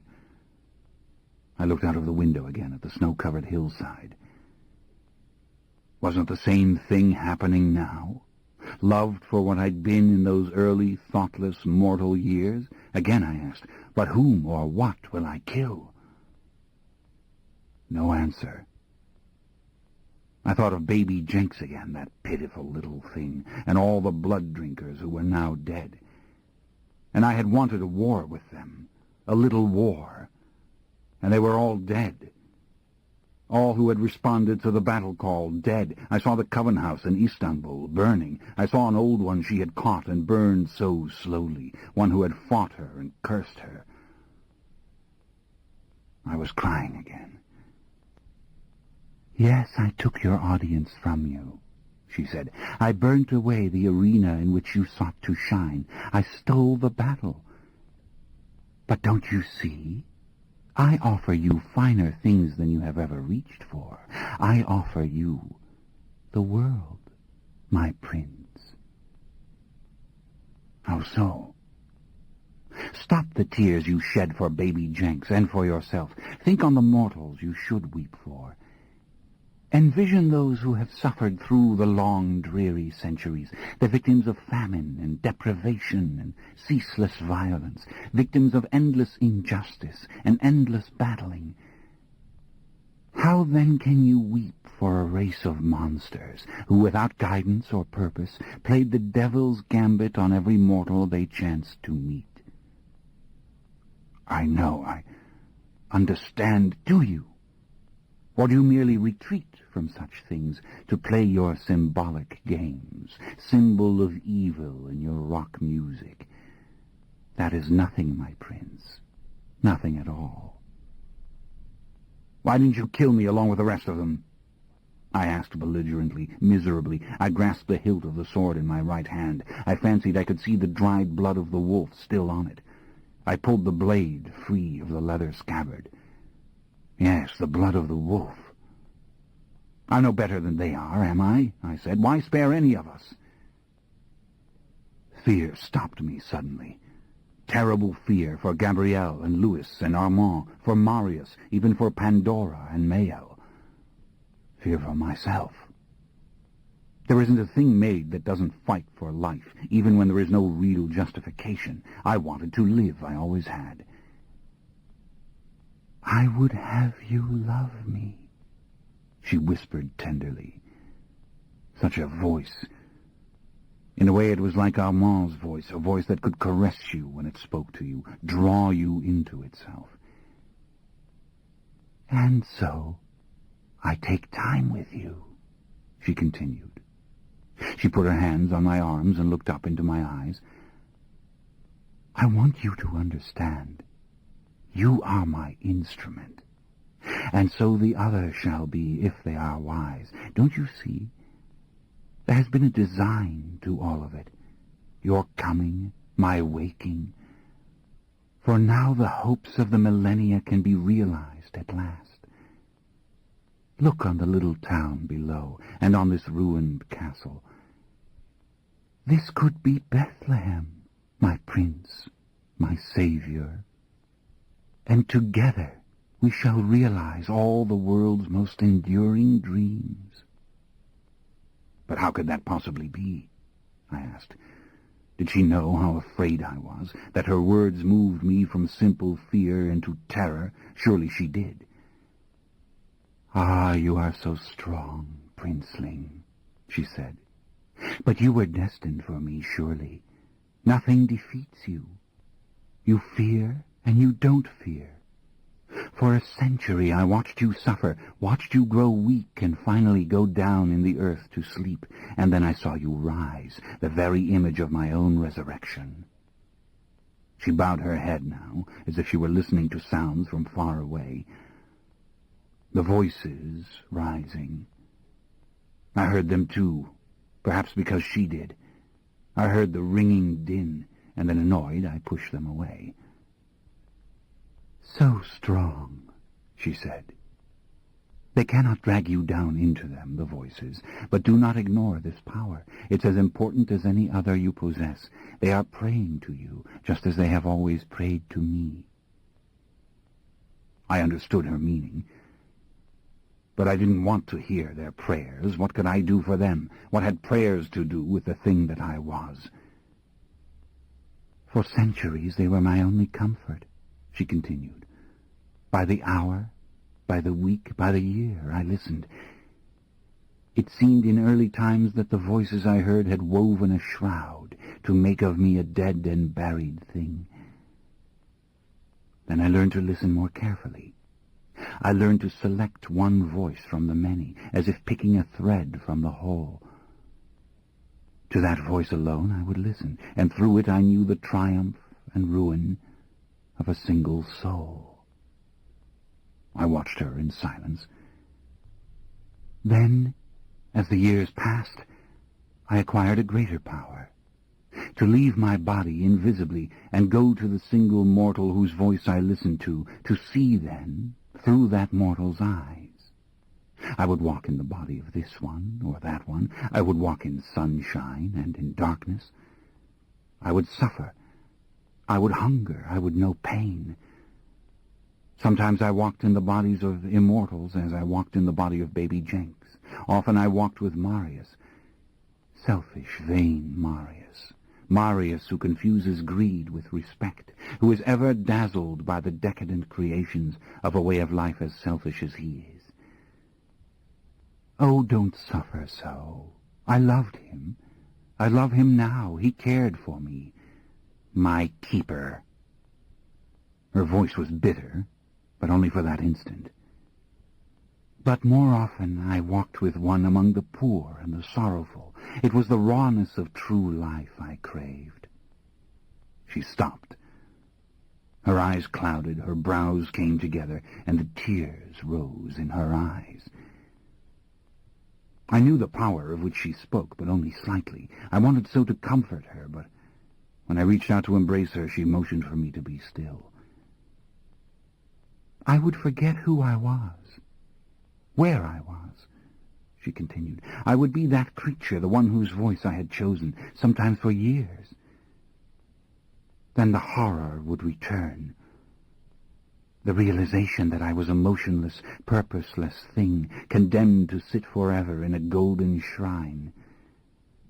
Can you imagine the horror of waking suddenly to that realization? That all you have seen and heard and been is nothing but illusion, the observation of another's life. I would return to myself. I would become again what you see before you, this idol with a heart and brain. I nodded. Centuries ago, when I had first laid eyes upon her, I had imagined unspeakable suffering locked within her. I had imagined agonies without expression. And I had been right. I knew he kept you there, I said. I spoke of Enkill, who was now gone, destroyed, a fallen idol. I was remembering the moment in the shrine when I'd drunk from her, and he'd come to claim her and almost finished me then and there. Had he known what he meant to do? Was all reason gone even then? She only smiled in answer. Her eyes were dancing as she looked out into the dark. The snow had begun again, swirling almost magically, catching the light of the stars and the moon, and diffusing it through all the world, it seemed. It was meant, what happened, she answered finally, that I should pass those years growing ever more strong, growing so strong finally that no one can be my equal. She stopped. Just for a moment her conviction seemed to waver, but then she grew confident again. He was but an instrument, in the end, my poor beloved king, my companion in agony. His mind was gone, yes. And I did not destroy him, not really. I took into myself what was left of him. And at times I had been as empty, as silent, as devoid of the will even to dream as he was. Only for him there was no returning. He had seen his last visions. He was of no use any more. He has died a god's death, because it only made me stronger. And it was all meant, my prince. All meant, from start to finish. But how? By whom? Whom? She smiled again. Don't you understand? You need look no further for the cause of anything. I am the fulfillment, and I shall, from this moment on, be the cause. There is nothing and no one now who can stop me. Her face hardened for a second. That wavering again. Old curses mean nothing. In silence I have attained such power that no force in nature could harm me. Even my first brood cannot harm me, though they plot against me. It was meant that those years should pass before you came. How did I change it? She came a step closer. She put her arm around me, and it felt soft for the moment, not like the hard thing it truly was. We were just two beings standing near to each other, and she looked indescribably lovely to me, so pure and otherworldly. I felt the awful desire for the blood again, to bend down, to kiss her throat, to have her as I had had 1,000 mortal women, yet she, the goddess, she, with the immeasurable power. I felt the desire rising, cresting. Again she put her finger on my lips as if to say, "Be still." "Do you remember when you were a boy here?" she asked. "Think back now on the time when you begged them to send you to the monastery school. Do you remember the things the brothers taught you? Prayers, the hymns, the hours you worked in the library, the hours in the chapel when you prayed alone?" "I remember, of course." I felt the tears coming again. I could see it so vividly, the monastery library and the monks who had taught me and believed I could be a priest. I saw the cold little cell with its bed of boards. I saw the cloister and the garden veiled in rosy shadow. God, I didn't want to think now of those times. But some things can never be forgotten. "Do you remember the morning that you went into the chapel?"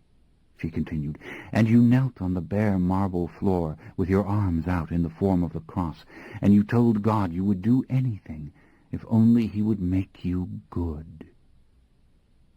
Yes, good. Now it was my voice that was tinged with bitterness. "You said you would suffer martyrdom, torments unspeakable. It did not matter, if only you were to be someone who was good." Yes, I remember. I saw the old saints. I heard the hymns that had broken my heart. I remembered the morning my brothers had come to take me home, and I had begged them on my knees to let me stay there. And later, when your innocence was gone, and you took the high road to Paris, it was the same thing you wanted. When you danced and sang for the boulevard crowds, you wanted to be good. "I was," I said haltingly. "It was a good thing to make them happy, and for a little while I did." "Yes, happy," she whispered. I could never explain to Nicola, my friend, that it was so important to believe in a concept of goodness, even if we make it up ourselves. We don't really make it up. It's there, isn't it? "Oh, yes, it's there," she said. "It's there because we put it there." Such sadness. I couldn't speak. I watched the falling snow. I clasped her hand and felt her lips against my cheek. "You were born for me, my prince," she said. "You were tried and perfected. And in those first years when you went into your mother's bedchamber and brought her into the world of the undead with you, it was but a prefigurement of your waking me. I am your true mother, the mother who will never abandon you, and I have died and been reborn too. All the religions of the world, my prince, sing of you and of me." "How so?" I asked. "How can that be?" "Ah, but you know. You know. She took the sword from me and examined the old belt slowly, running it across the open palm of her right hand. Then she dropped it down into the rusted heap, the last remnants on earth of my mortal life. And it was as if a wind touched these things, blowing them slowly across the snow-covered floor until they were gone. "Discard your old illusions," she said, "your inhibitions. They are no more of use than these old weapons. Together we will make the myths of the world real." A chill cut through me, a dark chill of disbelief and then confusion. But her beauty overcame it. "You wanted to be a saint when you knelt in that chapel," she said. "Now you shall be a god with me." There were words of protest on the tip of my tongue. I was frightened. Some dark sense overcame me. Her words, what could they possibly mean? But suddenly I felt her arm around me, and we were rising out of the tower, up through the shattered roof. The wind was so fierce it cut my eyelids. I turned towards her. My right arm went round her waist, and I buried my head against her shoulder. I heard her soft voice in my ear, telling me to sleep. It would be hours before the sun set on the land to which we were going, to the place of the first lesson.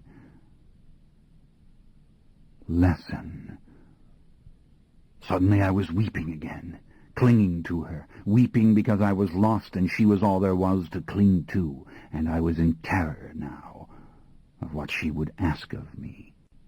Chapter 2. Marius. Coming Together. They met again at the edge of the redwood forest, their clothes tattered, their eyes tearing from the wind. Pandora stood to the right of Marius, Santino to the left. And from the house across the clearing, Mael came towards them, a lanky figure almost loping over the mown grass. Silently he embraced Marius. "Old friend," Marius said. But his voice had no vitality. Exhausted, he looked past Mael towards the lighted window of the house. He sensed a great hidden dwelling within the mountain behind the visible structure, with its peaked and gabled roof. And what lay there waiting for him? For all of them. If only he had the slightest spirit for it. If only he could recapture the smallest part of his own soul. "I'm weary," he said to Mael. "I'm sick from the journey. Let me rest here a moment longer, then I'll come." Marius did not despise the power to fly, as he knew Pandora did. Nevertheless, it invariably chastened him. He had been defenseless against it on this night of all nights, and he had now to feel the earth under him, to smell the forest, and to scan the distant house in a moment of uninterrupted quiet. His hair was tangled from the wind and still matted with dried blood.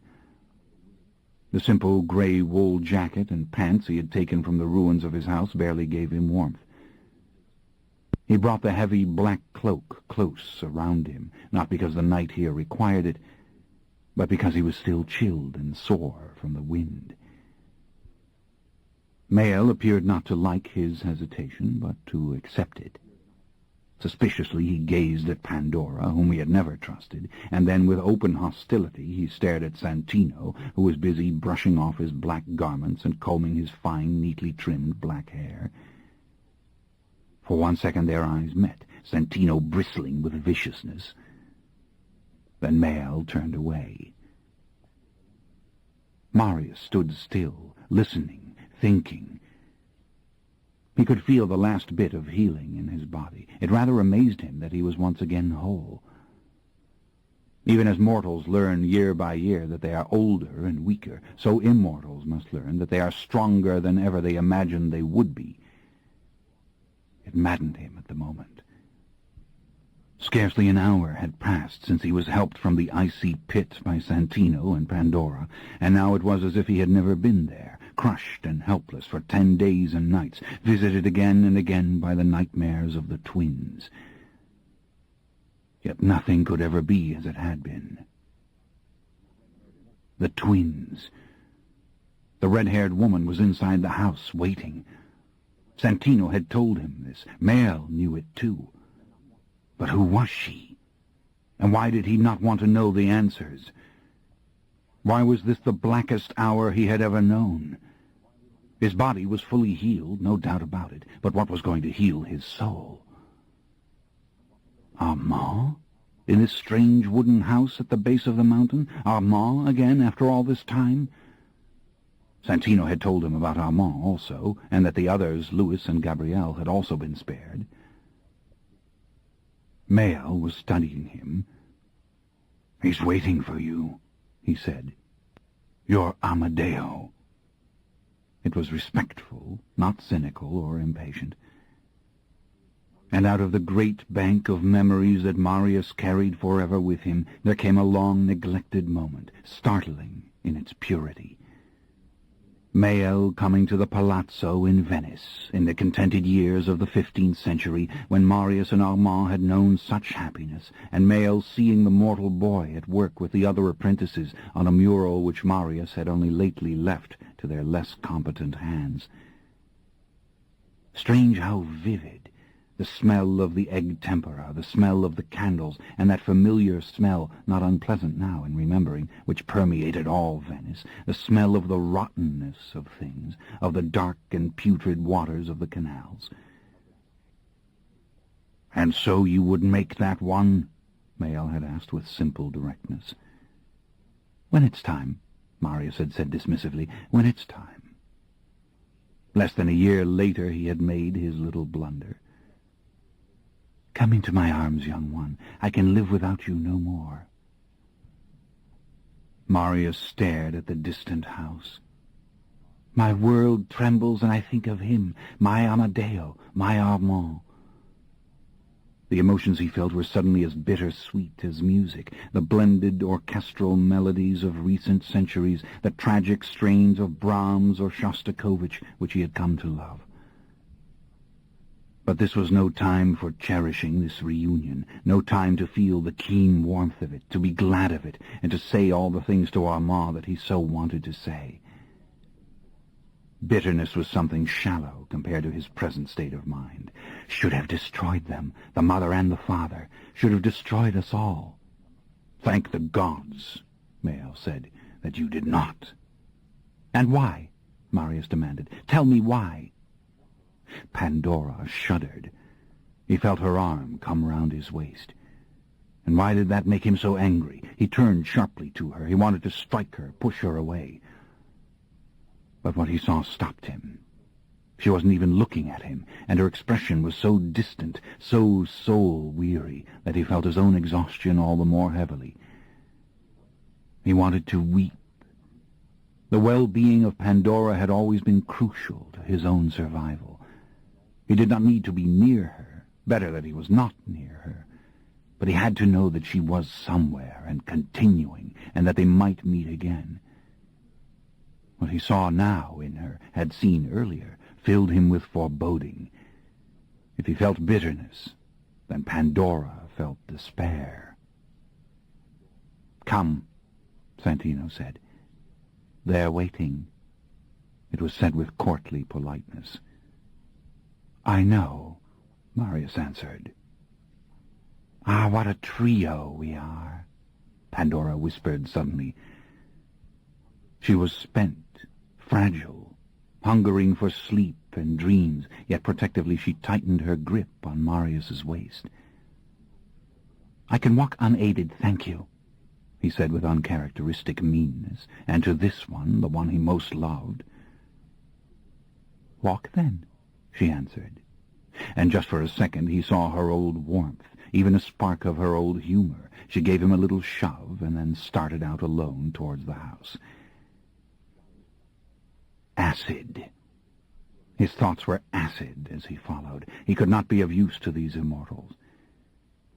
Yet he walked on with Mael and Santino into the light streaming from the windows beyond. The redwood forest receded into shadow, not a leaf moved.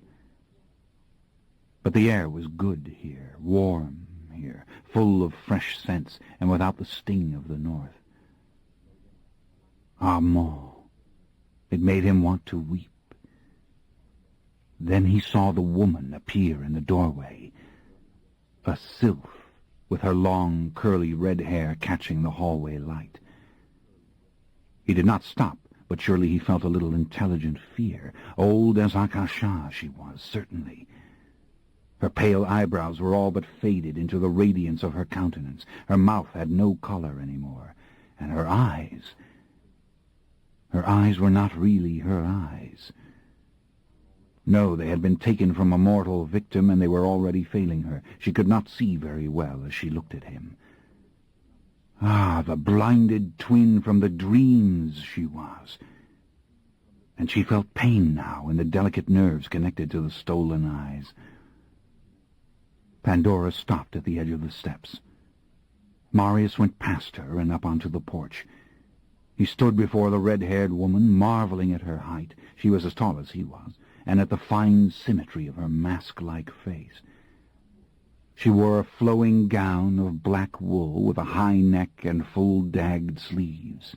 In long, loose gores the cloth fell from a slender girdle of braided black cord just beneath her small breasts.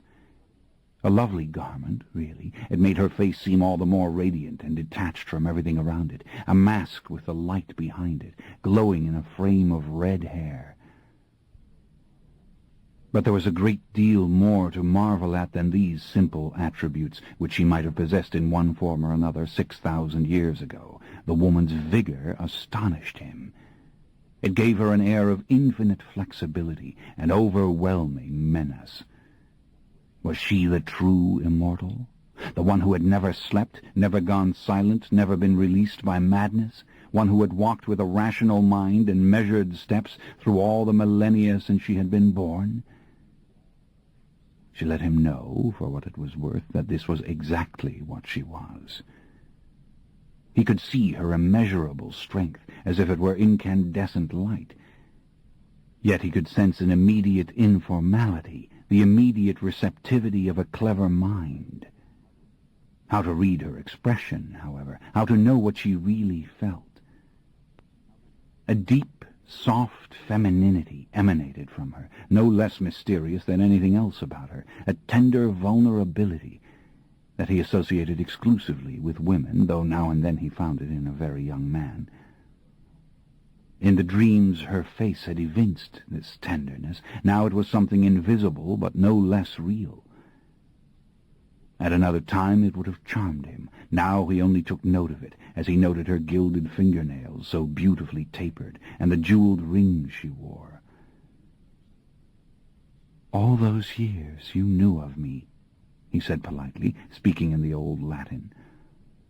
"You knew I kept the mother and the father. Why didn't you come to me? Why didn't you tell me who you were?" She considered for a long moment before answering, her eyes moving back and forth suddenly over the others who drew close to him now. Santino was terrified of this woman, though he knew her very well. And Mael was afraid of her too, though perhaps a little less. In fact, it seemed that Mael loved her and was bound to her in some subservient way. As for Pandora, she was merely apprehensive. She drew even closer to Marius, as if to stand with him, regardless of what he meant to do. "Yes, I knew of you," the woman said suddenly. She spoke English in the modern fashion. But it was the unmistakable voice of the twin in the dream, the blind twin who had cried out the name of her mute sister, Makare, as both had been shut up in stone coffins by the angry mob. Our voices never really change, Marius thought. The voice was young, pretty. It had a reticent softness as she spoke again. "I might have destroyed your shrine if I had come," she said. "I might have buried the king and the queen beneath the sea. I might even have destroyed them, and in so doing destroyed all of us, and this I didn't want to do. And so I did nothing. What would you have had me do? I couldn't take your burden from you. I couldn't help you. So I did not come." It was a better answer than he had expected. It was not impossible to like this creature. On the other hand, this was merely the beginning, and her answer, It wasn't the whole truth. "No?" she asked him. Her face revealed a tracery of subtle lines for an instant, the glimpse of something that had once been human. "What is the whole truth?" she asked. "That I owed you nothing, least of all the knowledge of my existence, and that you are impertinent to suggest that I should have made myself known to you? I have seen 1,000 like you. I know when you come into being, I know when you perish. What are you to me? We come together now because we have to. We are in danger. All living things are in danger. And maybe when this is finished we will love each other and respect each other. And maybe not. Maybe we'll all be dead." "Perhaps so," he said quietly. He couldn't help smiling. She was right. And he liked her manner, the bone-hard way in which she spoke. It had been his experience that all immortals were irrevocably stamped by the age in which they were born. And so it was true, also, of even this ancient one, whose words had a savage simplicity, though the timbre of the voice had been soft. "I'm not myself," he added hesitantly. "I haven't survived all this as well as I should have survived it. My body's healed, the old miracle," he sneered. "But I don't understand my present view of things, the bitterness, the utter—" He stopped. "The utter darkness," she said. "Yes. Never has life itself seemed so senseless," he added. "I don't mean for us, I mean, to use your phrase, for all living things. It's a joke, isn't it? Consciousness, it's a kind of joke." "No," she said, "that's not so." "I disagree with you. Will you patronize me? Tell me how many thousands of years you've lived before I was born. How much you know that I don't know." He thought again of his imprisonment, the ice hurting him, the pain shooting through his limbs. He thought of the immortal voices that had answered him, the rescuers who had moved towards him, only to be caught one by Akasha's fire. He had heard them die, if he had not seen them. And what had sleep meant for him? The dreams of the twins. She reached out suddenly and caught his right hand gently in both of hers. It was rather like being held in the maw of a machine, and though Marius had inflicted that very impression upon many young ones himself over the years, he had yet to feel such overpowering strength himself. "Marius, we need you now," she said warmly, her eyes glittering for an instant in the yellow light that poured out of the door behind her, and out of the windows to the right and to the left. "For the love of heaven, why?" "Don't jest," she answered. "Come into the house. We must talk while we have time." "About what?" he insisted. "About why the mother has allowed us to live? I know the answer to that question. It makes me laugh. You she cannot kill, obviously, and we are spared because Lestat wants it.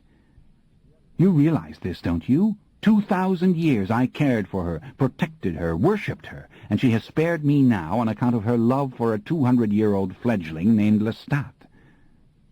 "Don't be so sure of it," Santino said suddenly.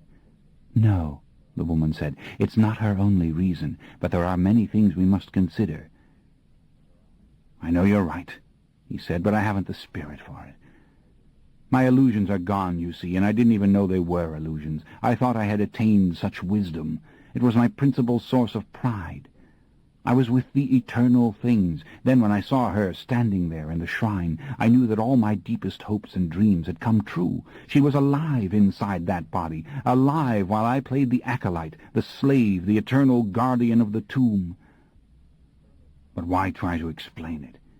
Her vicious smile, her mocking words to him, the ice falling, the cold darkness afterwards, and the twins. Ah, yes, the twins. That was at the heart of it as much as anything else, and it occurred to him suddenly that the dreams had cast a spell on him. He should have questioned this before now.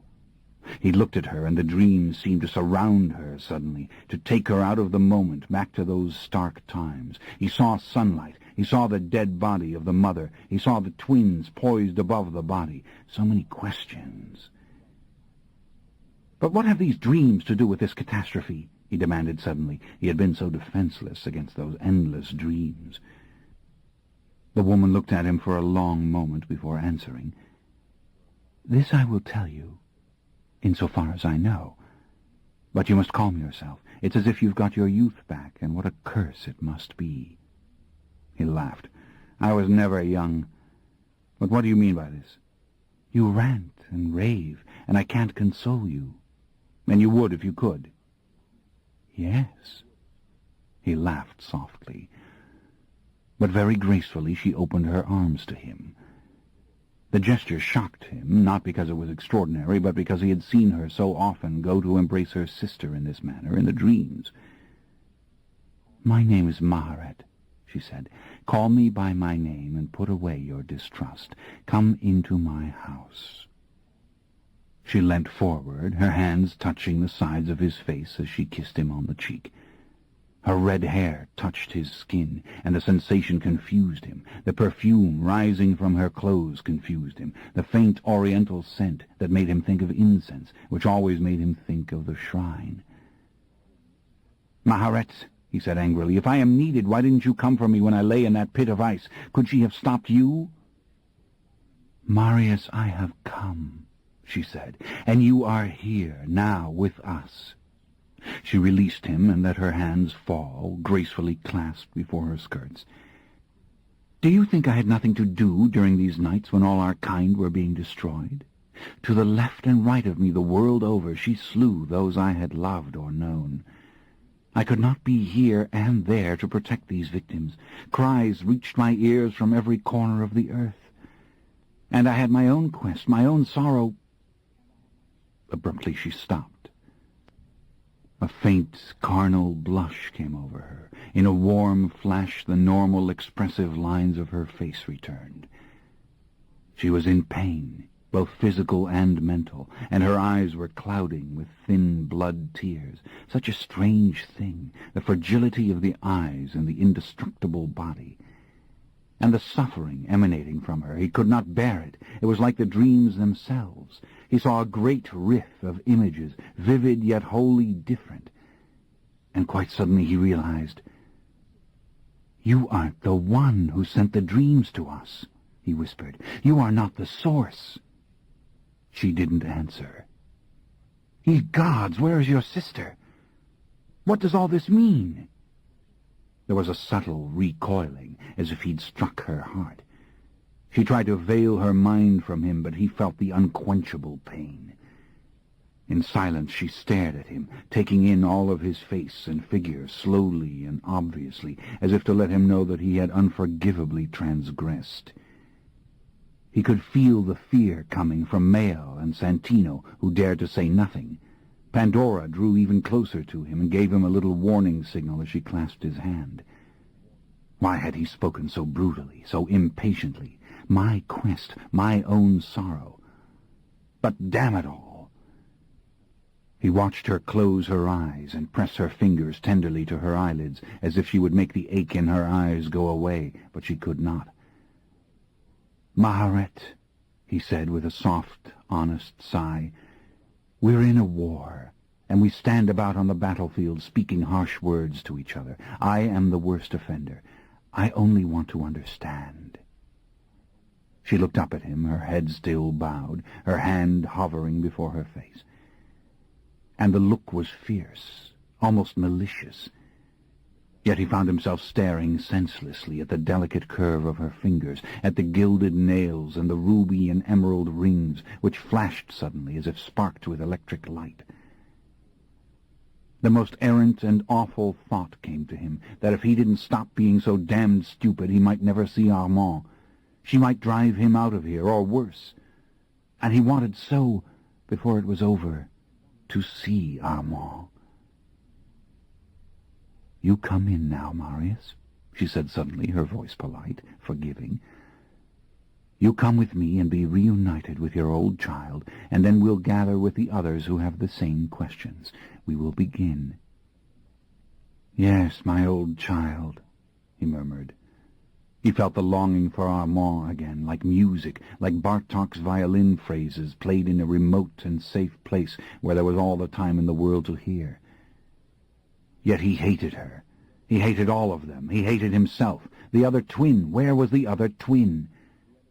Flashes of heated jungle, flashes of the vines torn and the saplings breaking underfoot. He tried to reason, but he couldn't. Hatred poisoned him. Many a time he had witnessed this black denial of life in mortals. He had heard the wisest of them say, life is not worth it, and he had never fathomed it. Well, he understood it now. Vaguely he knew she had turned to those around him. She was welcoming Santino and Pandora into the house. As if in a trance he saw her turn to lead the way. Her hair was so long it fell to her waist and back, a great mass of soft red curls. And he felt the urge to touch it, see if it was as soft as it looked. How positively remarkable that he could be distracted by something lovely at this moment, something impersonal, and that it could make him feel all right, as if nothing had happened, as if the world were good. He beheld the shrine intact again, the shrine at the center of his world. Ah, the idiot human brain, he thought, how it seizes whatever it can, and to think Armand was waiting, so near. She led them through a series of large, sparely furnished rooms. The place, for all its openness, had the air of a citadel. The ceiling beams were enormous. The fireplaces, each with a roaring blaze, were no more than open stone hearths. So like the old meeting halls of Europe in the dark times, when the Roman roads had fallen to ruin and the Latin tongue had been forgotten and the old warrior tribes had risen again. The Celts had been triumphant in the end, really. They were the ones who conquered Europe. Its feudal castles were no more than Celtic encampments. Even in the modern states, the Celtic superstitions, more than Roman reason, lived on. But the appointments of this place hearkened back to even earlier times. Men and women had lived in cities built like this before the invention of writing, in rooms of plaster and wood, among things woven or hammered by hand. He rather liked it. Ah, the idiot brain again, he thought, that he could like something at such a time. But the places built by immortals always intrigued him. And this one was a place to study slowly, to come to know over a great span of time. Now they passed through a steel door and into the mountain itself.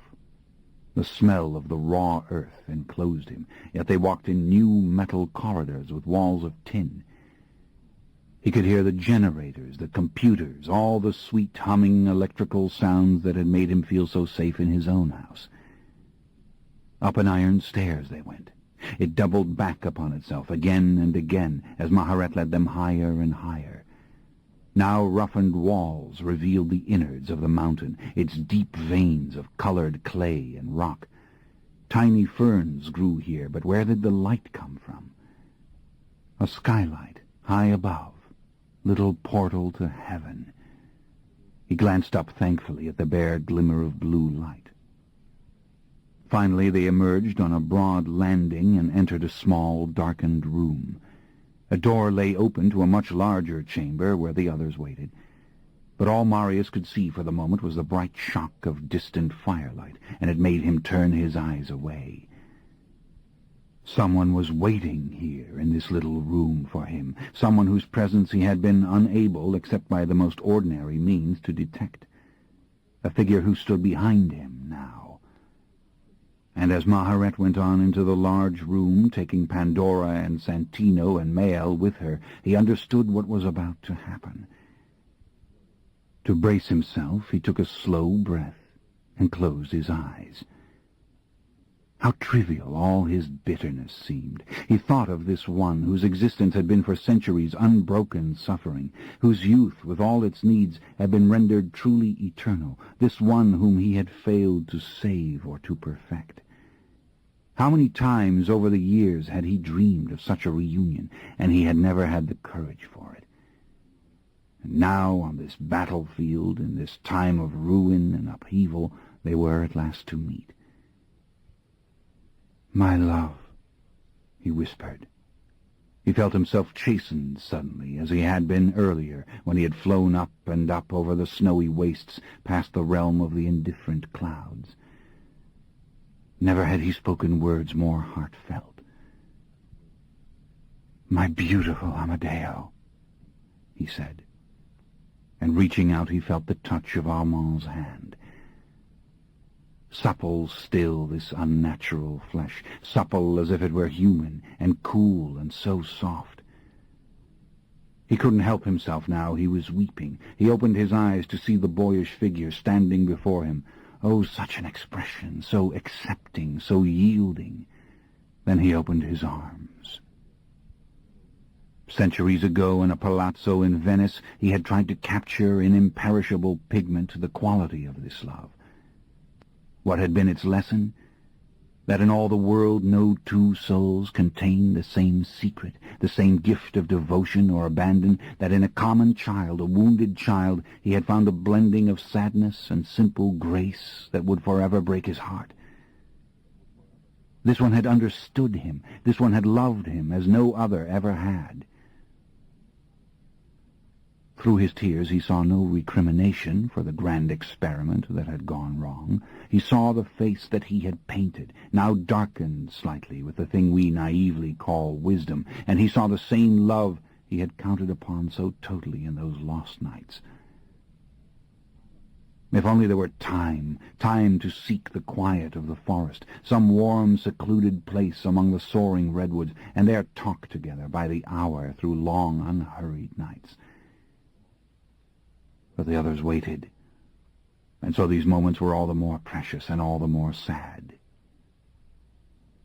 He tightened his arms around Armand. He kissed Armand's lips and his long, loose, vagabond hair. He ran his hand covetously over Armand's shoulders. He looked at the slim white hand he held in his own. Every detail he had sought to preserve forever on canvas. Every detail he had certainly preserved in death. "They're waiting, aren't they?" he asked. "They won't give us more than a few moments now." Without judgment, Armand nodded. In a low, barely audible voice, he said, "It's enough. I always knew that we would meet again." Oh, the memories that the timbre of the voice brought back. The palazzo with its coffered ceilings, beds draped in red velvet, the figure of this boy rushing up the marble staircase, his face flushed from the winter wind off the Adriatic, his brown eyes on fire.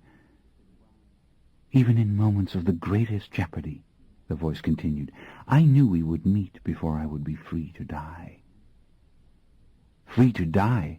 Marius responded. "We are always free to die, aren't we? What we must have now is the courage to do it, if indeed it is the right thing to do." Armand appeared to think on this for a moment, and the soft distance that crept into his face brought back the sadness again to Marius. "Yes, that's true," he said. "I love you," Marius whispered suddenly, passionately as a mortal man might. "I have always loved you. I wish that I could believe in anything other than love at this moment, but I can't." Some small sound interrupted them. Maharet had come to the door. Marius slipped his arm around Armand's shoulder. There was one final moment of silence and understanding between them. And then they followed Maharet into an immense mountain-top room. All of glass it was, except for the wall behind him and the distant iron chimney that hung from the ceiling above the blazing fire. No other light here save the blaze, and above and beyond with the sharp tips of the monstrous redwoods and the bland Pacific sky with its vaporous clouds and tiny, cowardly stars. But it was beautiful still, wasn't it? Even if it was not the sky over the Bay of Naples, or seen from the flank of Annapurna, or from a vessel cast adrift in the middle of the blackened sea.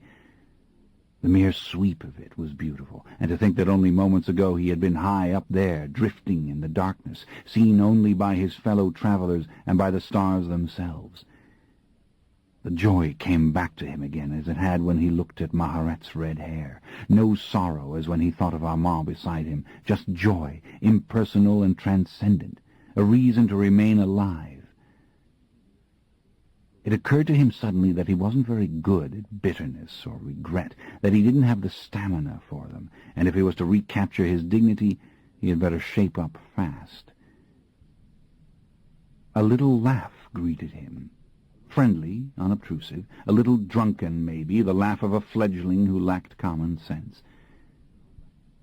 He smiled in acknowledgment, darting a glance at the amused one, Daniel, the anonymous boy of Interview with the Vampire. It hit him quickly that this was Armand's child, the only child Armand had ever made.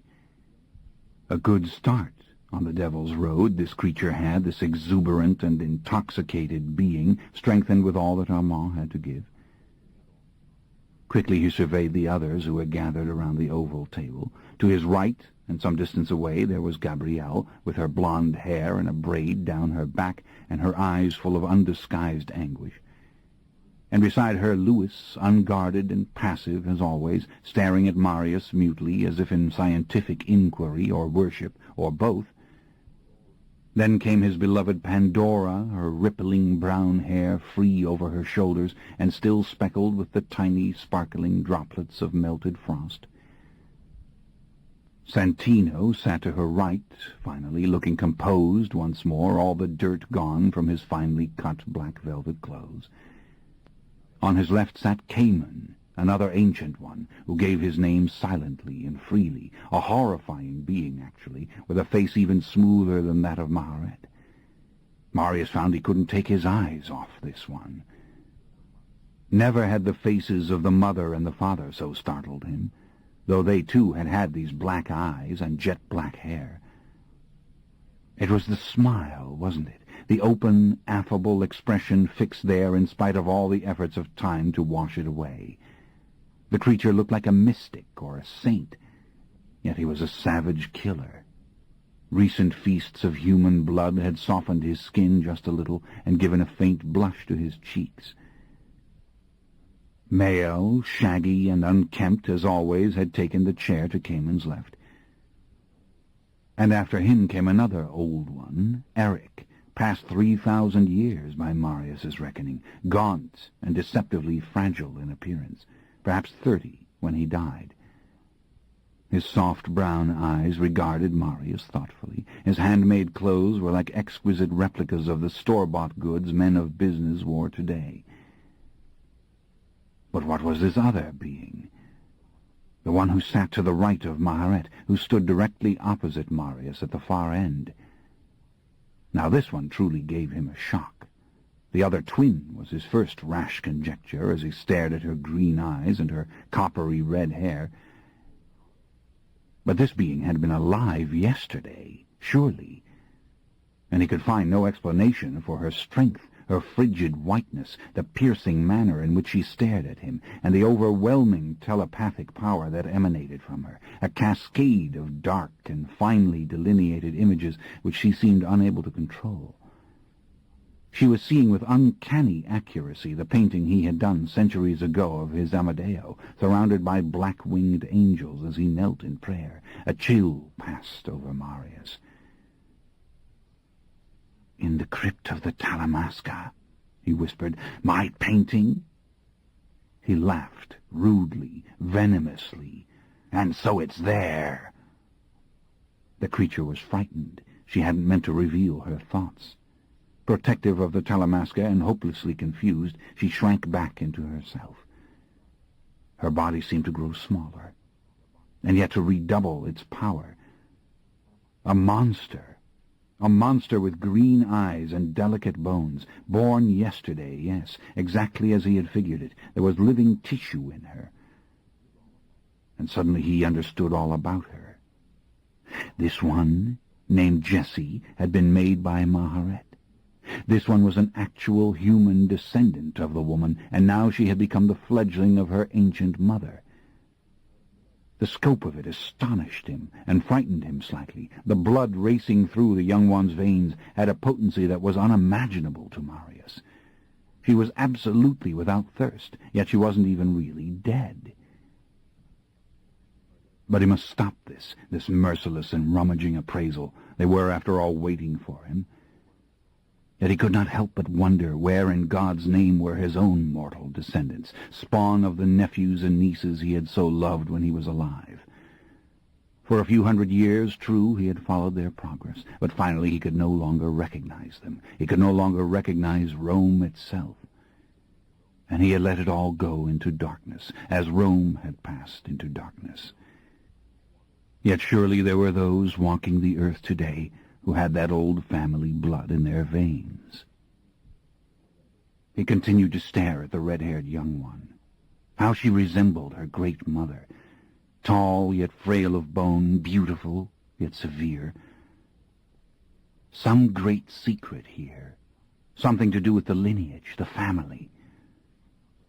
She wore soft, dark clothes, rather similar to those of the Ancient One. Her hands were immaculate. She wore no scent or paint. They were all of them magnificent in their own way. The tall, heavily built Santino was elegant in his priestly black, with his lustrous black eyes and a sensuous mouth. Even the unkempt male had a savage and overpowering presence as he glowered at the ancient woman with an obvious mixture of love and hate.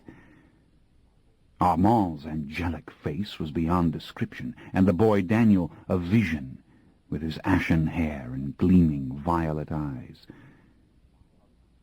Was nobody ugly ever given immortality? Or did the dark magic simply make beauty out of whatever sacrifice was thrown into the blaze? But Gabrielle had been a lovely thing in life, surely, with all her son's courage and none of his impetuosity. And Louis, Louis, of course, had been picked for the exquisite bones of his face, for the depth of his green eyes. He had been picked for the inveterate attitude of somber appreciation that he revealed now. He looked like a human being lost among them, his face softened with color and feeling, his body curiously defenseless, his eyes wondering and sad. Even Cayman had an undeniable perfection of face and form, horrifying as the total effect had come to be.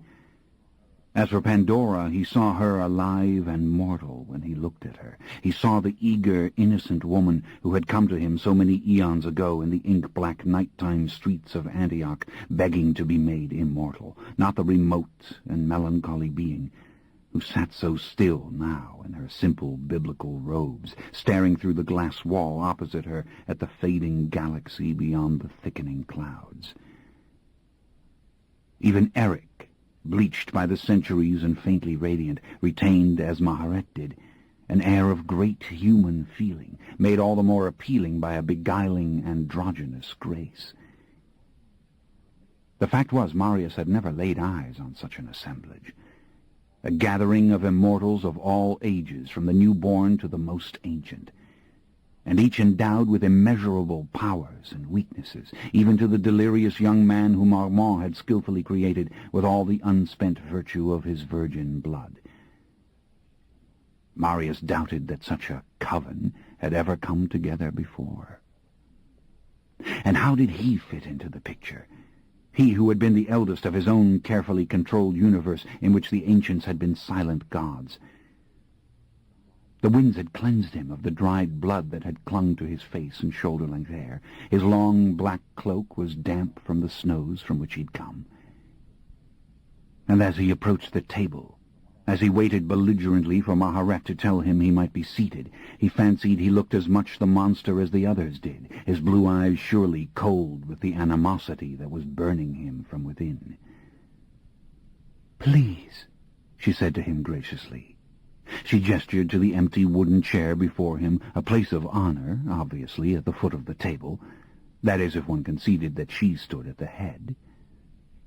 Comfortable it was, not like so much modern furniture. Its curved back felt good to him as he seated himself, and he could rest his hand on the arm. That was good, too. Armand took the empty chair to his right.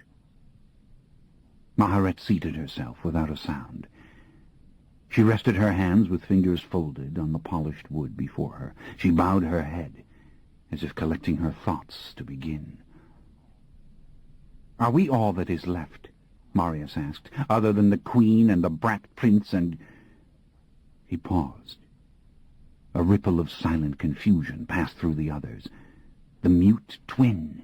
Where was she? What was the mystery? "Yes," Maharet answered soberly. "Other than the queen and the brat prince and my sister. Yes, we are the only ones left. or the only ones left who count. She paused as if to let her words have their full effect. Her eyes gently took in the complete assembly. "Far off," she said, "there may be others, old ones who choose to remain apart, or those she hunts still who are doomed. But we are what remains in terms of destiny or decision, or intent." "And my son?" Gabrielle said. Her voice was sharp, full of emotion and subtle disregard for those present. "Will none of you tell me what she's done with him, and where he is?" She looked from the woman to Marius, fearlessly and desperately. "Surely you have the power to know where he is." Her resemblance to Lestat touched Marius. It was from this one that Lestat had drawn his strength, without doubt.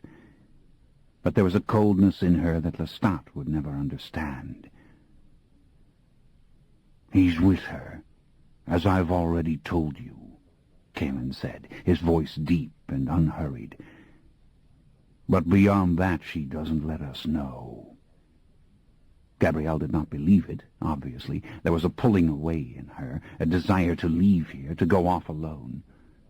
Nothing could have forced the others away from the table, but this one had made no such commitment to the meeting, it was clear. "Allow me to explain this," Maharet said, "because it's of the utmost importance. The mother is skillful at cloaking herself, of course, but we of the early centuries have never been able to communicate silently with the mother and the father, or with each other. We are all simply too close to the source of the power that makes us what we are.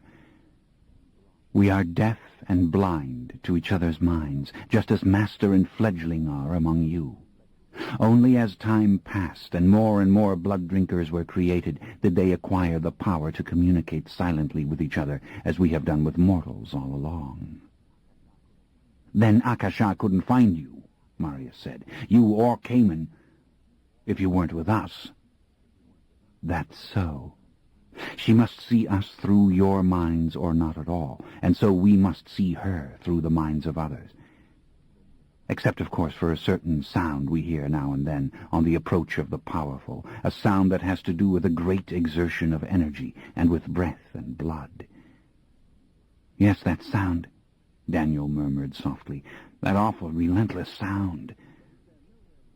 "But is there nowhere we can hide from her?"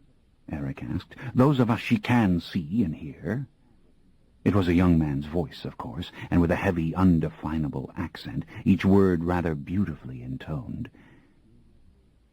"You know there isn't," Maharet answered with explicit patience.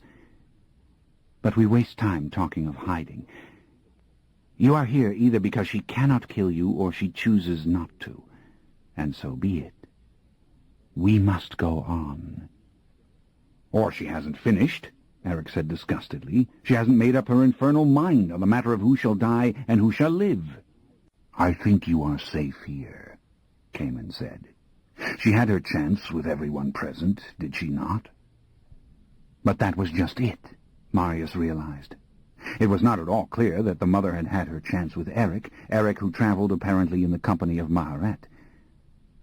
Eric's eyes locked on Maharet. There was some quick, silent exchange, but it wasn't telepathic. What came clear to Marius was that Maharet had made Eric, and neither knew for certain whether Eric was too strong now for the mother. Maharet was pleading for calm. "But Lestat, you can read his mind, can't you?" Gabrielle said. "Can't you discover them both through him?" "Not even I can always cover a pure and enormous distance," Maharet answered. "If there were other blood-drinkers left who could pick up Lestat's thoughts and relay them to me, well then of course I could find him in an instant. But in the main those blood-drinkers are no more. And Lestat has always been good at cloaking his presence. It's natural to him. It's always that way with the strong ones, the ones who are self-sufficient and aggressive. Wherever he is now, he instinctively shuts us out." "She's taken him," Cayman said. He reached across the table and laid his hand on Gabrielle's hand. She'll reveal everything to us when she is ready, and if she chooses to harm Lestat in the meantime, there is absolutely nothing that any of us can do." Marius almost laughed. It seemed these ancient ones thought statements of absolute truth were a comfort. What a curious combination of vitality and passivity they were. Had it been so at the dawn of recorded history, when people sensed the inevitable, they stood stock still and accepted it? It was difficult for him to grasp. "The mother won't harm Lestat," he said to Gabrielle, to all of them. "She loves him, and at its core it's a common kind of love. She won't harm him because she doesn't want to harm herself, and she knows all his tricks, I'll wager, just as we know them. He won't be able to provoke her, though he's probably foolish enough to try." Gabrielle gave a little nod at that, with a trace of a sad smile. It was her considered opinion that Lestat could provoke anyone, finally, given enough time and opportunity, but she let it pass. She was neither consoled nor resigned. She sat back in the wooden chair and stared past them as if they no longer existed. She felt no allegiance to this group. She felt no allegiance to anyone but Lestat. "All right, then," she said coldly. "Answer the crucial question. If I destroy this monster who's taken my son, do we all die?" "How the hell are you going to destroy her?" Daniel asked in amazement. Eric sneered. She glanced at Daniel dismissively. Eric she ignored. She looked at Maharet. "Well, is the old myth true? If I waste this bitch, to use the vernacular, do I waste the rest of us too?" There was faint laughter in the gathering. Marius shook his head, but Maharet gave a little smile of acknowledgment as she nodded. "Yes, it was tried in the earlier times. It was tried by many a fool who didn't believe it. The spirit who inhabits her animates us all. Destroy the host, you destroy the power. The young die first, the old wither slowly. The eldest perhaps would go last. But she is the queen of the damned, and the damned can't live without her. Enkil was only her consort, and that is why it does not matter now that she has slain him and drunk his blood to the last drop. The queen of the damned. Marius whispered it aloud, softly. There had been a strange inflection when Maharet had said it, as if memories had stirred in her, painful and awful and undimmed by time, undimmed as the dreams were undimmed. Again he had a sense of the starkness and severity of these ancient beings, for whom language, perhaps, and all the thoughts governed by it, had not been needlessly complex. "Gabrielle," Cayman said, pronouncing the name exquisitely. "We cannot help Lestat. We must use this time to make a plan." He turned to Maharet. "The dreams, Maharet. Why have the dreams come to us now? That is what we all want to know." There was a protracted silence. All present had known in some form these dreams. Only lightly had they touched Gabrielle and Louis, so lightly in fact that Gabrielle had, before this night, given no thought to them, and Louis, frightened by Lestat, had pushed them out of his mind. Even Pandora, who confessed no personal knowledge of them, had told Marius of Azim's warning. Santino had called them horrid trances from which he couldn't escape. Marius knew now that they had been a noxious spell for the young ones, Jessie and Daniel, almost as cruel as they had been for him.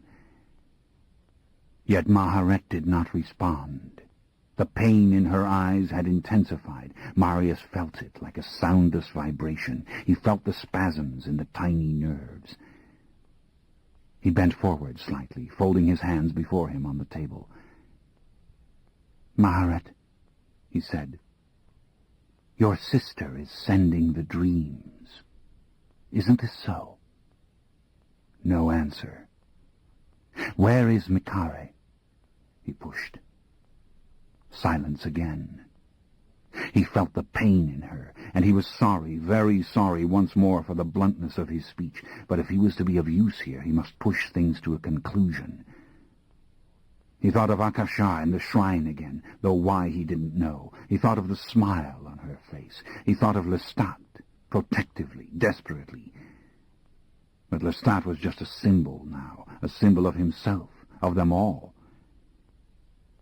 Maharet was looking at him in the strangest way, as if he were a mystery to her. She looked at the others. Finally she spoke. "You witnessed our separation," she said quietly. "All of you. You saw it in the dreams. You saw the mobs around me and my sister. You saw them force us apart. In stone coffins they placed us. Makari unable to cry out to me because they had cut out her tongue, and I unable to see her for the last time because they had taken my eyes. But I saw through the minds of those who hurt us. I knew it was to the seashores that we were being taken, Makari to the west and I to the east. 10 nights I drifted on the raft of pitch and logs, entombed alive in the stone coffin. And finally, when the raft sank and the water lifted the stone lid, I was free. Blind, ravenous, I swam ashore and stole from the first poor mortal I encountered the eyes to see and the blood to live. But Makari, into the great western ocean she had been cast, the waters that ran to the end of the world. Yet from that first night on I searched for her. I searched through Europe, through Asia, through the southern jungles and the frozen lands of the north. Century after century I searched, finally crossing the western ocean when mortals did to take my quest to the new world as well. I never found my sister. I never found a mortal or immortal who had set eyes upon her or heard her name. Then, in this century, in the years after the Second Great War, in the high mountain jungles of Peru, the indisputable evidence of my sister's presence was discovered by a lone archaeologist on the walls of a shallow cave. Pictures my sister had created of stick figures and crude pigment, which told the tale of our lives together, the sufferings you all know. But 6,000 years ago, these drawings had been carved into the stone. And 6,000 years ago my sister had been taken from me. No other evidence of her existence was ever found. Yet I have never abandoned the hope of finding my sister. I have always known, as only a twin might, that she walks this earth still, that I am not here alone. And now, within these last 10 nights, I have for the first time proof that my sister is still with me. It has come to me through the dreams. These are Makari's thoughts, Makari's images, Makari's rancor and pain. Silence. All eyes were fixed on her. Marius was quietly stunned. He feared to be the one to speak again, but this was worse than he had imagined, and the implications were now entirely clear. The origin of these dreams was almost certainly not a conscious survivor of the millennia. Rather, the visions had, very possibly, come from one who had no more mind now than an animal, in whom memory is a spur to action which the animal does not question or understand. It would explain their clarity. It would explain their repetition. And the flashes he had seen of something moving through the jungles, this was Makari herself. "Yes," Maharet said immediately, "in the jungles, walking." She whispered, "The words of the dying archaeologist, scribbled on a piece of paper and left for me to find when I came, in the jungles, walking." But where? It was Louis who broke the silence. Then the dreams may not be a deliberate message, he said, his words marked by a slight French accent. They may simply be the outpouring of a tortured soul. No, they are a message, Cayman said. They are a warning. They are meant for all of us and for the mother as well. But how can you say this? Gabrielle asked him. We don't know what her mind is now, or that she even knows that we are here. You don't know the whole story, Cayman said. I know it. Maharet will tell it. He looked to Maharet. I saw her, Jessie said unobtrusively, her voice tentative as she looked at Maharet. She's crossed a great river. She's coming. I saw her. No, that's not right. I saw as if I were she. Yes, Marius answered, through her eyes. I saw her red hair when I looked down, Jessie said. I saw the jungle giving way with each step.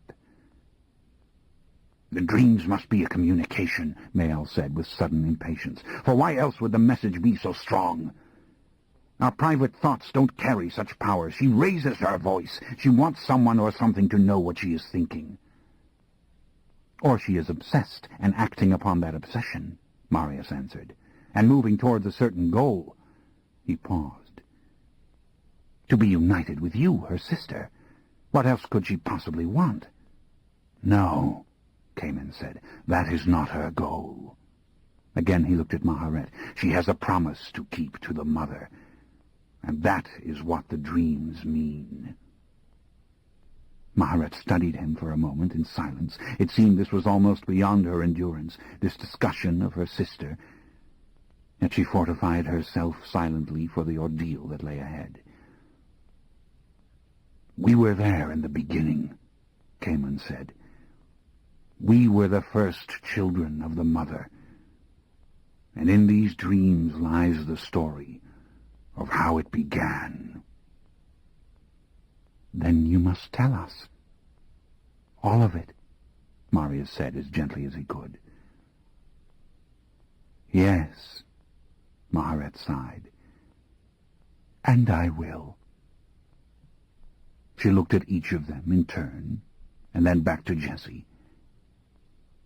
I must tell you the whole story, she said, so that you can understand what we may be powerless to avert.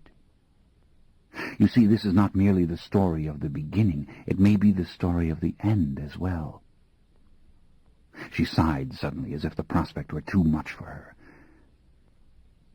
Our world has never seen such upheaval, she said, looking at Marius. Lestat's music, the rising of the mother, so much death. She looked down for a moment, as if collecting herself again for the effort. And then she glanced at Cayman and at Jessie, who were the ones she most loved. I have never told it before, she said, as if pleading for indulgence. It has for me now the hard purity of mythology. Those times when I was alive, when I could still see the sun. But in this mythology is rooted all the truths that I know. And if we go back, we may find the future and the means to change it. The very least that we can do is seek to understand. A hush fell. All waited with respectful patience for her to begin. In the beginning, she said, we were witches, my sister and I. We talked to the spirits, and the spirits loved us. Until she sent her soldiers into our land.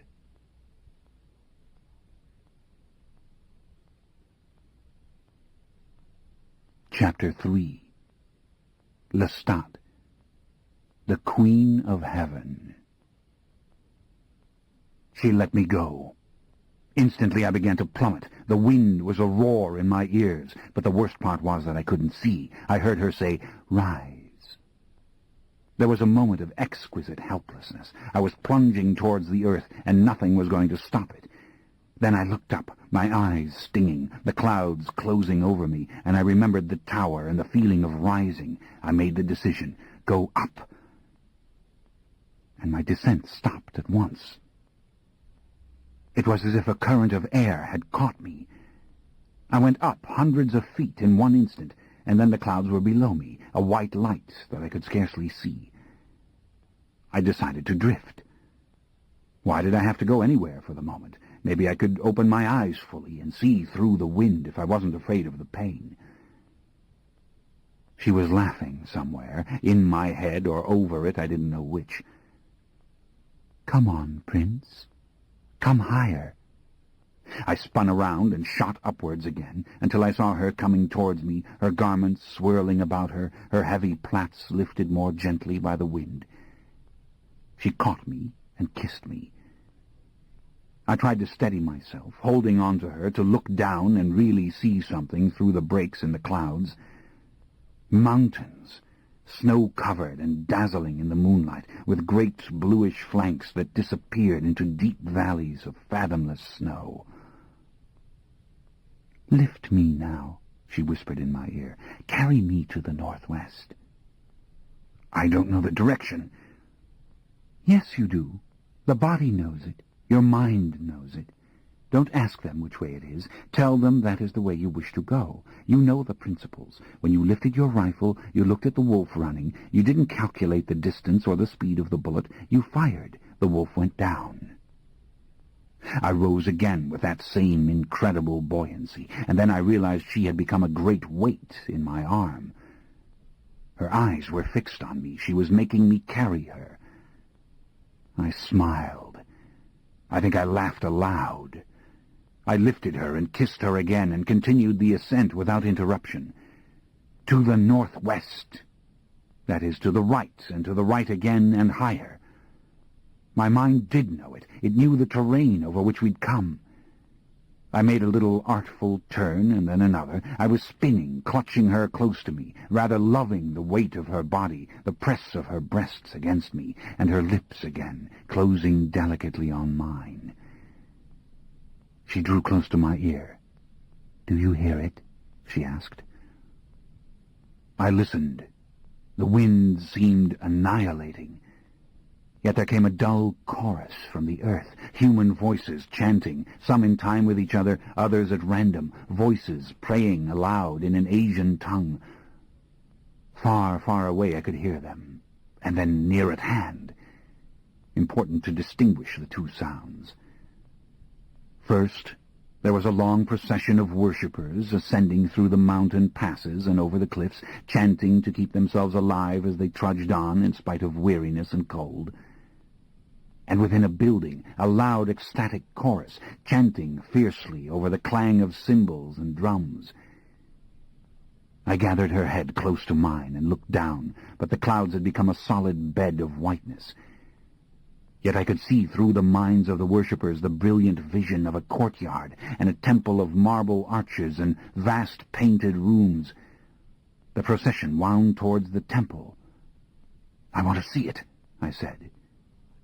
She didn't answer, but she didn't stop me as I drifted downward, stretching out on the air as if I were a bird flying, yet descending until we were in the very middle of the clouds. She had become light again, as if she were nothing.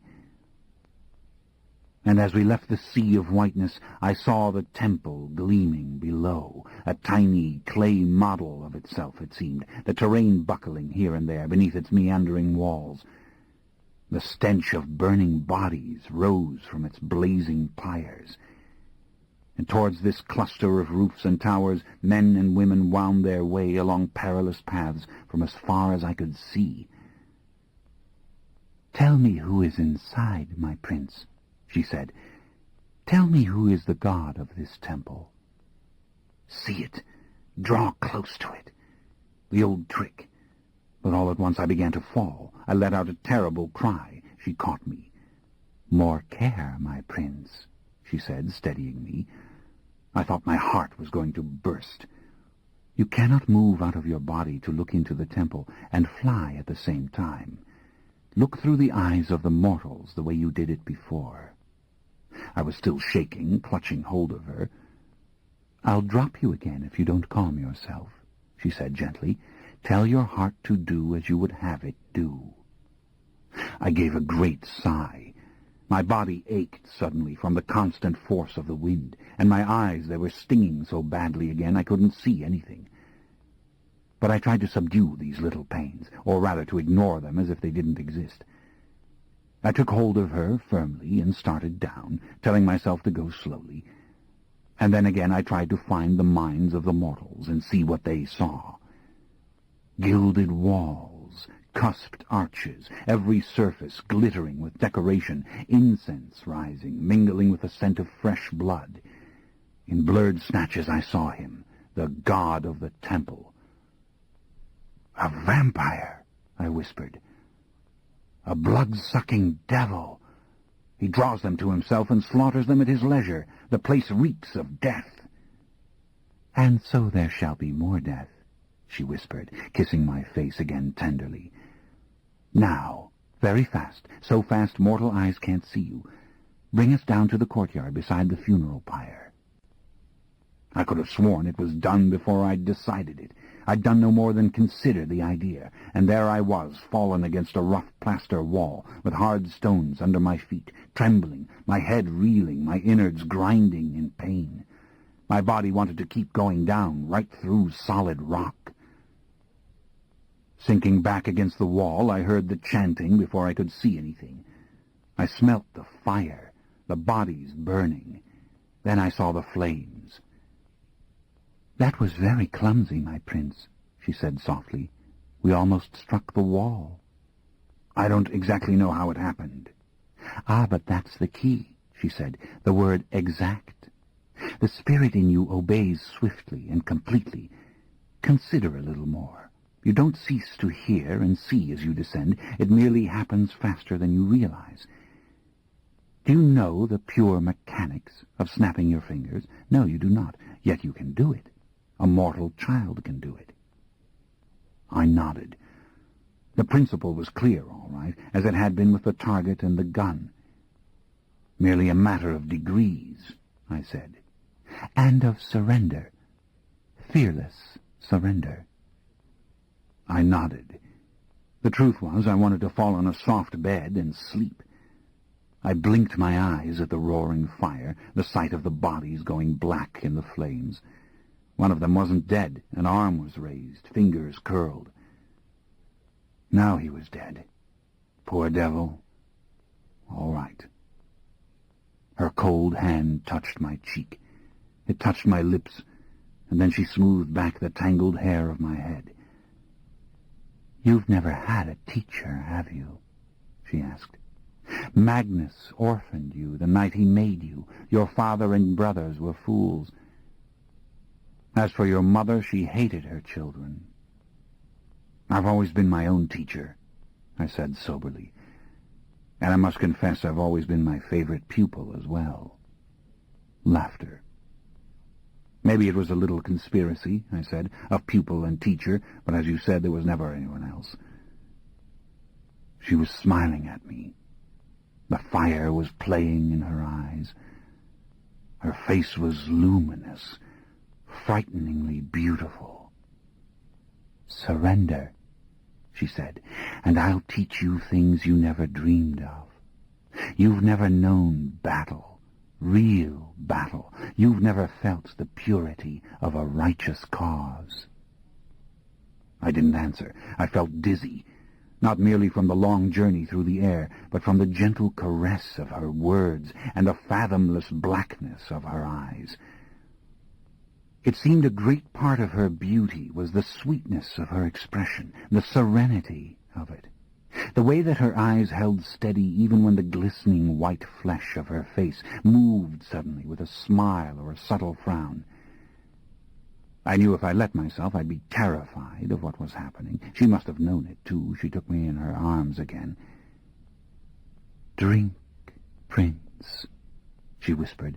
"Take the strength you need to do as I would have you do." I don't know how many moments passed. When she pulled away, I was drugged for an instant. Then the clarity was, as always, overwhelming. The monotonous music of the temple was thundering through the walls. Azim, Azim, Azim.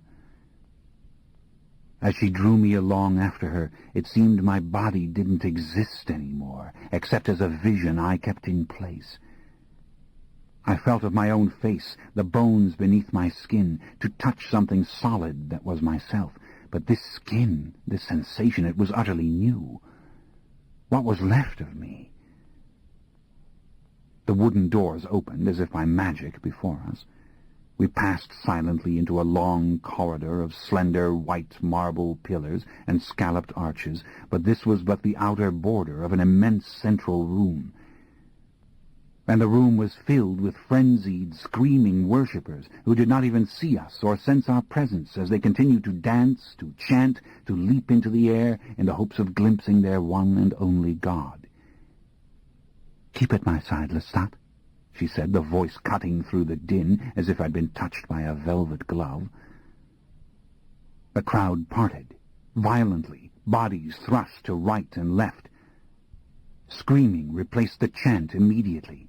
The room was in chaos, as a path lay open for us to the center of the room. The cymbals and drums were silenced. Moans and soft, piteous cries surrounded us. Then a great sigh of wonder rose as Akasha stepped forward and threw back her veil. Many feet away, in the center of the ornate floor, stood the blood god, Azim, clothed in a black silk turban and jeweled robes. His face was disfigured with fury as he stared at Akasha, as he stared at me. Prayers rose from the crowd around us. A shrill voice cried out an anthem to the Eternal Mother. "Silence!" Azim commanded. I didn't know the language, but I understood the word. I could hear the sound of human blood in his voice. I could see it rushing through his veins. Never, in fact, had I seen any vampire or blood-drinker so choked with human blood as was this one. He was as old as Marius, surely, yet his skin had a dark, golden gleam. A thin veil of blood sweat covered it completely, even to the backs of his large, soft-looking hands. "You dare to come into my temple," he said, and again the language itself eluded me, but the meaning was telepathically clear. "You will die now," Akasha said, the voice even softer than it had been a moment ago. "You who have misled these hopeless innocents, you who have fed upon their lives and their blood like a bloated leech." Screams rose from the worshippers, cries for mercy. Again Azim told them to be quiet. "What right have you to condemn my worship?" he cried, pointing his finger at us. "You, who have sat silent on your throne since the beginning of time." "Time did not begin with you, my cursed beauty," Akasha answered. "I was old when you were born, and I am risen now to rule as I was meant to rule, and you shall die as a lesson to your people. You are my first great martyr. You shall die now." He tried to run at her, and I tried to step between them, but it was all too fast to be seen. She caught him by some invisible means and shoved him backwards so that his feet slid across the marble tile, and he teetered, almost falling, and then dancing as he sought to right himself, his eyes rolling up into his head. A deep, gurgling cry came out of him. He was burning. His garments were burning, and then the smoke rose from him, gray and thin and writhing in the gloom as the terrified crowd gave way to screams and wails. He was twisting as the heat consumed him. Then, suddenly bent double, he rose, staring at her, and flew at her with his arms out. It seemed he would reach her before she thought what to do, and again I tried to step before her, and with a quick shove of her right hand she threw me back into the human swarm. There were half-naked bodies all around, struggling to get away from me as I caught my balance. I spun around and saw him poised not 3 feet from her, snarling at her and trying to reach her over some invisible and unsurmountable force. "Die, damnable one!" she cried out. I clamped my hands over my ears. "Go into the pit of perdition. I create it for you now." Azim's head exploded.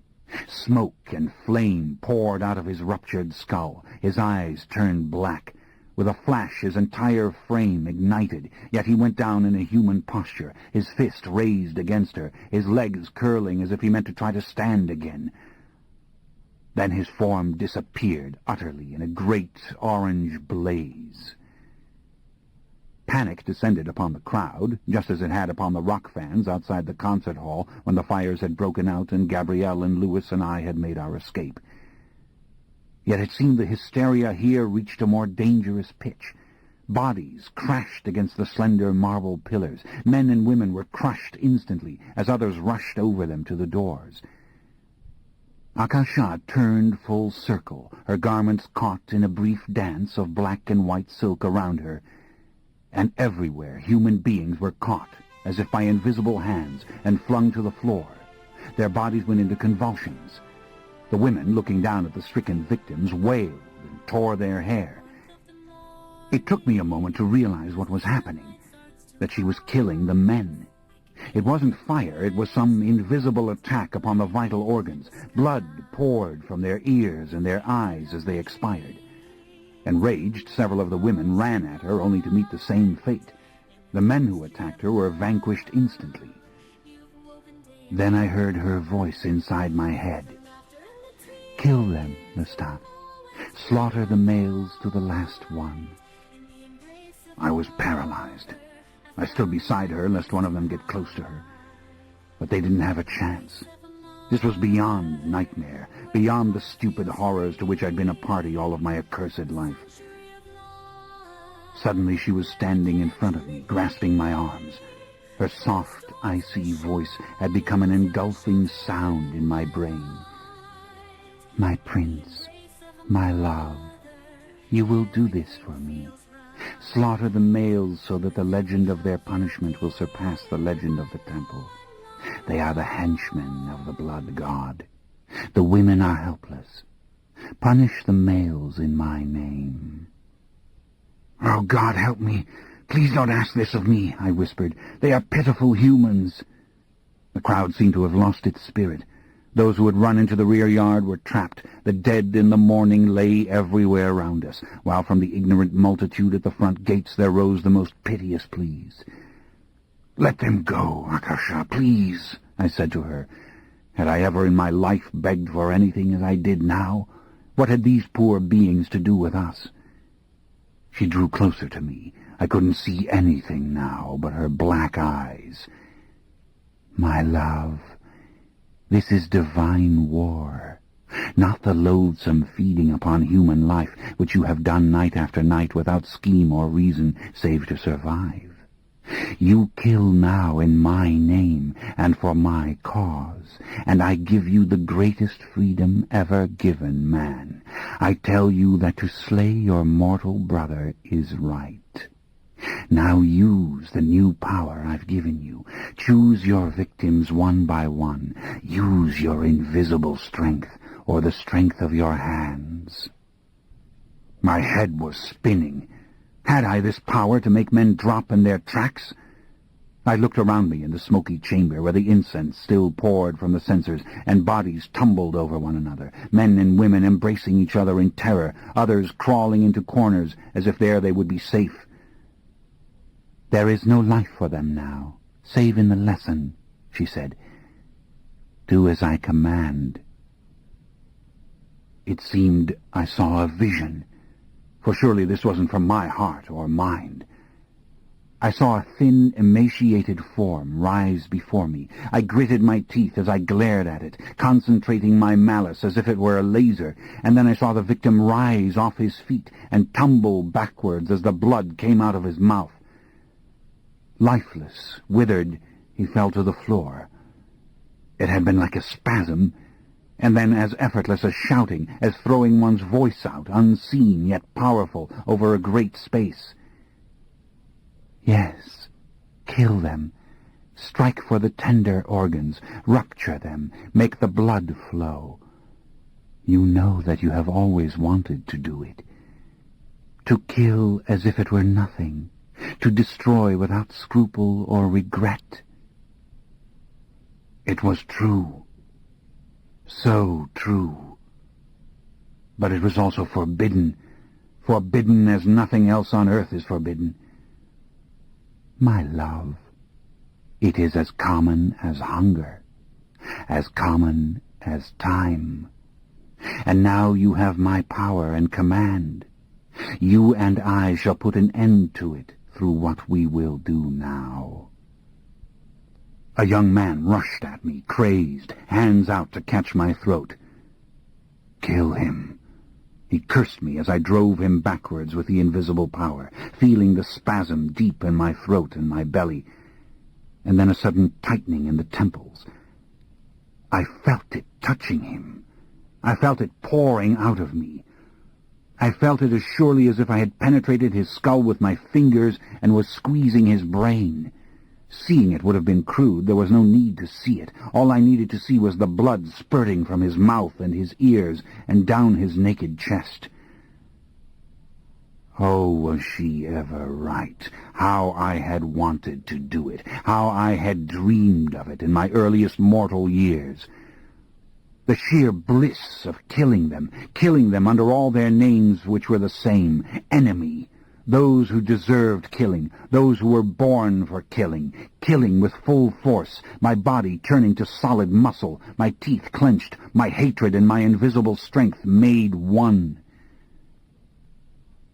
In all directions they ran, but that only further inflamed me. I drove them back, the power slamming them into the walls. I aimed for the heart with this invisible tongue, and heard the heart when it burst. I turned round and round, directing it carefully, yet instantly at this one, and that one, and then another as he ran through the doorway, and yet another as he rushed down the corridor, and yet another as he tore the lamp from its chains and hurled it foolishly at me. Into the back rooms of the temple I pursued them, with exhilarating ease, through the heaps of gold and silver, tossing them over on their backs as if with long invisible fingers, then clamping those invisible fingers on their arteries until the blood gushed through the bursting flesh. The women crowded together, weeping. Others fled. I heard bones break as I walked over the bodies. And then I realized that she, too, was killing them, that we were doing it together, and the room was now littered with the mutilated and the dead. A dark, rank smell of blood permeated everything. The fresh, cold wind could not dispel it. The air was filled with soft, despairing cries. A giant of a man raced at me, eyes bulging as he tried to stop me with a great curved sword. In rage I snatched the sword from him and sliced through his neck.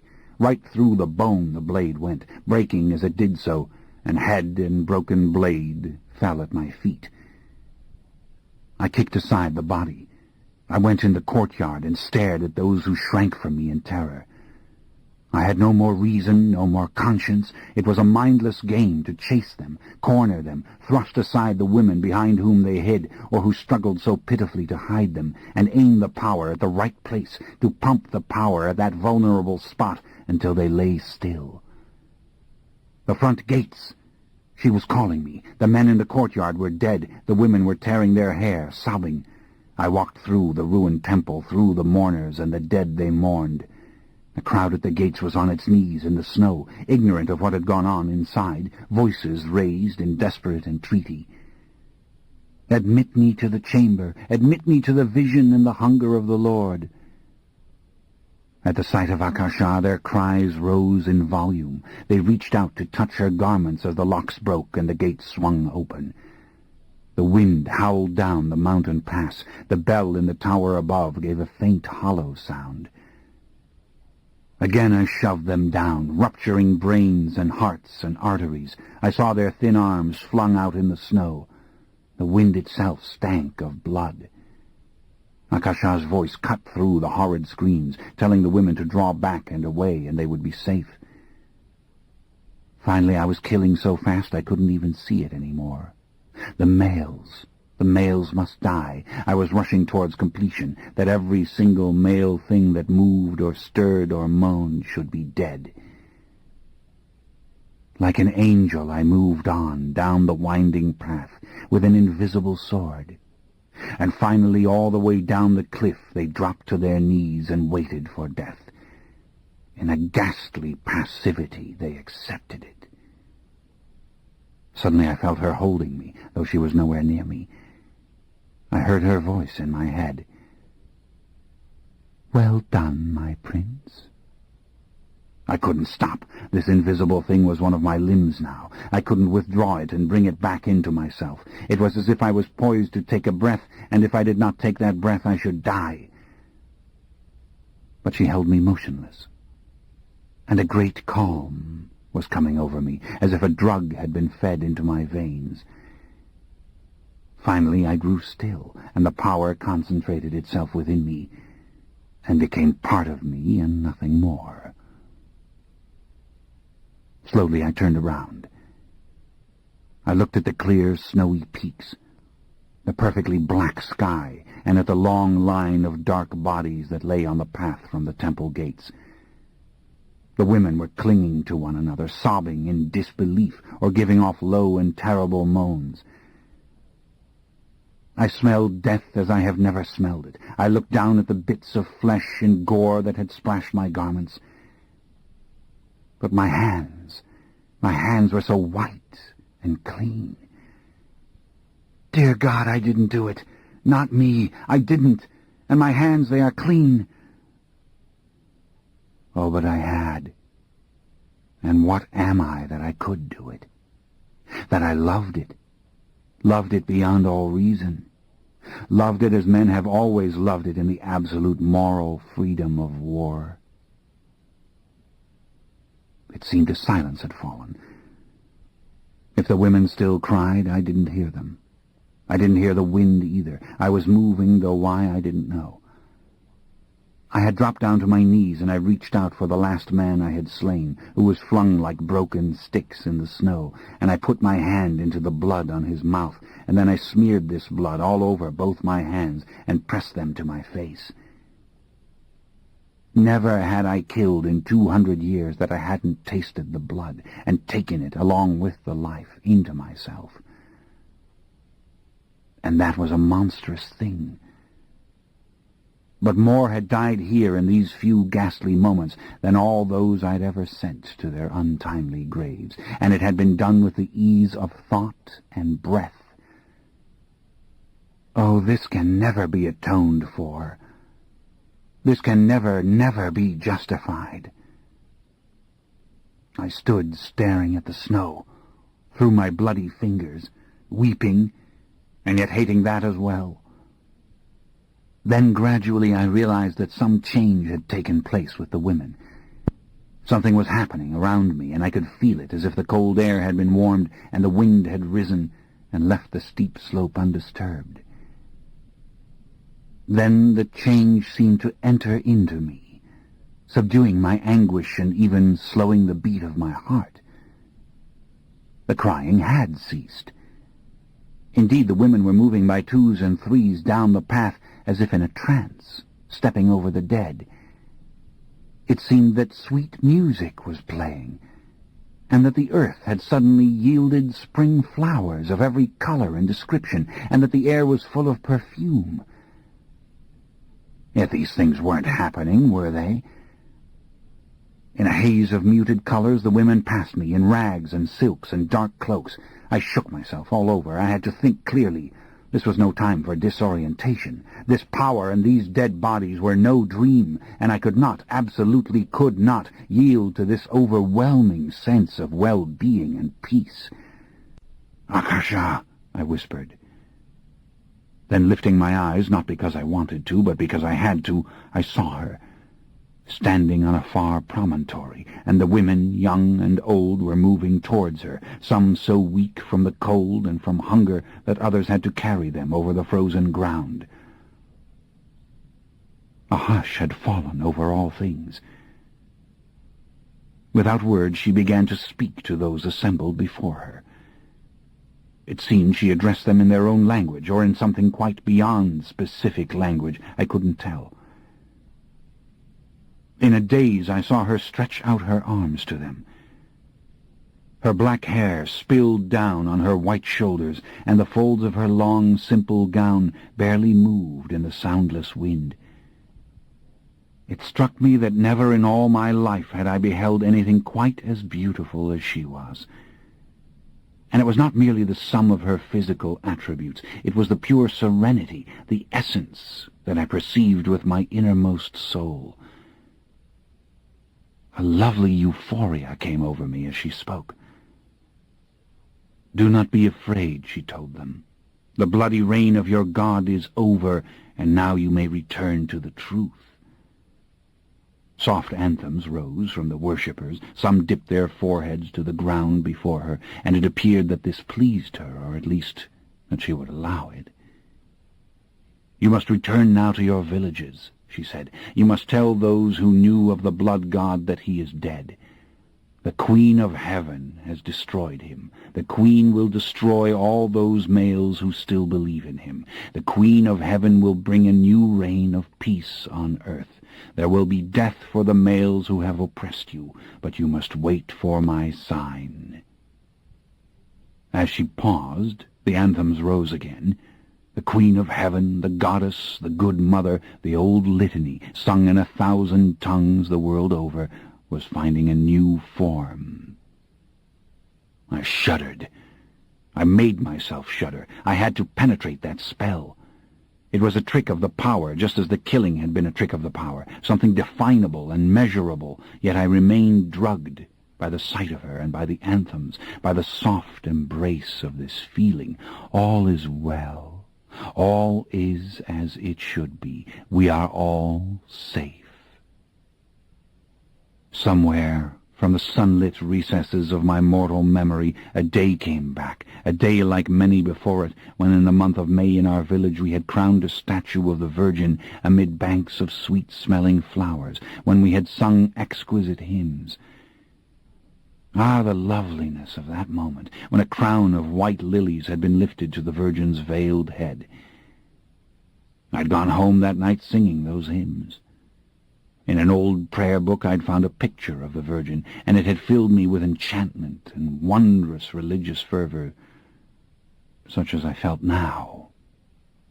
And from somewhere deeper in me, even, where the sun had never penetrated, came the realization that if I believed in her and what she was saying, then this unspeakable thing, this slaughter that I had committed against fragile and helpless mortals, would somehow be redeemed.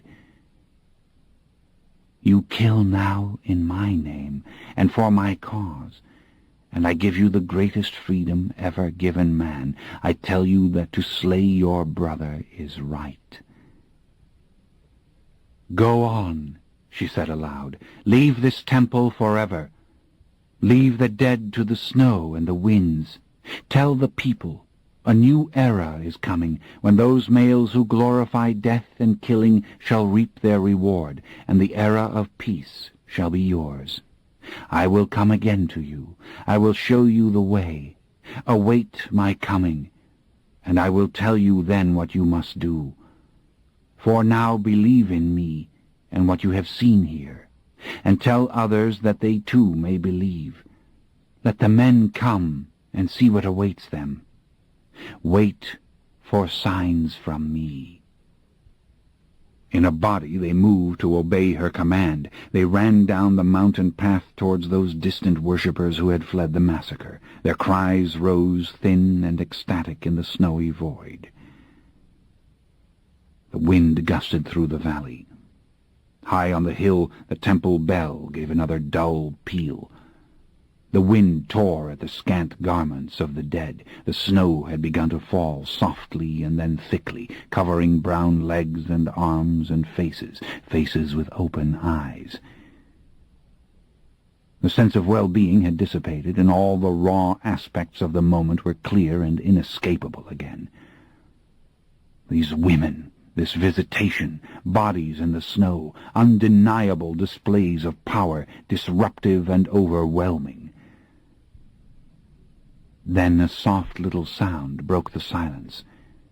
Things shattering in the temple above, things falling, breaking apart. I turned and looked at her. She stood still on the little promontory, a cloak very loosely over her shoulders, her flesh as white as the falling snow. Her eyes were fixed on the temple, and as the sounds continued, I knew what was happening within. Jars of oil breaking, braziers falling, the soft whisper of cloth exploding into flame. Finally the smoke rose, thick and black, billowing from the bell tower and from over the rear wall. The bell tower trembled. A great, roaring noise echoed against the far cliffs, and then the stones broke loose, the tower collapsed. It fell down into the valley, and the bell, with one final peal, disappeared into the soft white abyss. The temple was consumed in fire. I stared at it, my eyes watering from the smoke that blew down over the path, carrying with it tiny ashes and bits of soot. Vaguely I was aware that my body wasn't cold, despite the snow, that it wasn't tired from the exertion of killing. Indeed, my flesh was whiter than it had been, and my lungs took in the air so efficiently that I couldn't hear my own breathing. Even my heart was softer, steadier.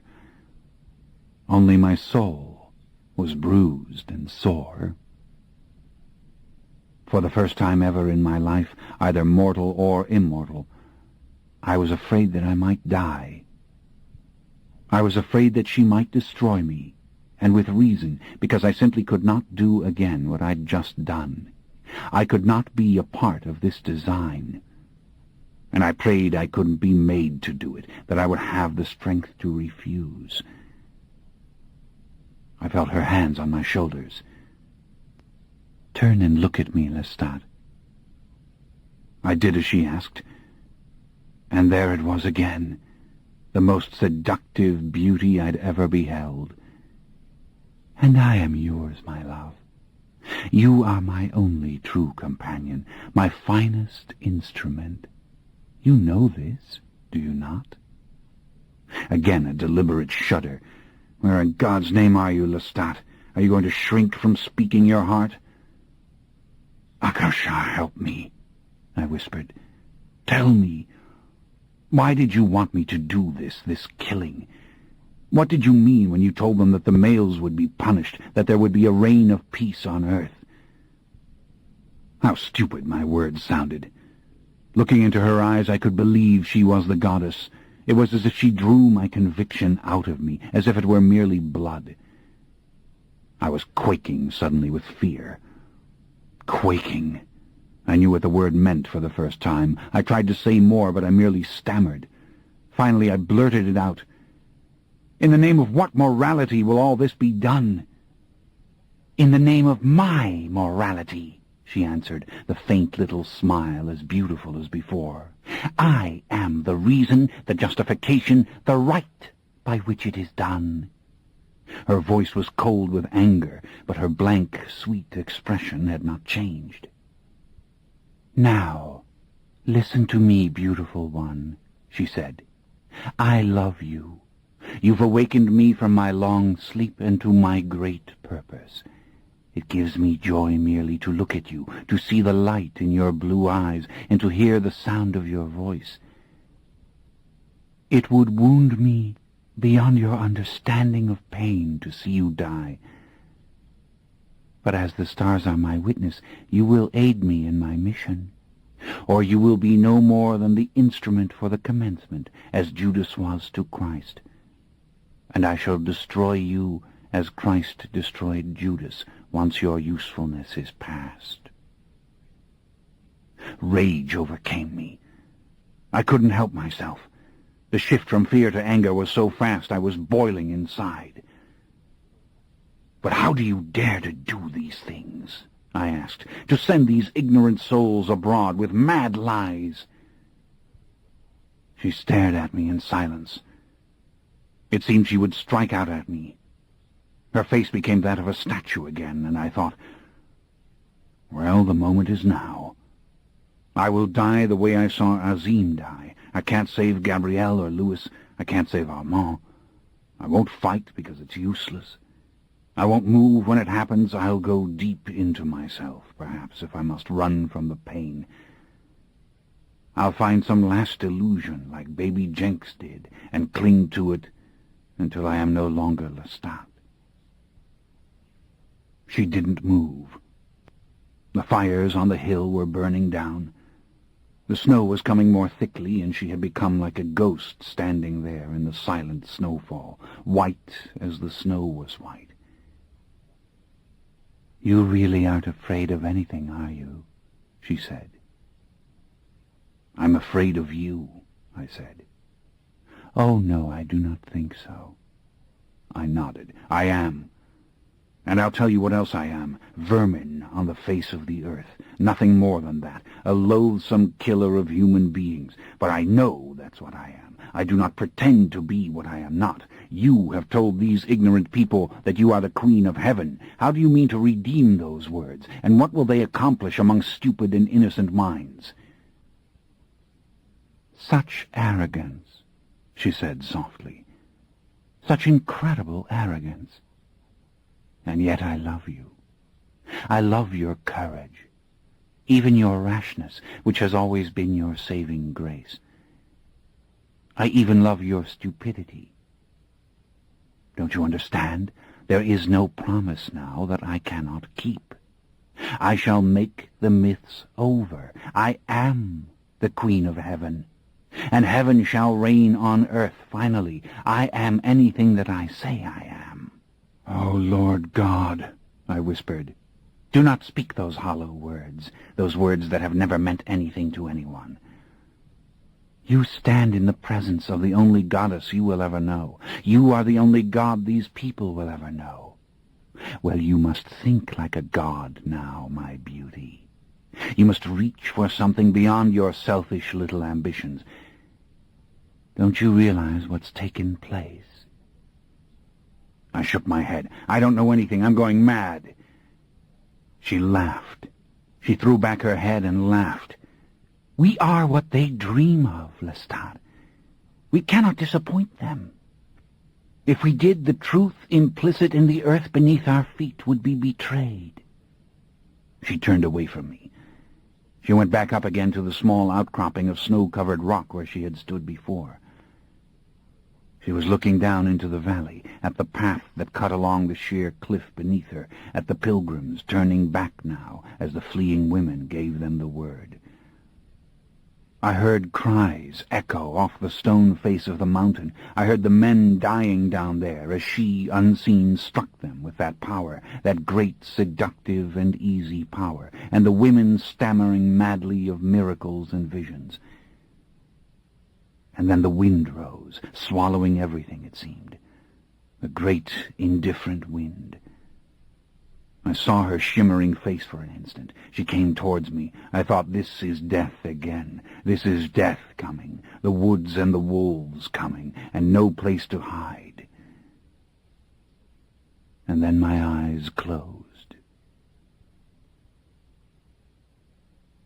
When I awoke, I was in a small house. I didn't know how we'd gotten here, or how long ago the slaughter in the mountains had been.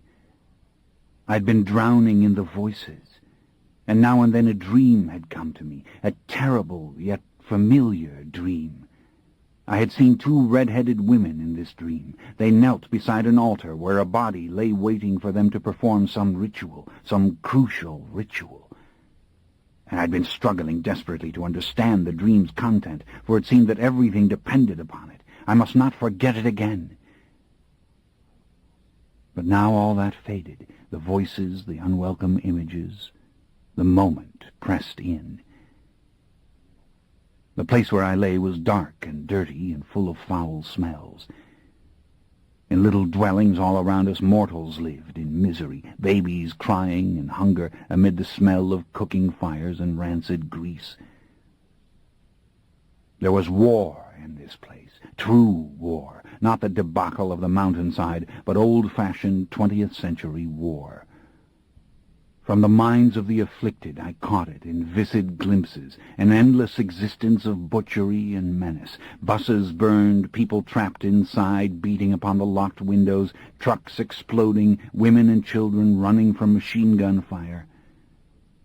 I lay on the floor as if someone had flung me there, and Akasha stood in the doorway, her cloak wrapped tightly around her, even to her eyes, as she peered out into the dark. When I had climbed to my feet and come up beside her, I saw a mud alley full of puddles, and other small dwellings, some with roofs of tin and others with roofs of sagging newspaper. Against the filthy walls men slept, wrapped from head to toe as if in shrouds.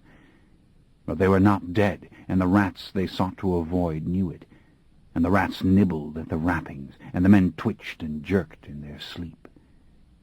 It was hot here, and the warmth cooked the stenches of the place, urine, feces, the vomit of dying children. I could even smell the hunger of the children as they cried in spasms. I could smell the deep, dank sea smell of the gutters and the cesspools. This was no village. It was a place of hovels and shacks, of hopelessness. Dead bodies lay between the dwellings. Disease was rampant, and the old and the sick sat silent in the dark, dreaming of nothing, or of death, perhaps, which was nothing, as the babies cried. Down the alley there came now a tottering child with a swollen belly, screaming as it rubbed with a small fist its swollen eye. It seemed not to see us in the darkness. From door to door it went, crying, its smooth brown skin glistening in the dim flicker of the cooking fires as it moved away. "Where are we?" I asked her. Astonished, I saw her turn and lift her hand tenderly to stroke my hair and my face. Relief washed through me.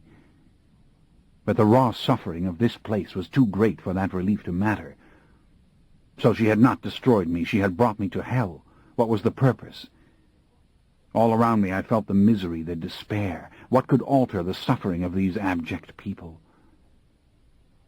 "My poor warrior," she said. Her eyes were full of blood tears. "Don't you know where we are?" I didn't answer. She spoke slowly, close to my ear.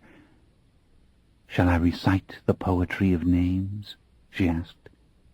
"Calcutta, if you wish, or Ethiopia, or the streets of Bombay. These poor souls could be the peasants of Sri Lanka, of Pakistan, of Nicaragua, of El Salvador. It does not matter what it is. It matters how much there is of it. That all around the oases of your shining western cities it exists. It is 3/4 of the world.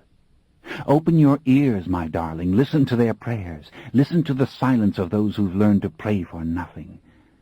For nothing has always been their portion, whatever the name of their nation, their city, their tribe." We walked out together into the mud street, past piles of dung and filthy puddles, and the starving dogs that came forth, and the rats that darted across our path. Then we came to the ruins of an ancient palace. Reptiles slithered among the stones. The blackness swarmed with gnats. Derelicts slept in a long row beside a running gutter. Beyond, in the swamp, bodies rotted, bloated and forgotten. Far away on the highway the trucks passed, sending their rumble through the stifling heat like thunder. The misery of the place was like a gas, poisoning me as I stood there. This was the ragged edge of the savage garden of the world in which hope could not flower. This was a sewer. "But what can we do?" I whispered. "Why have we come here?" Again I was distracted by her beauty, the look of compassion that suddenly infected her and made me want to weep. "We can reclaim the world," she said, "as I've told you. We can make the myths real. And the time will come when this will be a myth, that humans ever knew such degradation. We shall see to that, my love." "But this is for them to solve, surely. It isn't only their obligation, it's their right.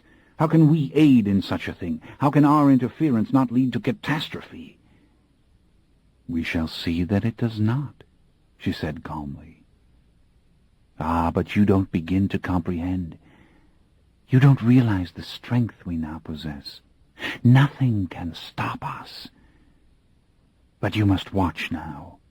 You are not ready, and I would not push you again. When you kill again for me, you must have perfect faith and perfect conviction. Be assured that I love you, and I know that a heart can't be educated in the space of a night, but learn from what you see and hear. She went back out in the street. For one moment she was merely a frail figure moving through the shadows. Then suddenly I could hear beings roused in the tiny hovels all around us, and I saw the women and children emerge. Around me the sleeping forms began to stir. I shrank back into the dark. I was trembling. I wanted desperately to do something, to beg her to have patience. But again that sense of peace descended, that spell of perfect happiness, and I was traveling back through the years to the little French church of my childhood as the hymns began. Through my tears I saw the shining altar. I saw the icon of the Virgin, a gleaming square of gold above the flowers. I heard the Aves whispered as if they were a charm. Under the arches of Notre Dame de Paris I heard the priest singing Salve Regina. Her voice came, clear, inescapable as it had been before, as if it were inside my brain. Surely the mortals heard it with the same irresistible power. The command itself was without words, and the essence was beyond dispute, that a new order was to begin, a new world in which the abused and injured would know peace and justice finally. The women and the children were exhorted to rise and to slay all males within this village. All males save 1 in 100 should be killed, and all male babies save 1 in 100 should also be slaughtered immediately. Peace on earth would follow. Once this had been done far and wide, there would be no more war. There would be food and plenty.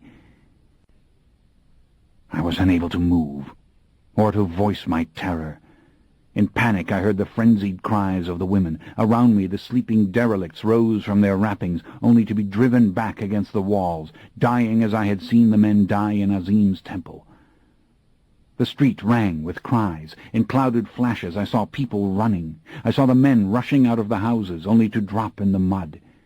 On the distant road the trucks went up in flames, wheels screeching as the drivers lost control. Metal was hurled against metal. Gas tanks exploded. The night was full of magnificent light. Rushing from house to house, the women surrounded the men and beat them with any weapon they could find. Had the village of shanties and hovels ever known such vitality as it did now, in the name of death?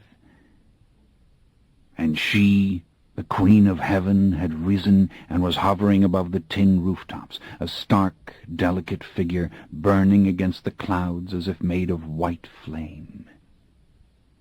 I closed my eyes and turned towards the wall, fingers clutching at the crumbling rock. To think that we were solid as this, she and I, yet not of it, no, never of it. And we did not belong here, we had no right. But even as I wept, I felt the soft embrace of the spell again, the sweet, drowsy sensation of being surrounded by flowers, of slow music with its inevitable and enthralling rhythm. I felt the warm air as it passed into my lungs. I felt the old stone tiles beneath my feet. Soft green hills stretched out before me in hallucinatory perfection. A world without war or deprivation, in which women roamed free and unafraid, women who even under provocation would shrink from the common violence that lurks in the heart of every man. Against my will I lingered in this new world, ignoring the thud of bodies hitting the wet earth and the final curses and cries of those who were being killed. In great dreamy flashes I saw whole cities transformed. I saw streets without fear of the predatory and the senselessly destructive, streets in which beings moved without urgency or desperation. Houses were no longer fortresses. Gardens no longer needed their walls. "Oh, Marius, help me," I whispered, even as the sun poured down on the tree-lined pathways and endless green fields. "Please, please help me." And then another vision shocked me, crowding out the spell. I saw fields again, but there was no sunlight. This was a real place somewhere, and I was looking through the eyes of someone or something walking in a straight line with strong strides at incredible speed. But who was this someone? What was this being's destination? Now this vision was being sent. It was powerful, refusing to be ignored. But why? It was gone, as quickly as it had come. I was back in the crumbling palace arcade, among the scattered dead, staring through the open archway at the rushing figures, hearing the high-pitched cries of victory and jubilation. "Come out, my warrior, where they can see you. Come to me." She stood before me with her arms extended. God, what did they think they were seeing? For a moment I didn't move, then I went towards her, stunned and compliant, feeling the eyes of the women, their worshipful gaze. They fell down on their knees as she and I came together. I felt her hand close too tightly. I felt my heart thudding. Akasha, this is a lie, a terrible lie, and the evil sown here will flourish for a century. Suddenly the world tilted. We weren't standing on the ground anymore. She had me in her embrace, and we were rising over the tin roofs, and the women below were bowing and waving their arms and touching their foreheads to the mud. Behold the miracle! Behold the mother! Behold the mother and her angel! Then, in an instant, the village was a tiny scattering of silver roofs far below us, all that misery alchemized into images, and we were traveling once again on the wind. I glanced back, trying in vain to recognize the specific location, the dark swamps, the lights of the nearby city, the thin strip of road where the overturned truck still burned. But she was right. It didn't really matter. Whatever was going to happen had now begun, and I did not know what could possibly stop it.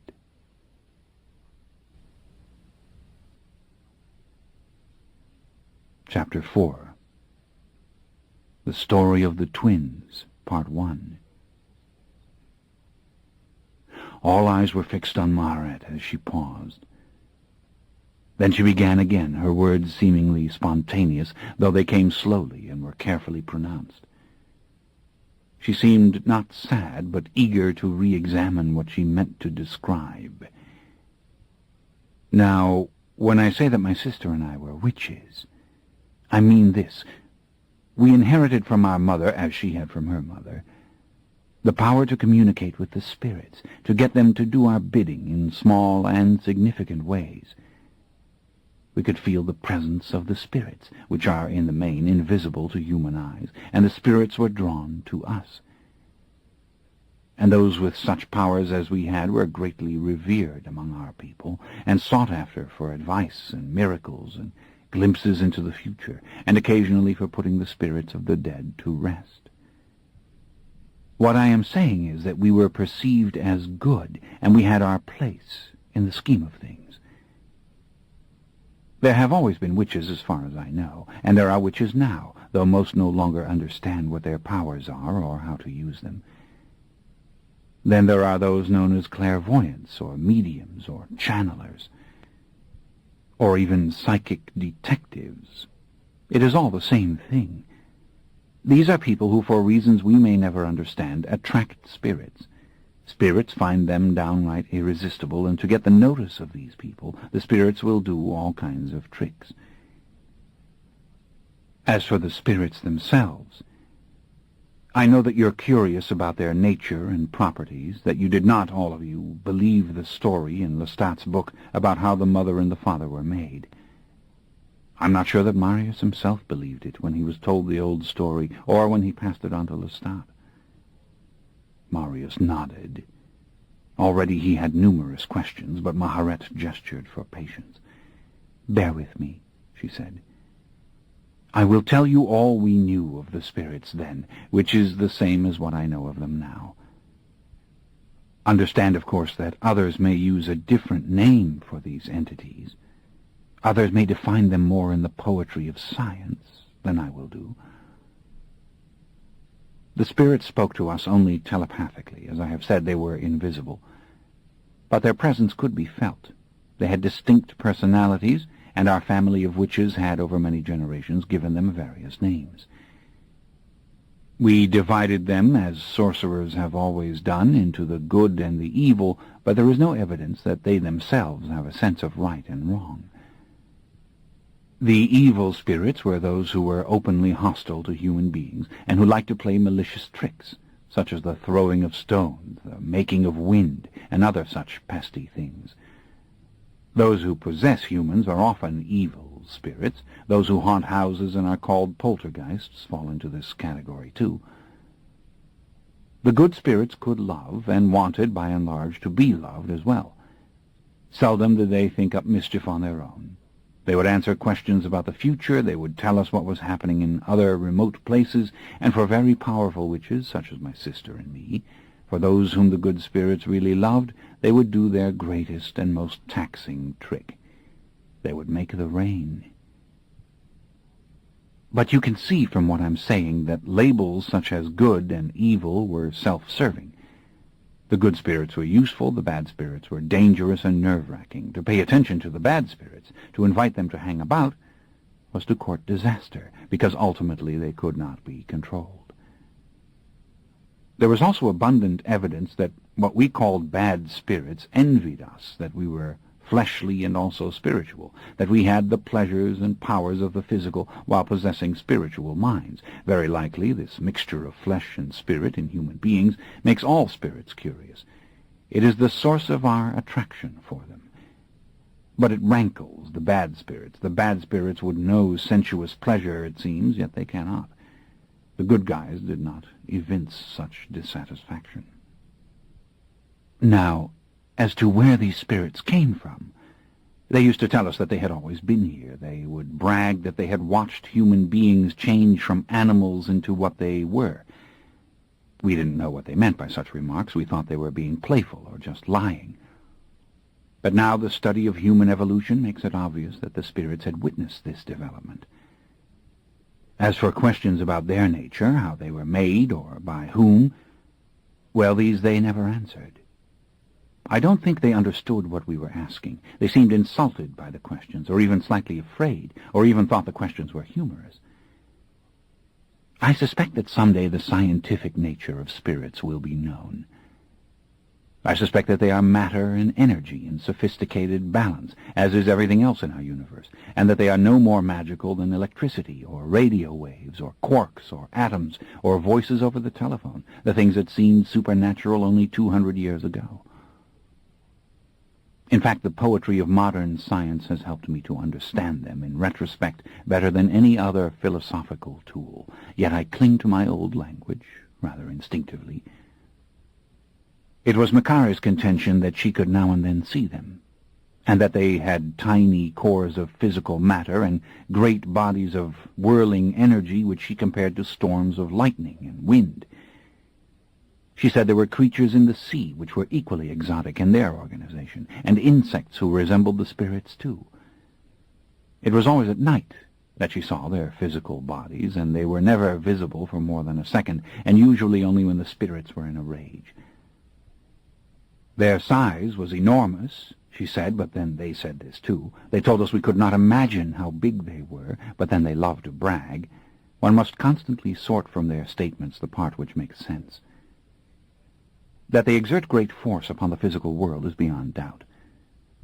Otherwise, how could they move objects, as they do in poltergeist hauntings, and how could they have brought together the clouds to make the rain? Yet, very little is really accomplished by them, for all the energy they expend. And that was a key, always, to controlling them. There is only so much they can do, and no more, and a good witch was someone who understood that perfectly. Whatever their material makeup is, they have no apparent biological needs, these entities. They do not age, they do not change, and the key to understanding their childish and whimsical behavior lies in this. They have no need to do anything. They drift about, unaware of time, for there is no physical reason to care about it, and they do whatever strikes the fancy. Obviously, they can see our world. They are part of it. But how it looks to them, I can't guess. Why witches attract them or interest them, I don't know either. But that's the crux of it. They see the witch, they go to her, make themselves known to her, and are powerfully flattered when they are noticed. And they do her bidding in order to get more attention, and in some cases in order to be loved. And as this relationship progresses, they are made for the love of the witch to concentrate on various tasks. It exhausts them, but it also delights them to see human beings so impressed. But imagine now how much fun it is for them to listen to prayers and try to answer them, to hang about altars and make thunder after sacrifices are offered up. When a clairvoyant calls upon the spirit of a dead ancestor to speak to his descendants, they are quite thrilled to start chattering away in pretense of being the dead ancestor, though of course they are not that person, and they will telepathically extract information from the brains of the descendants in order to delude them all the more. Surely all of you know the pattern of their behavior. It's no different now than it was in our time. But what is different is the attitude of human beings to what spirits do, and that difference is crucial. When a spirit in these times haunts a house and makes predictions through the vocal cords of a 5-year-old child, no one much believes it, except those who see and hear it. It does not become the foundation of a great religion. It is as if the human species has grown immune to such things. It has evolved, perhaps, to a higher stage where the antics of spirits no longer befuddle it. And though religions linger, old religions which became entrenched in darker times, they are losing their influence among the educated very rapidly. But I'll say more on this later on. Let me continue now to define the properties of a witch, as such things relate to me and my sister and to what happened to us. It was an inherited thing in our family. It may be physical, for it seemed to run in our family line through the women and to be coupled invariably with the physical attributes of green eyes and red hair. As all of you know, as you've come to learn in one way or another since you entered this house, my child Jessie was a witch. And in the Talamasca she used her powers often to comfort those who were plagued by spirits and ghosts. Ghosts, of course, are spirits, too, but they are without question spirits of those who have been human on earth, whereas the spirits I have been speaking of are not. However, one can never be too sure on this point. A very old earthbound ghost could forget that he had ever been alive, and possibly the very malevolent spirits are ghosts, and that is why they hunger so for the pleasures of the flesh, and when they possess some poor human being they belch obscenities. For them the flesh is filth, and they would have men and women believe that erotic pleasures and malice are equally dangerous and evil. But the fact is, given the way spirits lie, if they don't want to tell you, there's no way to know why they do what they do. Perhaps their obsession with the erotic is merely something abstracted from the minds of men and women who have always felt guilty about such things. To return to the point, it was mostly the women in our family who were witches. In other families it passes through both men and women, or it can appear full-blown in a human being for reasons we can't grasp. Be that as it may, ours was an old family of witches. We could count witches back 50 generations, to what was called the time before the moon. That is, we claim to have lived in the very early period of Earth history, before the moon had come into the night sky. The legends of our people told of the coming of the moon and the floods, storms, and earthquakes that attended it. Whether such a thing really happened, I don't know. We also believed that our sacred stars were the Pleiades, or the Seven Sisters, that all blessings came from that constellation. But why, I never knew, or cannot remember. I talk of old myths now, beliefs that were old before I was born. And those who commune with spirits become, for obvious reasons, rather skeptical of things. Yet science, even now, cannot deny or verify the tales of the time before the moon.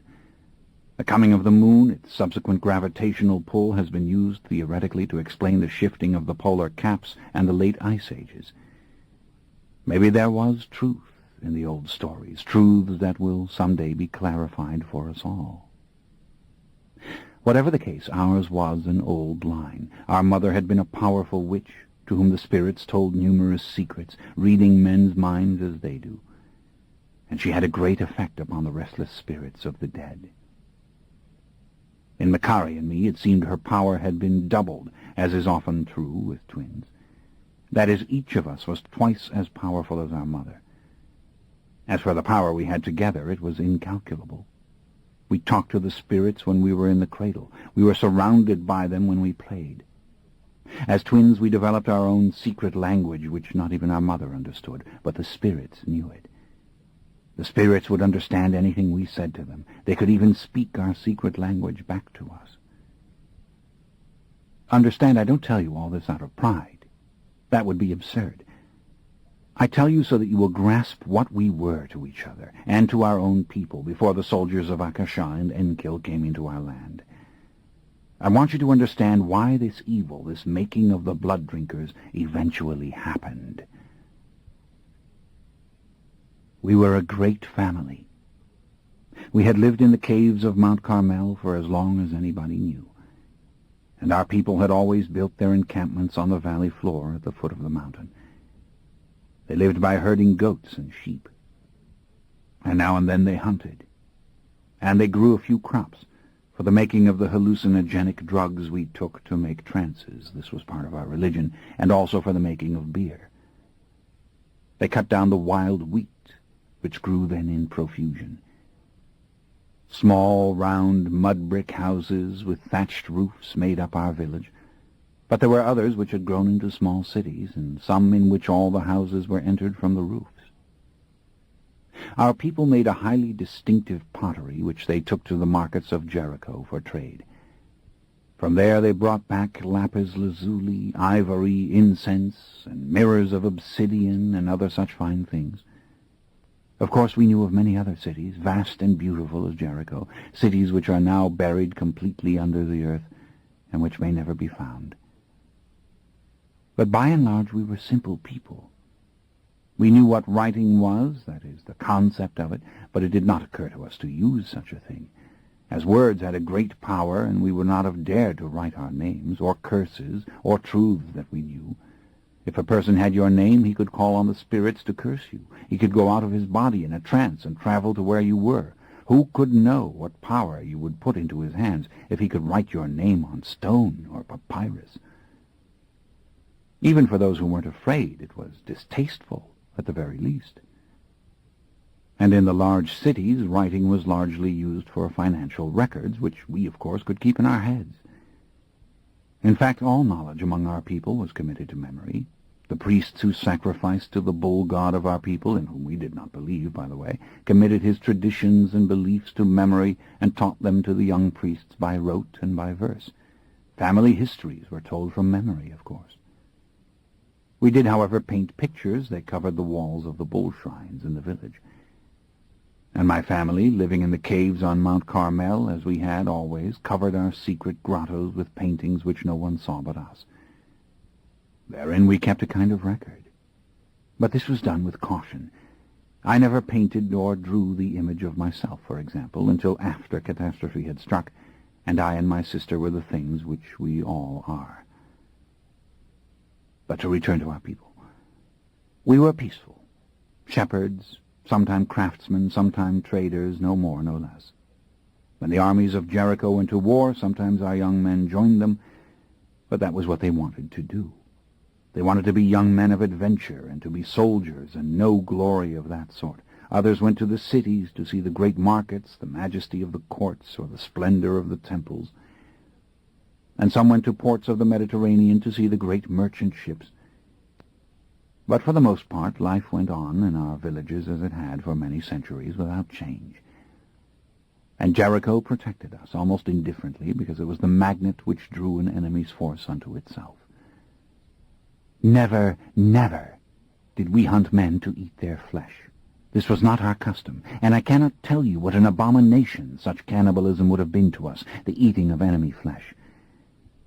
Because we were cannibals, and the eating of the flesh had a special significance. we ate the flesh of our dead. Maharet paused for a moment, as if she wanted the significance of these words to be plain to all. Marius saw the image again of the two red-haired women kneeling before the funeral feast. He felt the warm midday stillness and the solemnity of the moment. He tried to clear his mind and see only Maharet's face. "Understand," Maharet said.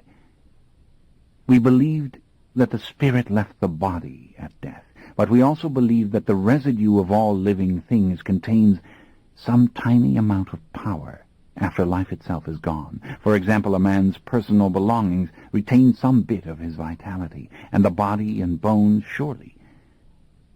And of course, when we consume the flesh of our dead, this residue, so to speak, would be consumed as well. But the real reason we ate the dead was out of respect. It was, in our view, the proper way to treat the remains of those we loved. We took into ourselves the bodies of those who'd given us life, the bodies from which our bodies had come. And so a cycle was completed, and the sacred remains of those we loved were saved from the awful horror of putrefaction within the earth, or from being devoured by wild beasts, or burnt as if they were fuel or refuse. There is a great logic to it, if you think on it. But the important thing to realize is that it was part and parcel of us as a people. The sacred duty of every child was to consume the remains of his parents. The sacred duty of the tribe was to consume the dead. Not a single man, woman, or child died in our village whose body was not consumed by kith or kin. Not a single man, woman, or child of our village had not consumed the flesh of the dead. Again Maharet paused, her eyes sweeping the group slowly before she went on.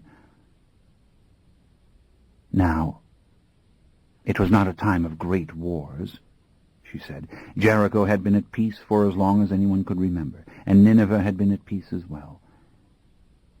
But far away, to the southwest in the Nile Valley, the savage people of that land made war, as they had always done, upon the jungle peoples south of them, so that they might bring back captives for their spits and pots. For not only did they devour their own dead with all proper respect, as we did, they ate the bodies of their enemies. They gloried in it. They believed the strength of the enemy went into their bodies when they consumed his flesh. Also, they liked the taste of the flesh. We scorned what they did, for the reasons I've explained. How could anyone want the flesh of an enemy? But perhaps the crucial difference between us and the warlike dwellers of the Nile Valley was not that they ate their enemies, but that they were warlike and we were peaceful. We did not have any enemies. Now, about the time that my sister and I reached our 16th year, a great change occurred in the Nile Valley, or so we were told.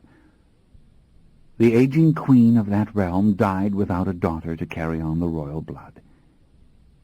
And amongst many ancient peoples the royal blood went only through the female line. Since no male can ever be certain of the paternity of his wife's child, it was the queen or the princess who brought with her the divine right to the throne.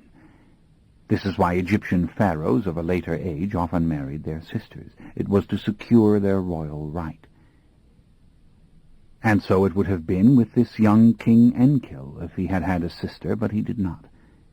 He did not even have a royal cousin or aunt to marry, but he was young and strong and determined to rule his land. Finally, he settled upon a new bride, not from his own people, but from those of the city of Uruk in the Tigris and Euphrates Valley. And this was Akasha, a beauty of the royal family, and a worshipper of the great goddess Inanna, and one who could bring into Enkil's kingdom the wisdom of her land. Or so the gossip went, in the marketplaces of Jericho and Nineveh, and with the caravans that came to trade for our wares. Now the people of the Nile were farmers already, but they tended to neglect this, to hunt, to make war for human flesh. And this horrified the beautiful Akasha, who set about at once to turn them away from this barbaric habit, as possibly anyone of higher civilization might do.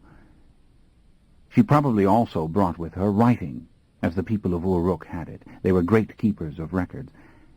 But as writing was something largely scorned by us, I do not know this for sure. Perhaps the Egyptians had already begun to write on their own. You cannot imagine the slowness with which such things affect a culture. Records of taxation might be kept for generations before anyone commits to a clay tablet the words of a poem. Peppers and herbs might be cultivated by a tribe for 200 years before anyone thinks to grow wheat or corn. As you know, the Indians of South America had toys with wheels when the Europeans swept down upon them, and jewelry they had made of metal, but they had no wheels in use in any other form whatsoever, and they did not use metal for their weapons, and so they were defeated by the Europeans almost at once. Whatever the case, I don't know the full story of the knowledge Akasha brought with her from Uruk. I do know that our people heard great gossip about the ban upon all cannibalism in the Nile Valley, and how those who disobeyed were cruelly put to death. The tribes who had hunted flesh for generations were infuriated that they could no longer enjoy this sport. But even greater was the fury of all the people that they could not eat their own dead. Not to hunt, that was one thing, but to commit one's ancestors to the earth was a horror to them, as it would have been to us. So, in order that Akasha's edict would be obeyed, the king decreed that all the bodies of the dead must be treated with unguents and wrapped up. Not only could one not eat the sacred flesh of mother or father, but it must be secured in linen wrappings at great expense, and these intact bodies must be displayed for all to see, and then placed in tombs with proper offerings and incantation of the priest. The sooner the wrapping was done, the better, because no one could then get to the flesh. And to further assist the people in this new observance, Akasha and Enkil convinced them that the spirits of the dead would fare better in the realm to which they had gone if their bodies were preserved in these wrappings on earth. In other words, the people were told, "Your beloved ancestors are not neglected, rather they are well kept." We thought it was very amusing when we heard it, wrapping the dead and putting them away in furnished rooms above or below the desert sand.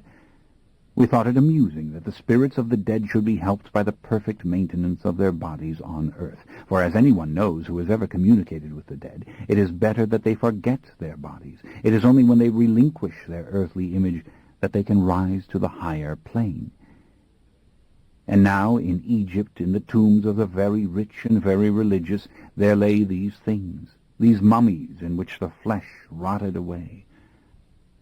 If anyone had told us that this custom of mummification would become entrenched in that culture, that for 4,000 years the Egyptians would practice it, that it would become a great and enduring mystery to the entire world, that little children in the 20th century would go into museums to gaze at mummies, we would not have believed such a thing. However, it did not matter to us, really. We were very far from the Nile Valley. We could not even imagine what these people were like. We knew their religion had come out of Africa, that they worshipped the god Osiris and the sun god Ra, and animal gods as well.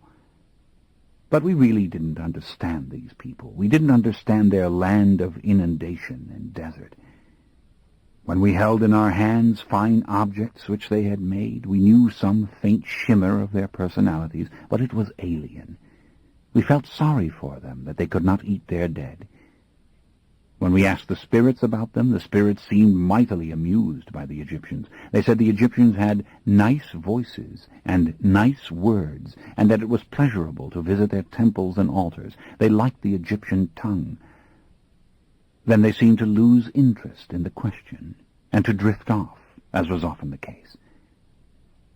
What they said fascinated us, but it didn't surprise us. We knew how the spirits liked our words and our chants and our songs, so the spirits were playing gods there for the Egyptians. The spirits did that sort of thing all the time. As the years passed, we heard that Enkil, to unite his kingdom and stop the rebellion and resistance of the die-hard cannibals, had made a great army and embarked on conquests to north and south. He had launched ships in the great sea. It was an old trick. Get them all to fight an enemy, and they'll stop quarreling at home. But again, what had this to do with us? Ours was a land of serenity and beauty, of laden fruit trees and fields of wild wheat free for anyone to cut with a scythe. Ours was a land of green grass and cool breezes.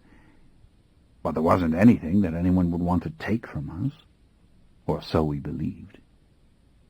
My sister and I continued to live in perfect peace on the gentle slopes of Mount Carmel, often speaking to our mother and to each other silently, or with a few private words, which we understood perfectly, and learning from our mother all she knew of the spirits and men's hearts. We drank the dream potions made by our mother from the plants we grew on the mountain, and in our trances and dream states we traveled back into the past and spoke with our ancestors, very great witches whose names we knew. In some, we lured the spirits of these ancient ones back to earth long enough to give us some knowledge. We also traveled out of our bodies and high over the land. I could spend these hours telling what we saw in these trances, how once Makare and I walked hand in hand through the streets of Nineveh, gazing on wonders which we had not imagined. But these things are not important now. Let me say only what the company of the spirits meant to us, the soft harmony in which we lived with all living things around us and with the spirits, and how at moments the love of the spirits was palpable to us, as Christian mystics have described the love of God or his saints. We lived in bliss together, my sister and I and our mother. The caves of our ancestors were warm and dry, and we had all things that we needed, fine robes and jewelry and lovely combs of ivory and sandals of leather, brought to us by the people as offerings, for no one ever paid us for what we did. And every day the people of our village came to consult with us, and we would put their questions to the spirits. We would try to see the future, which of course the spirits can do after a fashion, insofar as certain things tend to follow an inevitable course. We looked into minds with our telepathic power, and we gave the best wisdom that we could. Now and then those possessed were brought to us, and we drove out the demon, or the bad spirit, for that is all it was. And when a house was bedeviled, we went there and ordered the bad spirit away. We gave the dream potion to those who requested it, and they would fall into the trance or sleep, and dream heavily in vivid images which we sought then to interpret or explain. For this we didn't really need the spirits, though sometimes we sought their particular advice. We used our own powers of understanding and deep vision, and often the information handed down to us as to what various images mean. But our greatest miracle, which took all our power to accomplish, and which we could never guarantee, was the bringing down of the rain. Now, in two basic ways we worked this miracle. Little rain, which was largely symbolic and a demonstration of power and a great healing thing for our people's souls, or big rain, which was needed for the crops, and which was very hard indeed to do if we could do it at all. Both required a great wooing of the spirits, a great calling of their names and demanding that they come together and concentrate and use their force at our command. Little rain was often done by our most familiar spirits, those who loved Makare and me most particularly, and had loved our mother and her mother, and all our ancestors before us, and could always be counted upon to do hard tasks out of love. But many spirits were required for big rain, and since some of these spirits seemed to loathe each other and to loathe cooperation, a great deal of flattery had to be thrown into the bargain. We had to do chants and a great dance. For hours we worked at it, as the spirits gradually took interest, came together, became enamored of the idea, and then finally set to work. Makare and I were able to accomplish big rain only 3 times. But what a lovely thing it was to see the clouds gather over the valley, to see the great blinding sheets of rain descend. All our people ran out into the downpour. The land itself seemed to swell, to open, to give thanks. Little rain we did often. We did it for others, we did it for joy. But it was the making of big rain that really spread our fame far and wide. We had always been known as the witches of the mountain, but now people came to us from the cities of the far north, from lands whose names we didn't know. Men waited their turn in the village to come to the mountain and drink the potion and have us examine their dreams. They waited their turn to seek our counsel, or sometimes merely to see us. And of course our village served them meat and drink and took an offering for this, and all profited, or so it seemed. And in this regard, what we did was not so different from what doctors of psychology do in this century. We studied images, we interpreted them, we sought for some truth from the subconscious mind, and the miracles of little rain and big rain merely bolstered the faith of others in our abilities. One day, half a year, I think, before our mother was to die, a letter came into our hands. A messenger had brought it from the king and queen of Kemet, which was the land of Egypt, as the Egyptians call it themselves. It was a letter written on a clay tablet, as they wrote in Jericho and Nineveh, and there were little pictures in the clay, and the beginnings of what men would later call cuneiform. Of course we could not read it. In fact, we found it frightening, and thought that it might be a curse. We did not want to touch it, but touch it we had to do if we were to understand anything about it that we should know. The messenger said that his sovereigns Akasha and Enkil had heard of our great power and would be honored if we would visit at their court. They had sent a great escort to accompany us to Kemet, and they would send us home with great gifts. We found ourselves, all three, distrustful of this messenger. He was speaking the truth as far as he knew it, but there was more to the whole thing. So our mother took the clay tablet into her hands. Immediately she felt something from it, something which passed through her fingers and gave her great distress. At first she wouldn't tell us what she had seen. Then, taking us aside, she said that the king and queen of Kemet were evil, great shedders of blood, and very disregarding of others' beliefs, and that a terrible evil would come to us from this man and woman, no matter what the writing said. Then Makare and I touched the letter, and we too caught the presentiment of evil. But there was a mystery here, a dark tangle, and caught up with the evil was an element of courage and what seemed good. In sum, this was no simple plot to steal us and our power. There was some genuine curiosity and respect. Finally, we asked the spirits, those two spirits which Makare and I most loved. They came near to us, and they read the letter, which was a very easy thing for them to do. They said that the messenger had told the truth. But some terrible danger would come to us if we were to go to the king and queen of Kemet. Why? We asked the spirits. Because the king and queen will ask you questions, the spirits answered, and if you answer truthfully, which you will, the king and queen will be angry with you, and you will be destroyed. Of course, we would never have gone to Egypt anyway. We didn't leave our mountain. But now we knew for sure that we must not.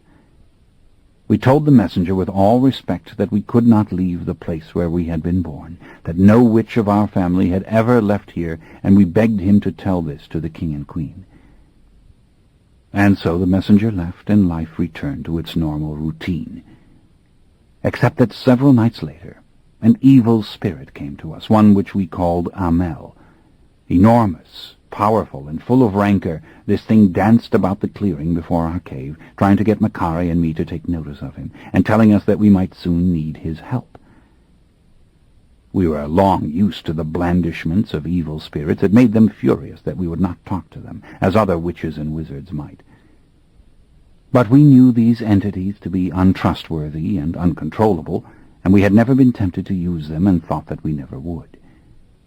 This Amel, in particular, was maddened by our neglect of him, as he called it, and he declared over and over that he was Amel the Powerful, and Amel the Invincible, and we should show him some respect.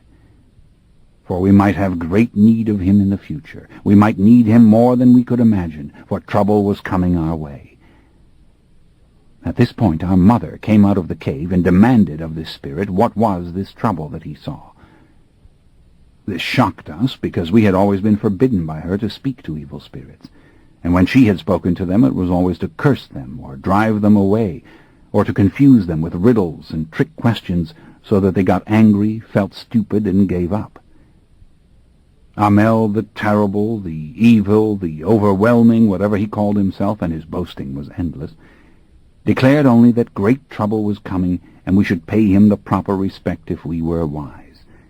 He then bragged of all the evil he had worked for the wizards of Nineveh, that he could torment people, bedevil them, and even prick them as if he were a swarm of gnats.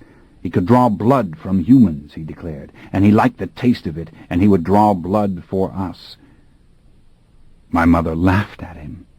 "How could you do such a thing?" she demanded. "You are a spirit. You have no body. You can taste nothing," she said. And this is the sort of language which always made spirits furious, for they envy us the flesh, as I've said.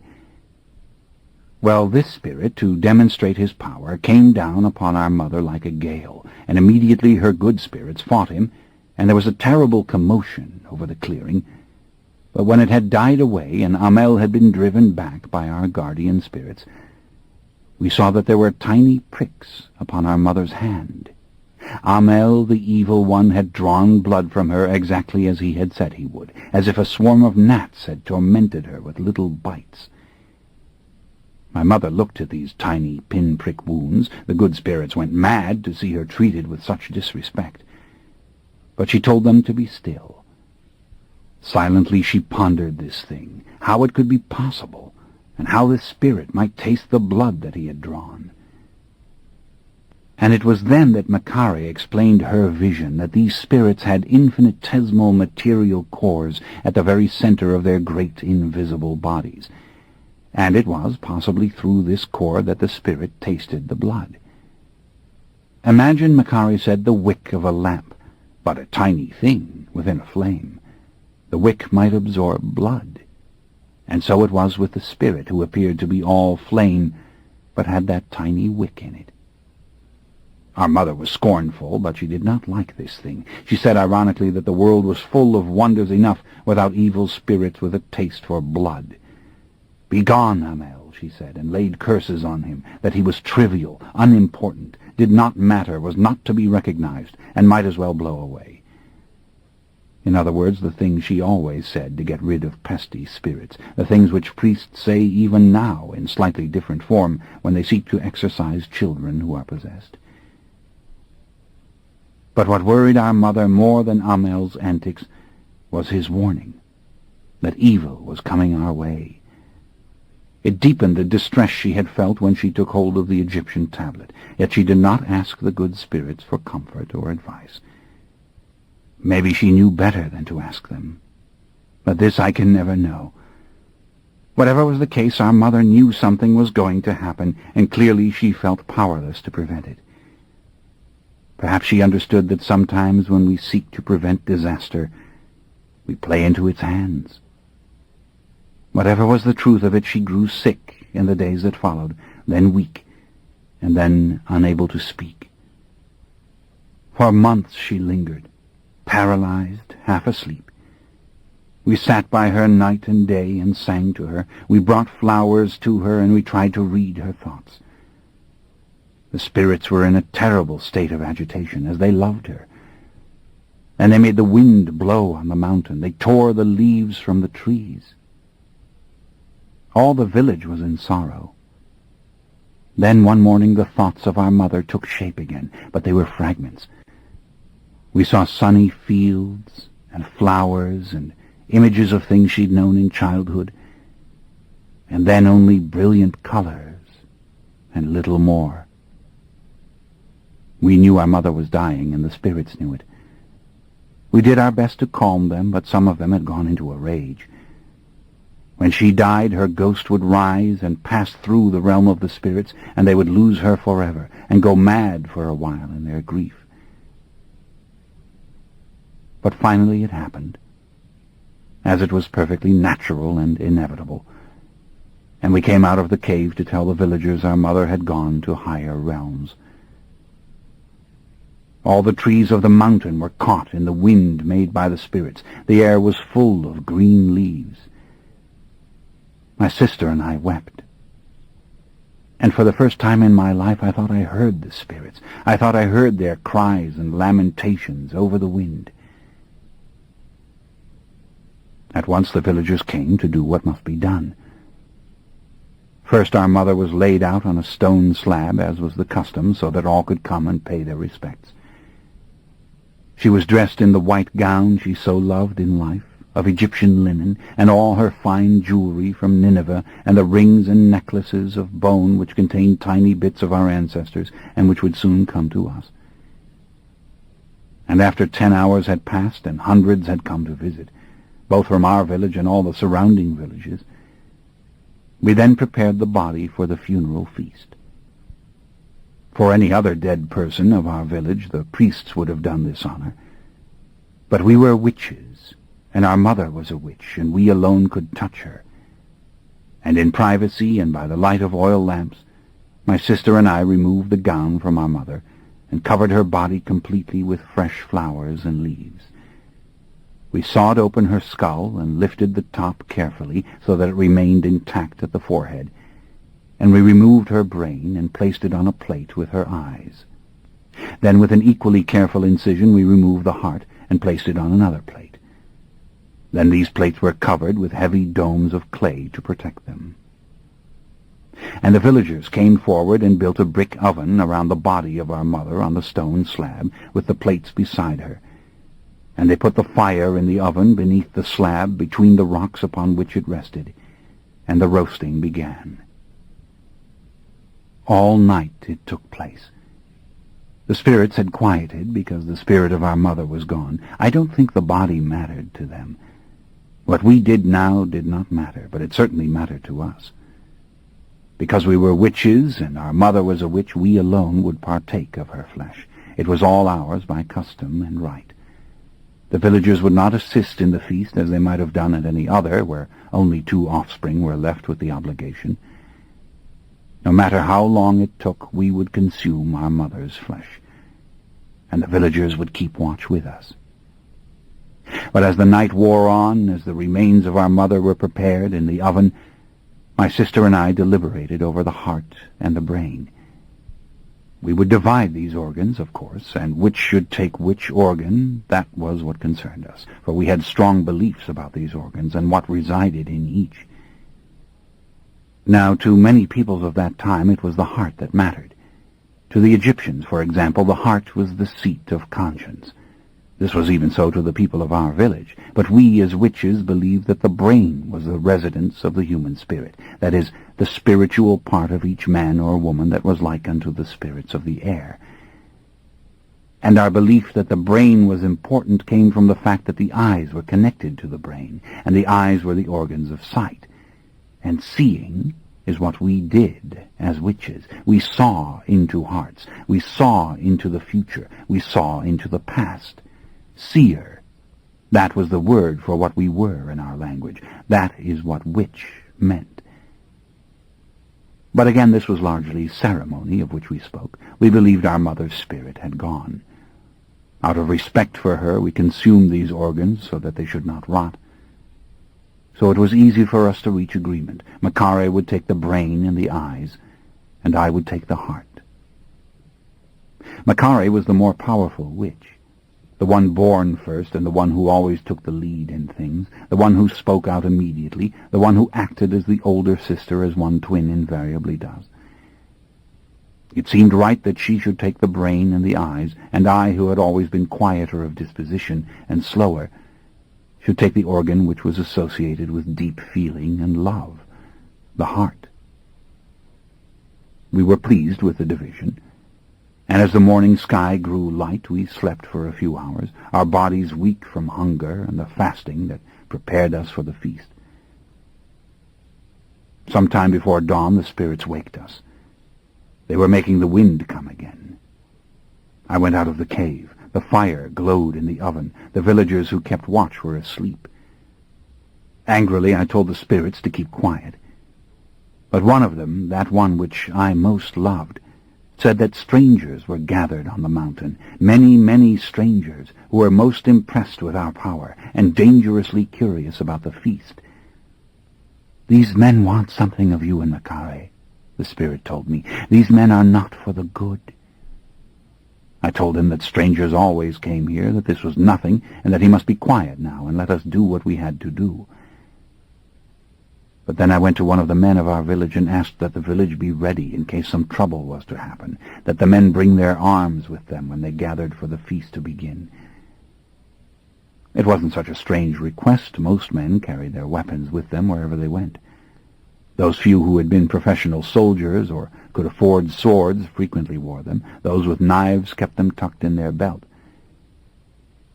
But in the main I was not concerned about such things. After all, strangers from far and wide came to our village. It was only natural that they would for this special event, the death of a witch. But you know what was to happen. You saw it in your dreams.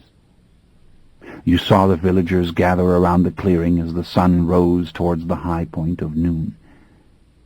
Maybe you saw the bricks taken down slowly from the cooling oven, or only the body of our mother, darkened, shriveled, yet peaceful as if in sleep, revealed on the warm slab of stone. You saw the wilted flowers covering her, and you saw the heart and the brain and the eyes upon their plates. You saw us kneel on either side of our mother's body, and you heard the musicians begin to play. What you could not see, but you know now, is that for thousands of years our people had gathered at such feasts. For thousands of years we had lived in that valley and on the slopes of the mountain where the high grass grew and the fruit fell from the trees. This was our land, our custom, our moment, our sacred moment. And as Makari and I knelt opposite each other, dressed in the finest robes we possessed, and wearing now the jewelry of our mother as well as our own adornments, we saw before us not the warnings of the spirits, or the distress of our mother when she had touched the tablet of the King and Queen of Kemet. We saw our own lives, with hope, long and happy, to be lived here among our own. I don't know how long we knelt there, how long we prepared our souls. I remember that finally, in unison, we lifted the plates which contained the organs of our mother, and the musicians began to play. The music of the flute and the drum filled the air around us. We could hear the soft breath of the villagers. We could hear the song of the birds. And then the evil came down upon us. Came so suddenly with the tramp of feet and loud, shrill war cries of the Egyptian soldiers that we scarce knew what was happening. Over our mother's body we threw ourselves, seeking to protect the sacred feast. But at once they had pulled us up and away, and we saw the plates falling into the dirt and the slab overturned. I heard Makare screaming as I had never heard a human scream. But I too was screaming as I saw my mother's body thrown down into the ashes.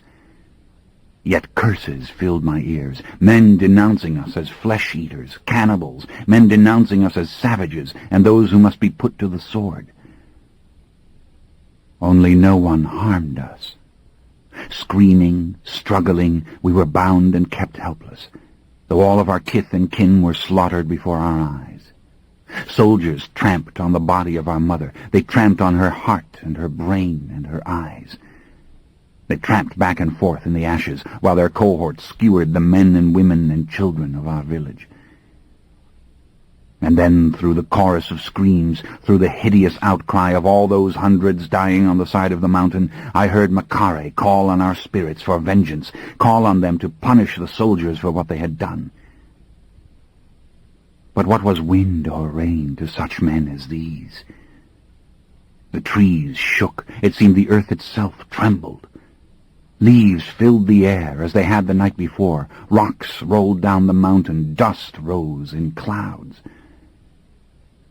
But there was no more than a moment's hesitation before the king, Enkil himself, stepped forth and told his men that these were but tricks that all men had witnessed, and we and our demons could do no more.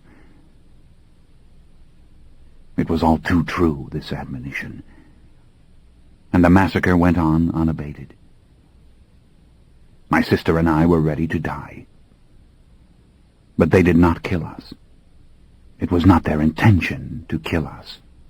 And as they dragged us away, we saw our village burning. We saw the fields of wild wheat burning. We saw all the men and women of our tribe lying dead, and we knew their bodies would be left there for the beasts and the earth to consume in utter disregard and abandon. Maharet stopped. She had made a small steeple of her hands. and now she touched the tips of her fingers to her forehead, and rested, it seemed, before she went on. When she continued, her voice was roughened slightly and lower, but steady, as it had been before. What is one small nation of villages? What is one people, or even one life? Beneath the earth 1,000 such peoples are buried, and so our people are buried to this day. All we knew, all we had been, was laid waste within the space of an hour. A trained army had slaughtered our simple shepherds, our women, and our helpless young. Our villages lay in ruins, huts pulled down, everything that could burn was burned. Over the mountain, over the village that lay at the foot of it, I felt the presence of the spirits of the dead, a great haze of spirits. Some so agitated and confused by the violence done them that they clung to the earth in terror and pain, and others rising above the flesh to suffer no more. And what could the spirits do? All the way to Egypt they followed our procession. They bedeviled the men who kept us bound and carried us by means of a litter on their shoulders, 2 weeping women, snuggling close to each other in terror and grief. Each night when the company made camp, the spirits sent wind to tear up their tents and scatter them. Yet the king counseled his soldiers not to be afraid. The king said the gods of Egypt were more powerful than the demons of the witches, and as the spirits were in fact doing all that they were capable of, as things got no worse, the soldiers obeyed. Each night the king had us brought before him. He spoke our language, which was a common one in the world then, spoken all through the Tigris and Euphrates Valley and along the flanks of Mount Carmel.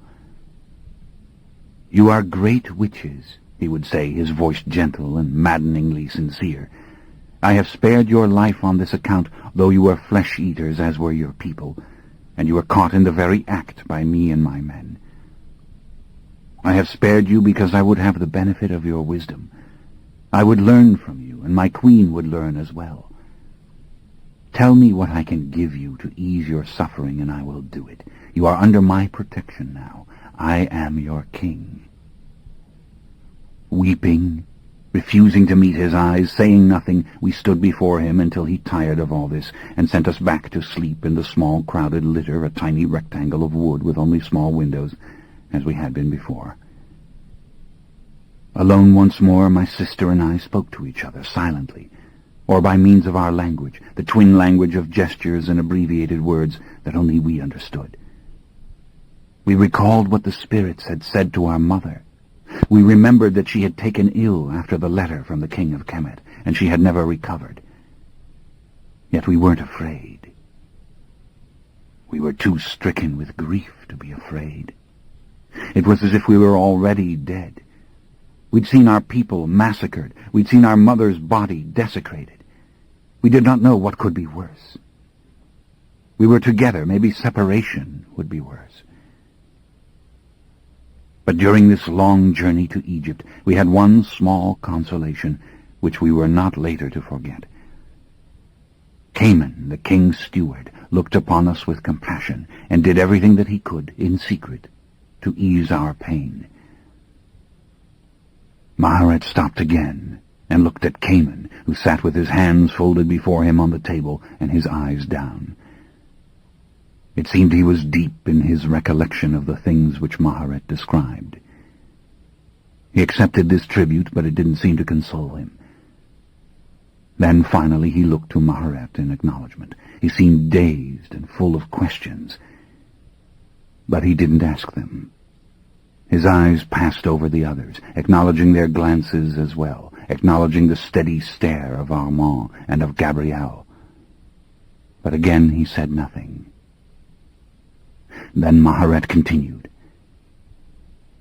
Cayman loosened our bonds whenever possible. He allowed us to walk about in the evening. He brought us meat and drink. And there was a great kindness in that he didn't speak to us when he did these things. He did not ask for our gratitude. He did these things with a pure heart, It was simply not to his taste to see people suffer. It seemed we traveled 10 days to reach the land of Kemet. Maybe it was more, maybe it was less. Sometime during that journey the spirits tired of their tricks, and we, dejected and without courage, did not call upon them. We sank into silence finally, only now and then looking into each other's eyes. At last we came into a kingdom the like of which we had never seen. Over scorching desert we were brought to the rich black land that borders the Nile River, the black earth from which the word Kemet derives. And then over the mighty river itself by raft we were taken, as was all the army, and into a sprawling city of brick buildings with grass roofs, of great temples and palaces built of the same coarse materials, but all very fine. This was long before the time of the stone architecture for which the Egyptians would become known, the temples of the pharaohs which have stood to this day. But already there was a great love of show and decoration, a movement towards the monumental. Unbaked bricks, river reeds, matting, all of these simple materials had been used to make high walls which were then whitewashed and painted with lovely designs. Before the palace into which we were taken as royal prisoners were great columns made from enormous jungle grasses, which had been dried and bound together and plastered with river mud. And within a closed court a lake had been made, full of lotus blossoms and surrounded by flowering trees. Never had we seen people so rich as these Egyptians, people decked out with so much jewelry, people with beautifully plaited hair and painted eyes. And their painted eyes tended to unnerve us, for the paint hardened their stare. It gave an illusion of depth where perhaps there was no depth. Instinctively we shrank from this artifice. But all we saw merely inspired further misery in us. How we hated everything around us. And we could sense from these people, though we didn't understand their strange tongue, that they hated and feared us too. It seemed our red hair caused great confusion among them, and that we were twins. This too produced fear. For it had been the custom among them now and then to kill twin children, and the red-haired were invariably sacrificed to the gods. It was thought to be lucky. All this came clear to us in wanton flashes of understanding. Imprisoned, we waited grimly to see what would be our fate. As before, Cayman was our only consolation in those first hours. Cayman, the king's chief steward, saw that we had comforts in our imprisonment. He brought us fresh linen and fruit to eat and beer to drink. He brought us even combs for our hair and clean dresses, and for the first time he spoke to us. He told us that the queen was gentle and good, and we must not be afraid. We knew that he was speaking the truth. There was no doubt of it. But something was wrong. As it had been months before with the words of the king's messenger, our trials had only begun. We also feared the spirits had deserted us, that maybe they did not want to come into this land on our behalf.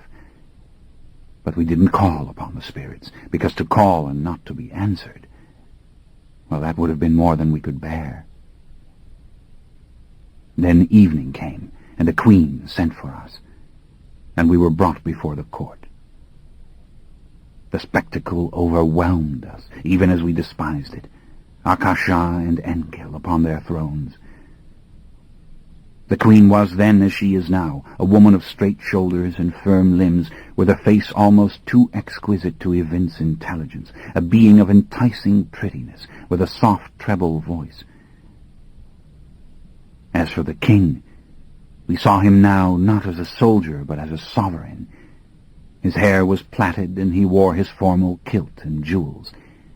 His black eyes were full of earnestness, as they had always been, but it was clear within a moment that it was Akasha who ruled this kingdom, and always had. Akasha had the language, the verbal skill. At once, she told us that our people had been properly punished for their abominations, that they had been dealt with mercifully, as all flesh-eaters are savages, and they should have by right suffered a slow death. And she said that we had been shown mercy because we were great witches, and the Egyptians would learn from us. They would know what wisdom of the realms of the invisible we had to impart.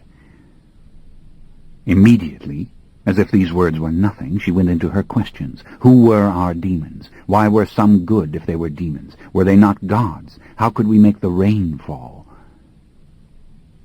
We were too horrified by her callousness to respond. We were bruised by the spiritual coarseness of her manner, and had begun to weep again. We turned away from her and into each other's arms. But something else was also coming clear to us, something very plain from the manner in which this person spoke. The speed of her words, their flippancy, the emphasis she put upon this or that syllable, all this made known to us that she was lying and did not herself know that she lied. And looking deep into the lie, as we closed our eyes, we saw the truth which she herself would surely deny. She had slaughtered our people in order to bring us here. She had sent her king and her soldiers upon this holy war simply because we had refused her earlier invitation and she had wanted us at her mercy. She was curious about us.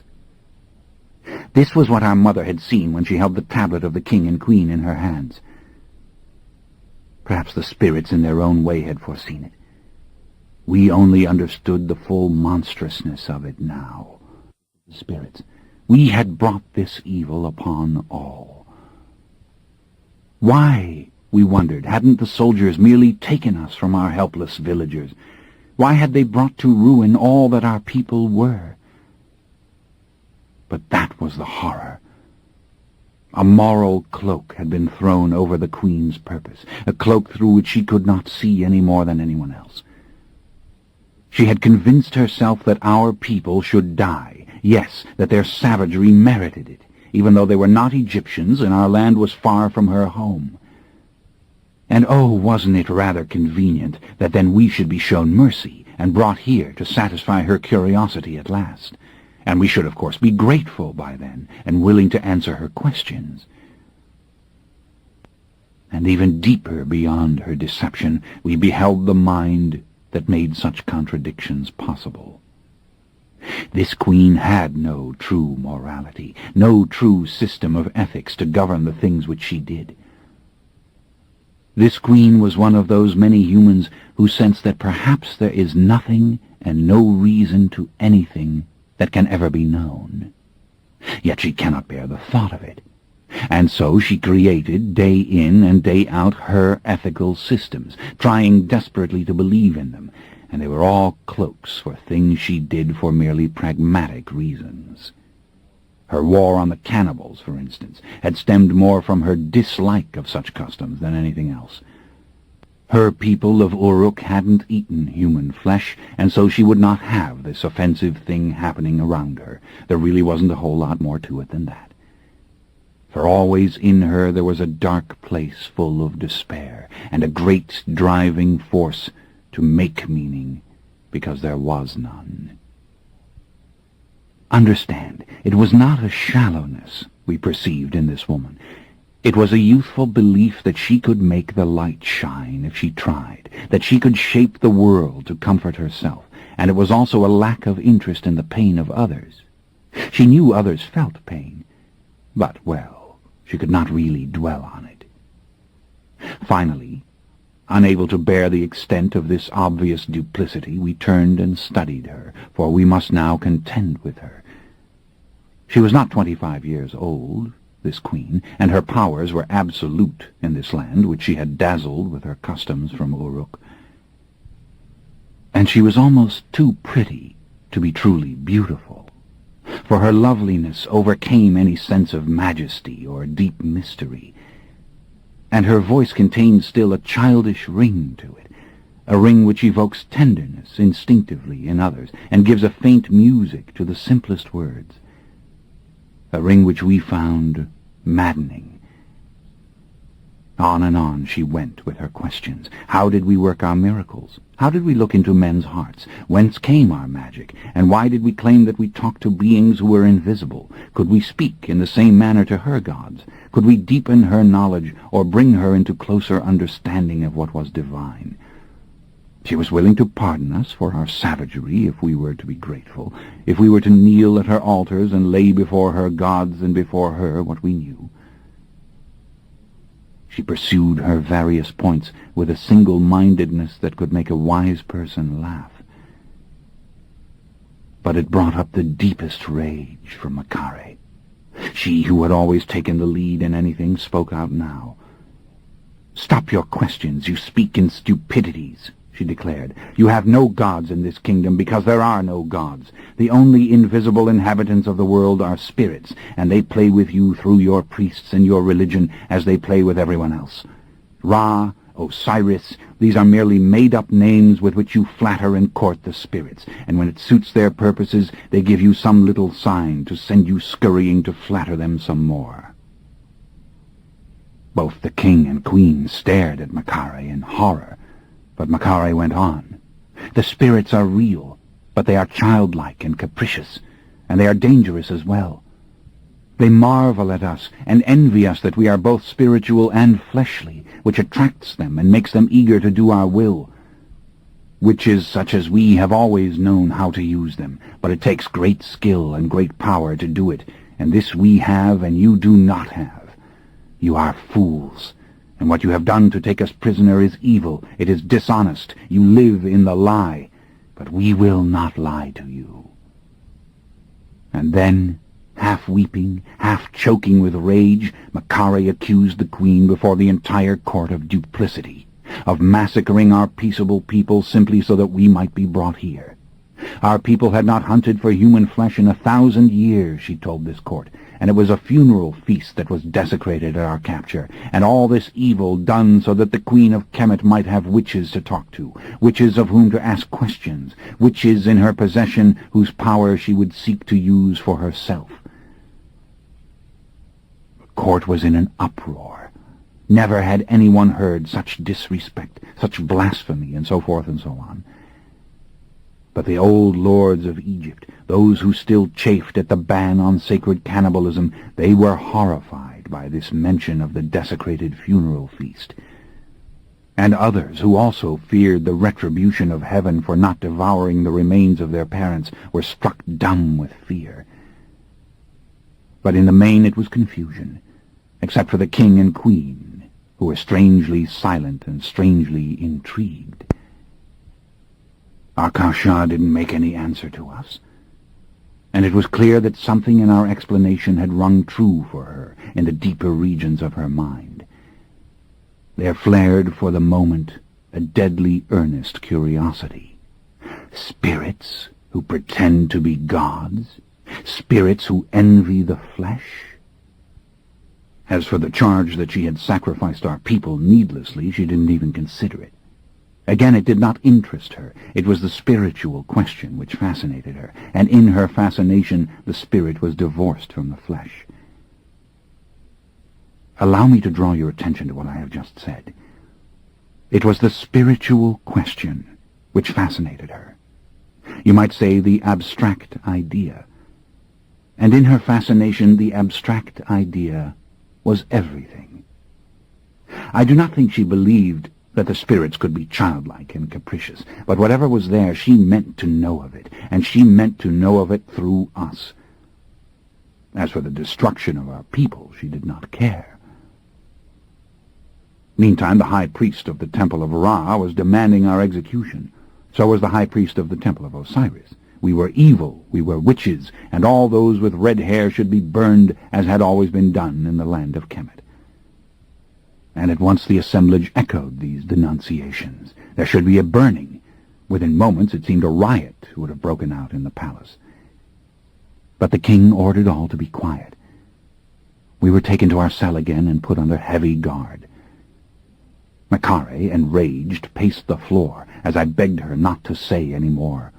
I reminded her of what the spirits had told us, that if we went to Egypt, the king and queen would ask us questions, and if we answered truthfully, which we would, the king and queen would be angry with us, and we would be destroyed.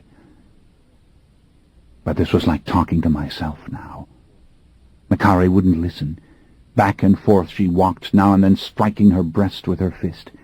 I felt the anguish she felt. "Damnable," she was saying. "Evil." And then she'd fall silent and pace, and then say these words again. I knew she was remembering the warning of Amel, the evil one, and I also knew that Amel was near. I could hear him, sense him. I knew that Makari was being tempted to call upon him, and I felt that she must not. What would his silly torments mean to the Egyptians? How many mortals could he afflict with his pinpricks?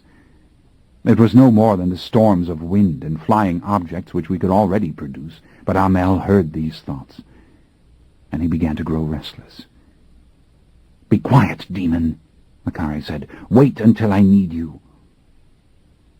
Those were the first words I ever heard her speak to an evil spirit, and they sent a shiver of horror through me. I don't remember when we fell asleep. Only that sometime after midnight I was awakened by Cayman. At first I thought it was Amel doing some trick, and I awoke in a frenzy, but Cayman gestured for me to be quiet. He was in a terrible state. He wore only a simple bedgown and no sandals, and his hair was mussed. It seemed he'd been weeping. His eyes were red. He sat down beside me. "Tell me this is true, what you said of the spirits." I didn't bother to tell him it was Makari who said it. People always confused us or thought of us as one being. I merely told him yes, it was true. I explained that there have always been these invisible entities, that they themselves had told us there were no gods or goddesses of which they knew. They had bragged to us often of the tricks they played at Sumer or Jericho or in Nineveh at the great temples. Now and then they would come booming that they were this or that god. But we knew their personalities, and when we called them by their old names, they gave up the new game at once. What I did not say was that I wished Makari had never made known such things. What purpose could it serve now? He sat there defeated, listening to me, listening as if he had been a man lied to all his life, and now he saw truth. For he had been deeply moved when he had seen the spirit strike up the wind on our mountain, and he had seen a shower of leaves fall upon the soldiers. It had chilled his soul. And that is always what produces faith, that mixture of truth and a physical manifestation. But then I perceived there was an even greater burden upon his conscience, or on his reason, one might say. And the massacre of your people, this was a holy war. It was not a selfish thing, as you said. Oh, no, I told him. It was a selfish and simple thing. I can't say otherwise. I told him of the tablet sent to us by the messenger, of what the spirits had said, of my mother's fear and her illness, and of my own power to hear the truth in the Queen's words, the truth which she herself might not be able to accept. But long before I'd finished, he was defeated again. He knew from his own observations that what I was saying was true. He had fought at the king's side through many a campaign against foreign peoples. That an army should fight for gain was nothing to him. He had seen massacres and cities burned. He had seen slaves taken. He had seen men return laden with booty. And though he himself was no soldier, these things he understood. But there had been no booty worth taking in our villages. There had been no territory which the king would retain. Yes, it had been fought for our capture. He knew it. And he too felt the distaste for the lie of a holy war against flesh-eaters, and he felt a sadness that was even greater than his defeat. He was of an old family. He had eaten the flesh of his ancestors, and he found himself now punishing such traditions among those whom he had known and loved. He thought of the mummification of the dead with repugnance, but more truly he felt repugnance for the ceremony which accompanied it, for the depth of superstition in which the land had been steeped. So much wealth heaped upon the dead, so much attention to those putrefying bodies, simply so men and women would not feel guilty for abandoning the older customs. Such thoughts exhausted him. They weren't natural to him. What obsessed him finally were the deaths he had seen, executions, massacres. Just as the Queen could not grasp such things, he could not forget them, and he was a man losing his stamina, a man drawn into a mire in which he might drown. Finally he took his leave of me. But before he went, he promised that he would do his best to see that we were released. He did not know how he could do it, but he would try to do it. And he begged me not to be afraid. I felt a great love for him at that moment.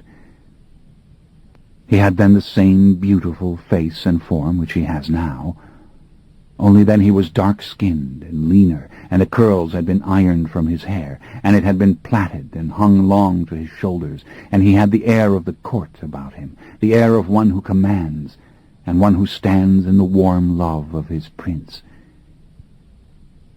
The following morning the Queen sent for us again, and this time we were brought privately to her chamber, where only the king was with her, and Cayman. It was a more lavish place even than the great hall of the palace. It was stuffed to overflowing with fine things, with a couch made of carved leopards, and a bed hung with sheer silk, and with polished mirrors of seemingly magical perfection. And the Queen herself, like a temptress she was, bedecked with finery and perfume, and fashioned by nature into a thing as lovely as any treasure around her. Once again she put her questions. Standing together, our hands bound, we had to listen to the same nonsense. And once again Makare told the Queen of the spirits. She explained that the spirits have always existed. She told how they bragged of playing with the priests of other lands. She told how the spirits had said the songs and chants of the Egyptians pleased them. It was all a game to the spirits, and no more. "But these spirits, they are the gods, then. That is what you are saying," Akasha said with great fervor. "And you speak to them. I want to see you do it. Do it for me now." "But they are not gods," I said. "That is what we are trying to tell you, and they do not abhor the eaters of the flesh, as you say your gods do. They don't care about such things. They never have." Painstakingly I strove to convey the difference. These spirits had no code. They were morally inferior to us. Yet I knew this woman couldn't grasp what I was telling her. I perceived the war inside her, between the handmaiden of the goddess Inanna, who wanted to believe herself blessed, and the dark, brooding soul who believed finally in nothing. A chill place was her soul. Her religious fervor was nothing but a blaze which she fed constantly, seeking to warm that chill place. "Everything you say is a lie," she said finally. "You are evil women." She ordered our execution. We should be burnt alive the next day, and together, so that we might see each other suffer and die. Why had she ever bothered with us? At once the king interrupted her. He told her that he had seen the power of the spirits. So had Cayman. What might not the spirits do if we were so treated? Wouldn't it be better to let us go? But there was something ugly and hard in the Queen's gaze. The king's words meant nothing. Our lives were being taken from us. What could we do? And it seemed she was angry with us because we had not been able to frame our truths in ways which she could use or take pleasure in. It was an agony to deal with her. Yet her mind is a common mind. There are countless human beings who think and feel as she did then, and does now in all likelihood. Finally, Makare seized the moment. She did the thing which I did not dare to do. She called the spirits, all of them, by name, but so quickly this queen would never remember the words. She screamed for them to come to her and do her bidding, and she told them to show their displeasure at what was happening to those mortals, Maharet and Makare, whom they claimed to love. It was a gamble. But if nothing happened, if they had deserted us as I feared, well, then she could call on Amel, for he was there, lurking, waiting, and it was the only chance we had, finally. Within an instant the wind had begun. It howled through the courtyard and whistled through the corridors of the palace. The draperies were torn by it. Doors slammed. Fragile vessels were smashed. The queen was in a state of terror as she felt it surround her.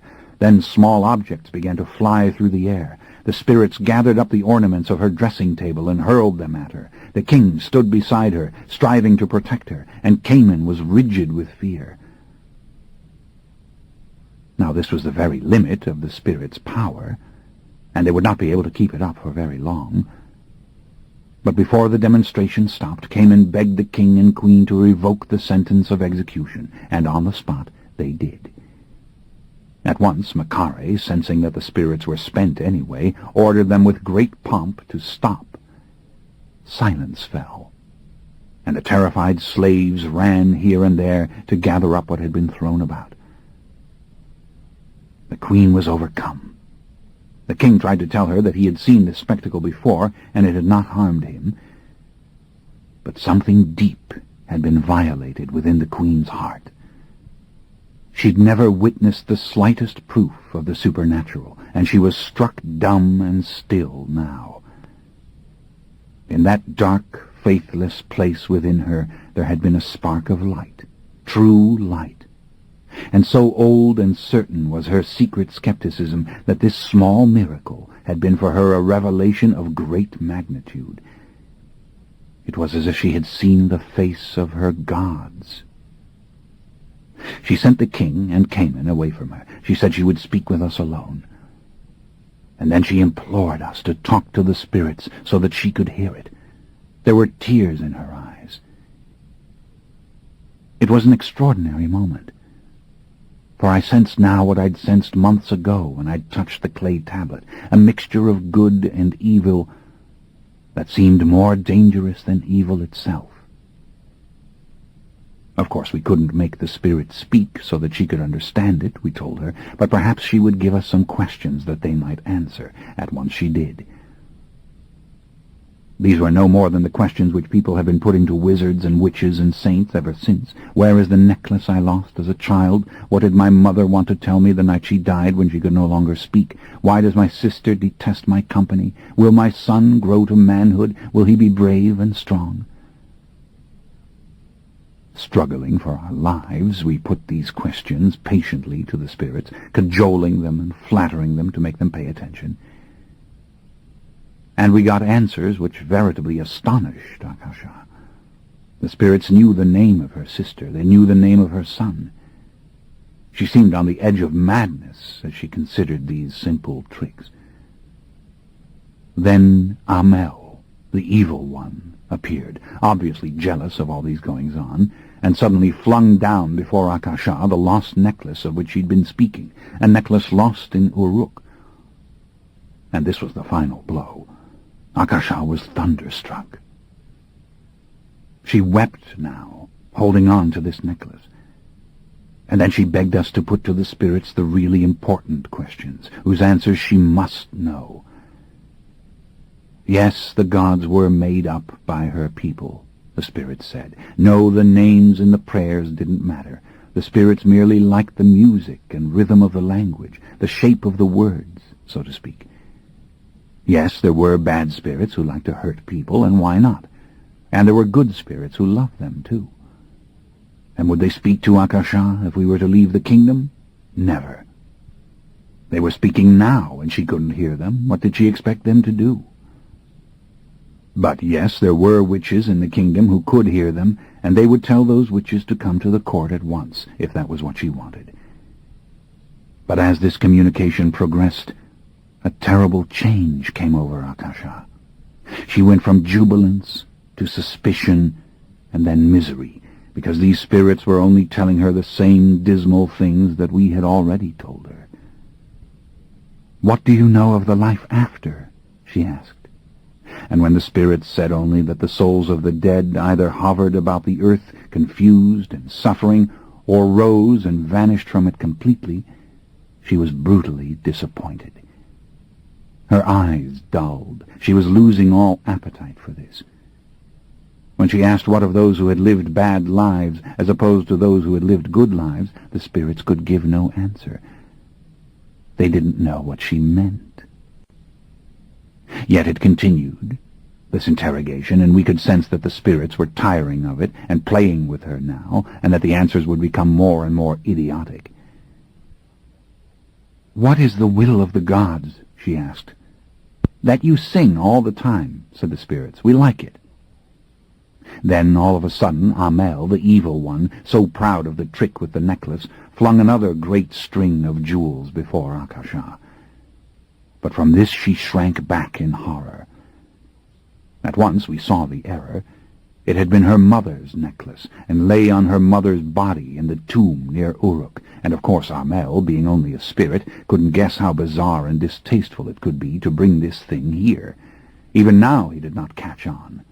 He had seen this necklace in Akasha's mind when she had spoken of the other one. Why didn't she want it, too? Didn't she like necklaces?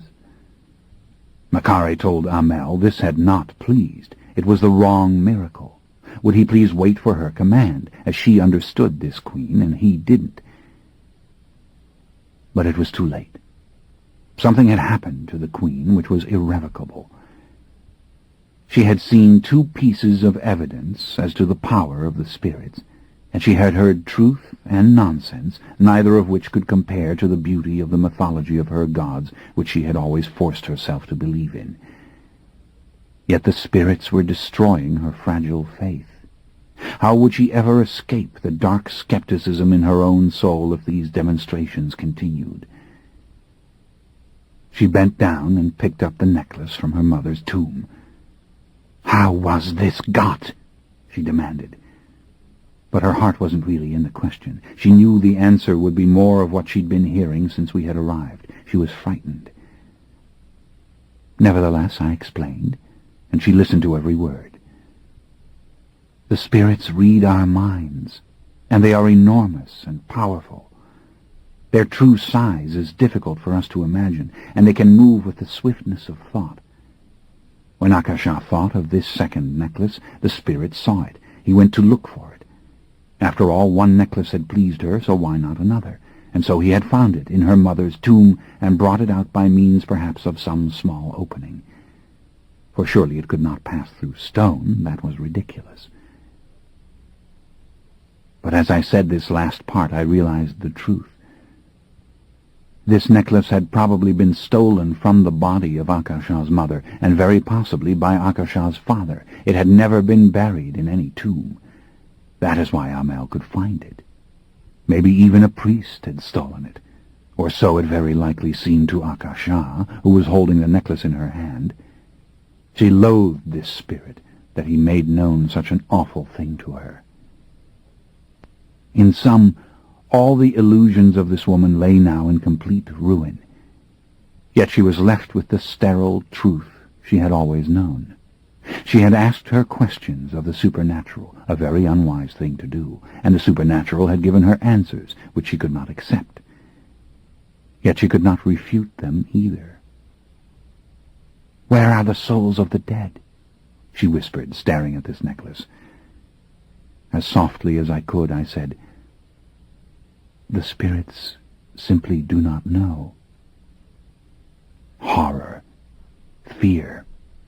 And then her mind began to work, to do what it had always done, find some grand system to explain away what caused pain, some grand way to accommodate what she saw before her.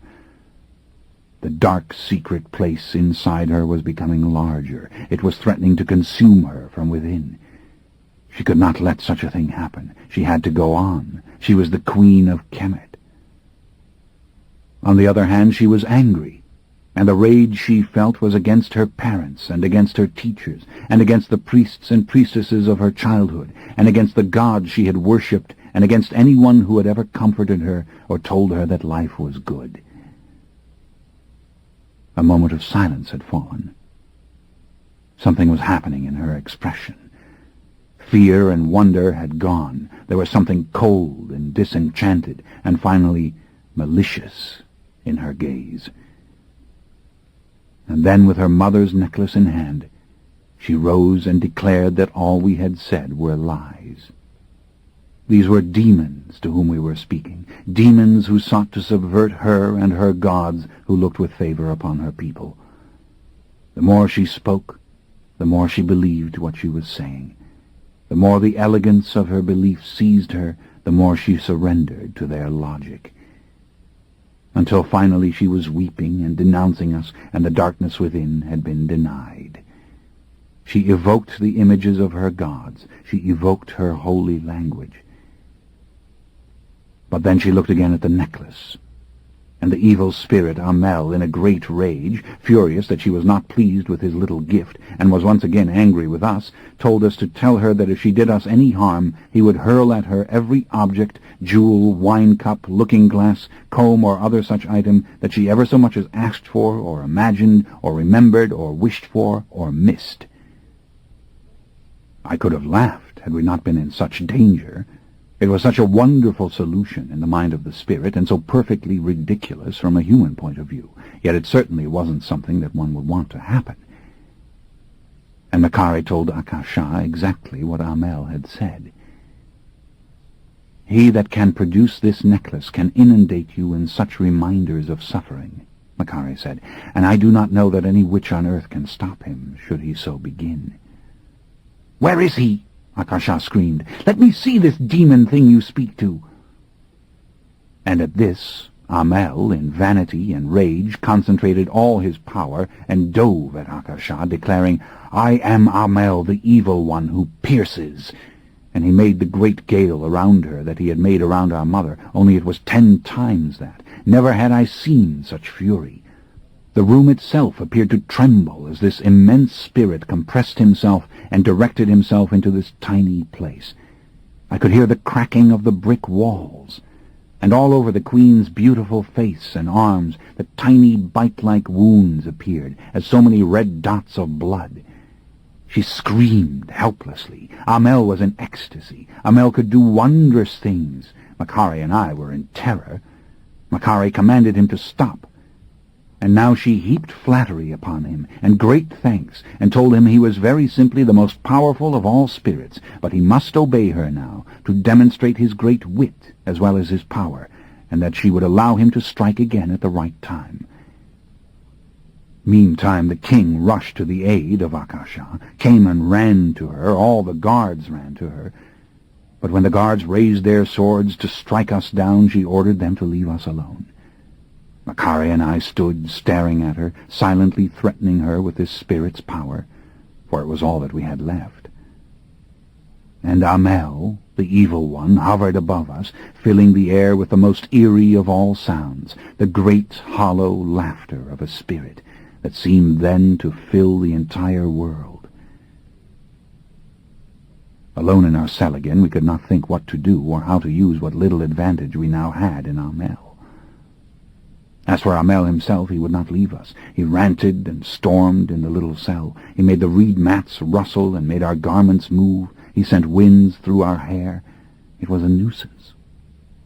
But what frightened me was to hear the things of which he boasted, that he liked to draw blood, that it plumped him up inside and made him slow, but that it tasted good. And when the peoples of the world made blood sacrifice upon their altars, he liked to come down and slurp up that blood. After all, it was there for him, was it not?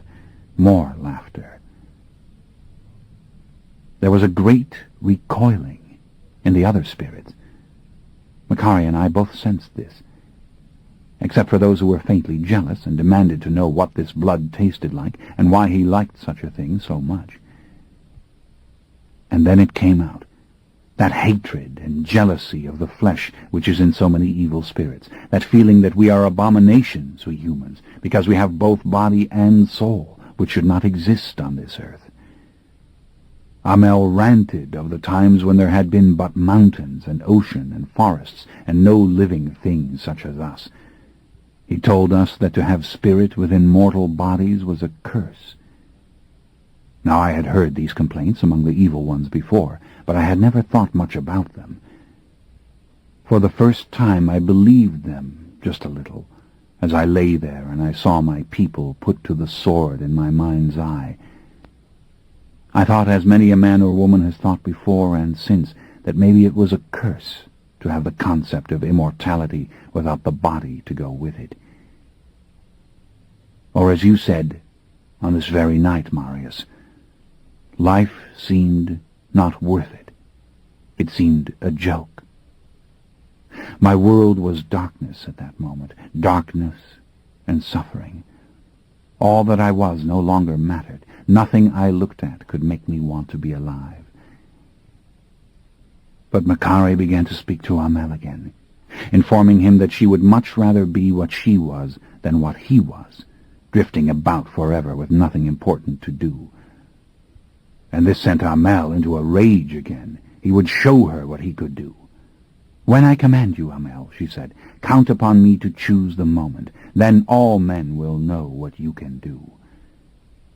And this childish, vain spirit was contented, and spread himself out again over the dark sky. For 3 nights and days we were kept prisoner. The guards would not look at us or come near us, neither would the slaves. In fact, we would have starved had it not been for Cayman, the royal steward, who brought us food with his own hands. Then he told us what the spirits had already told us. A great controversy raged. The priests wanted us put to death, but the queen was afraid to kill us, that we'd loose these spirits on her, and there would be no way she could drive them off. The king was intrigued by what had happened. He believed that more could be learned from us. He was curious about the power of the spirits, and to what uses it could be put. But the queen feared it. The queen had seen enough. Finally, we were brought before the entire court in the great open atrium of the palace. It was high noon in the kingdom, and the king and queen made their offerings to the sun god Ra, as was the custom, and this we were made to watch. It meant nothing to us to see this solemnity. We were afraid these were the last hours of our lives. I dreamed then of our mountain, our caves. I dreamed of the children we might have borne, fine sons and daughters, and some of them who would have inherited our power. I dreamed of the life that had been taken from us, of the annihilation of our kith and kindred, which might soon be complete. I thanked whatever powers that be that I could see the blue sky above my head, and that Makari and I were still together. At last the king spoke. There was a terrible sadness and weariness in him. Young as he was, he had something of an old man's soul in these moments. Ours was a great gift, he told us, but we had misused it, clearly, and could be no use to anyone else. For lies, for the worship of demons, for black magic, he denounced us.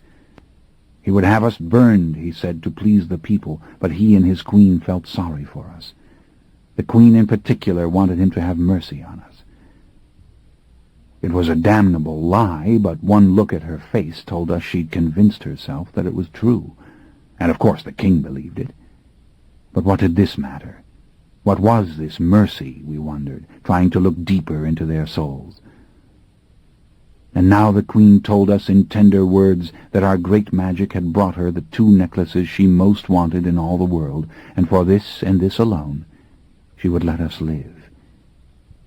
In sum, the lie she spun grew larger and more intricate and more distant from the truth.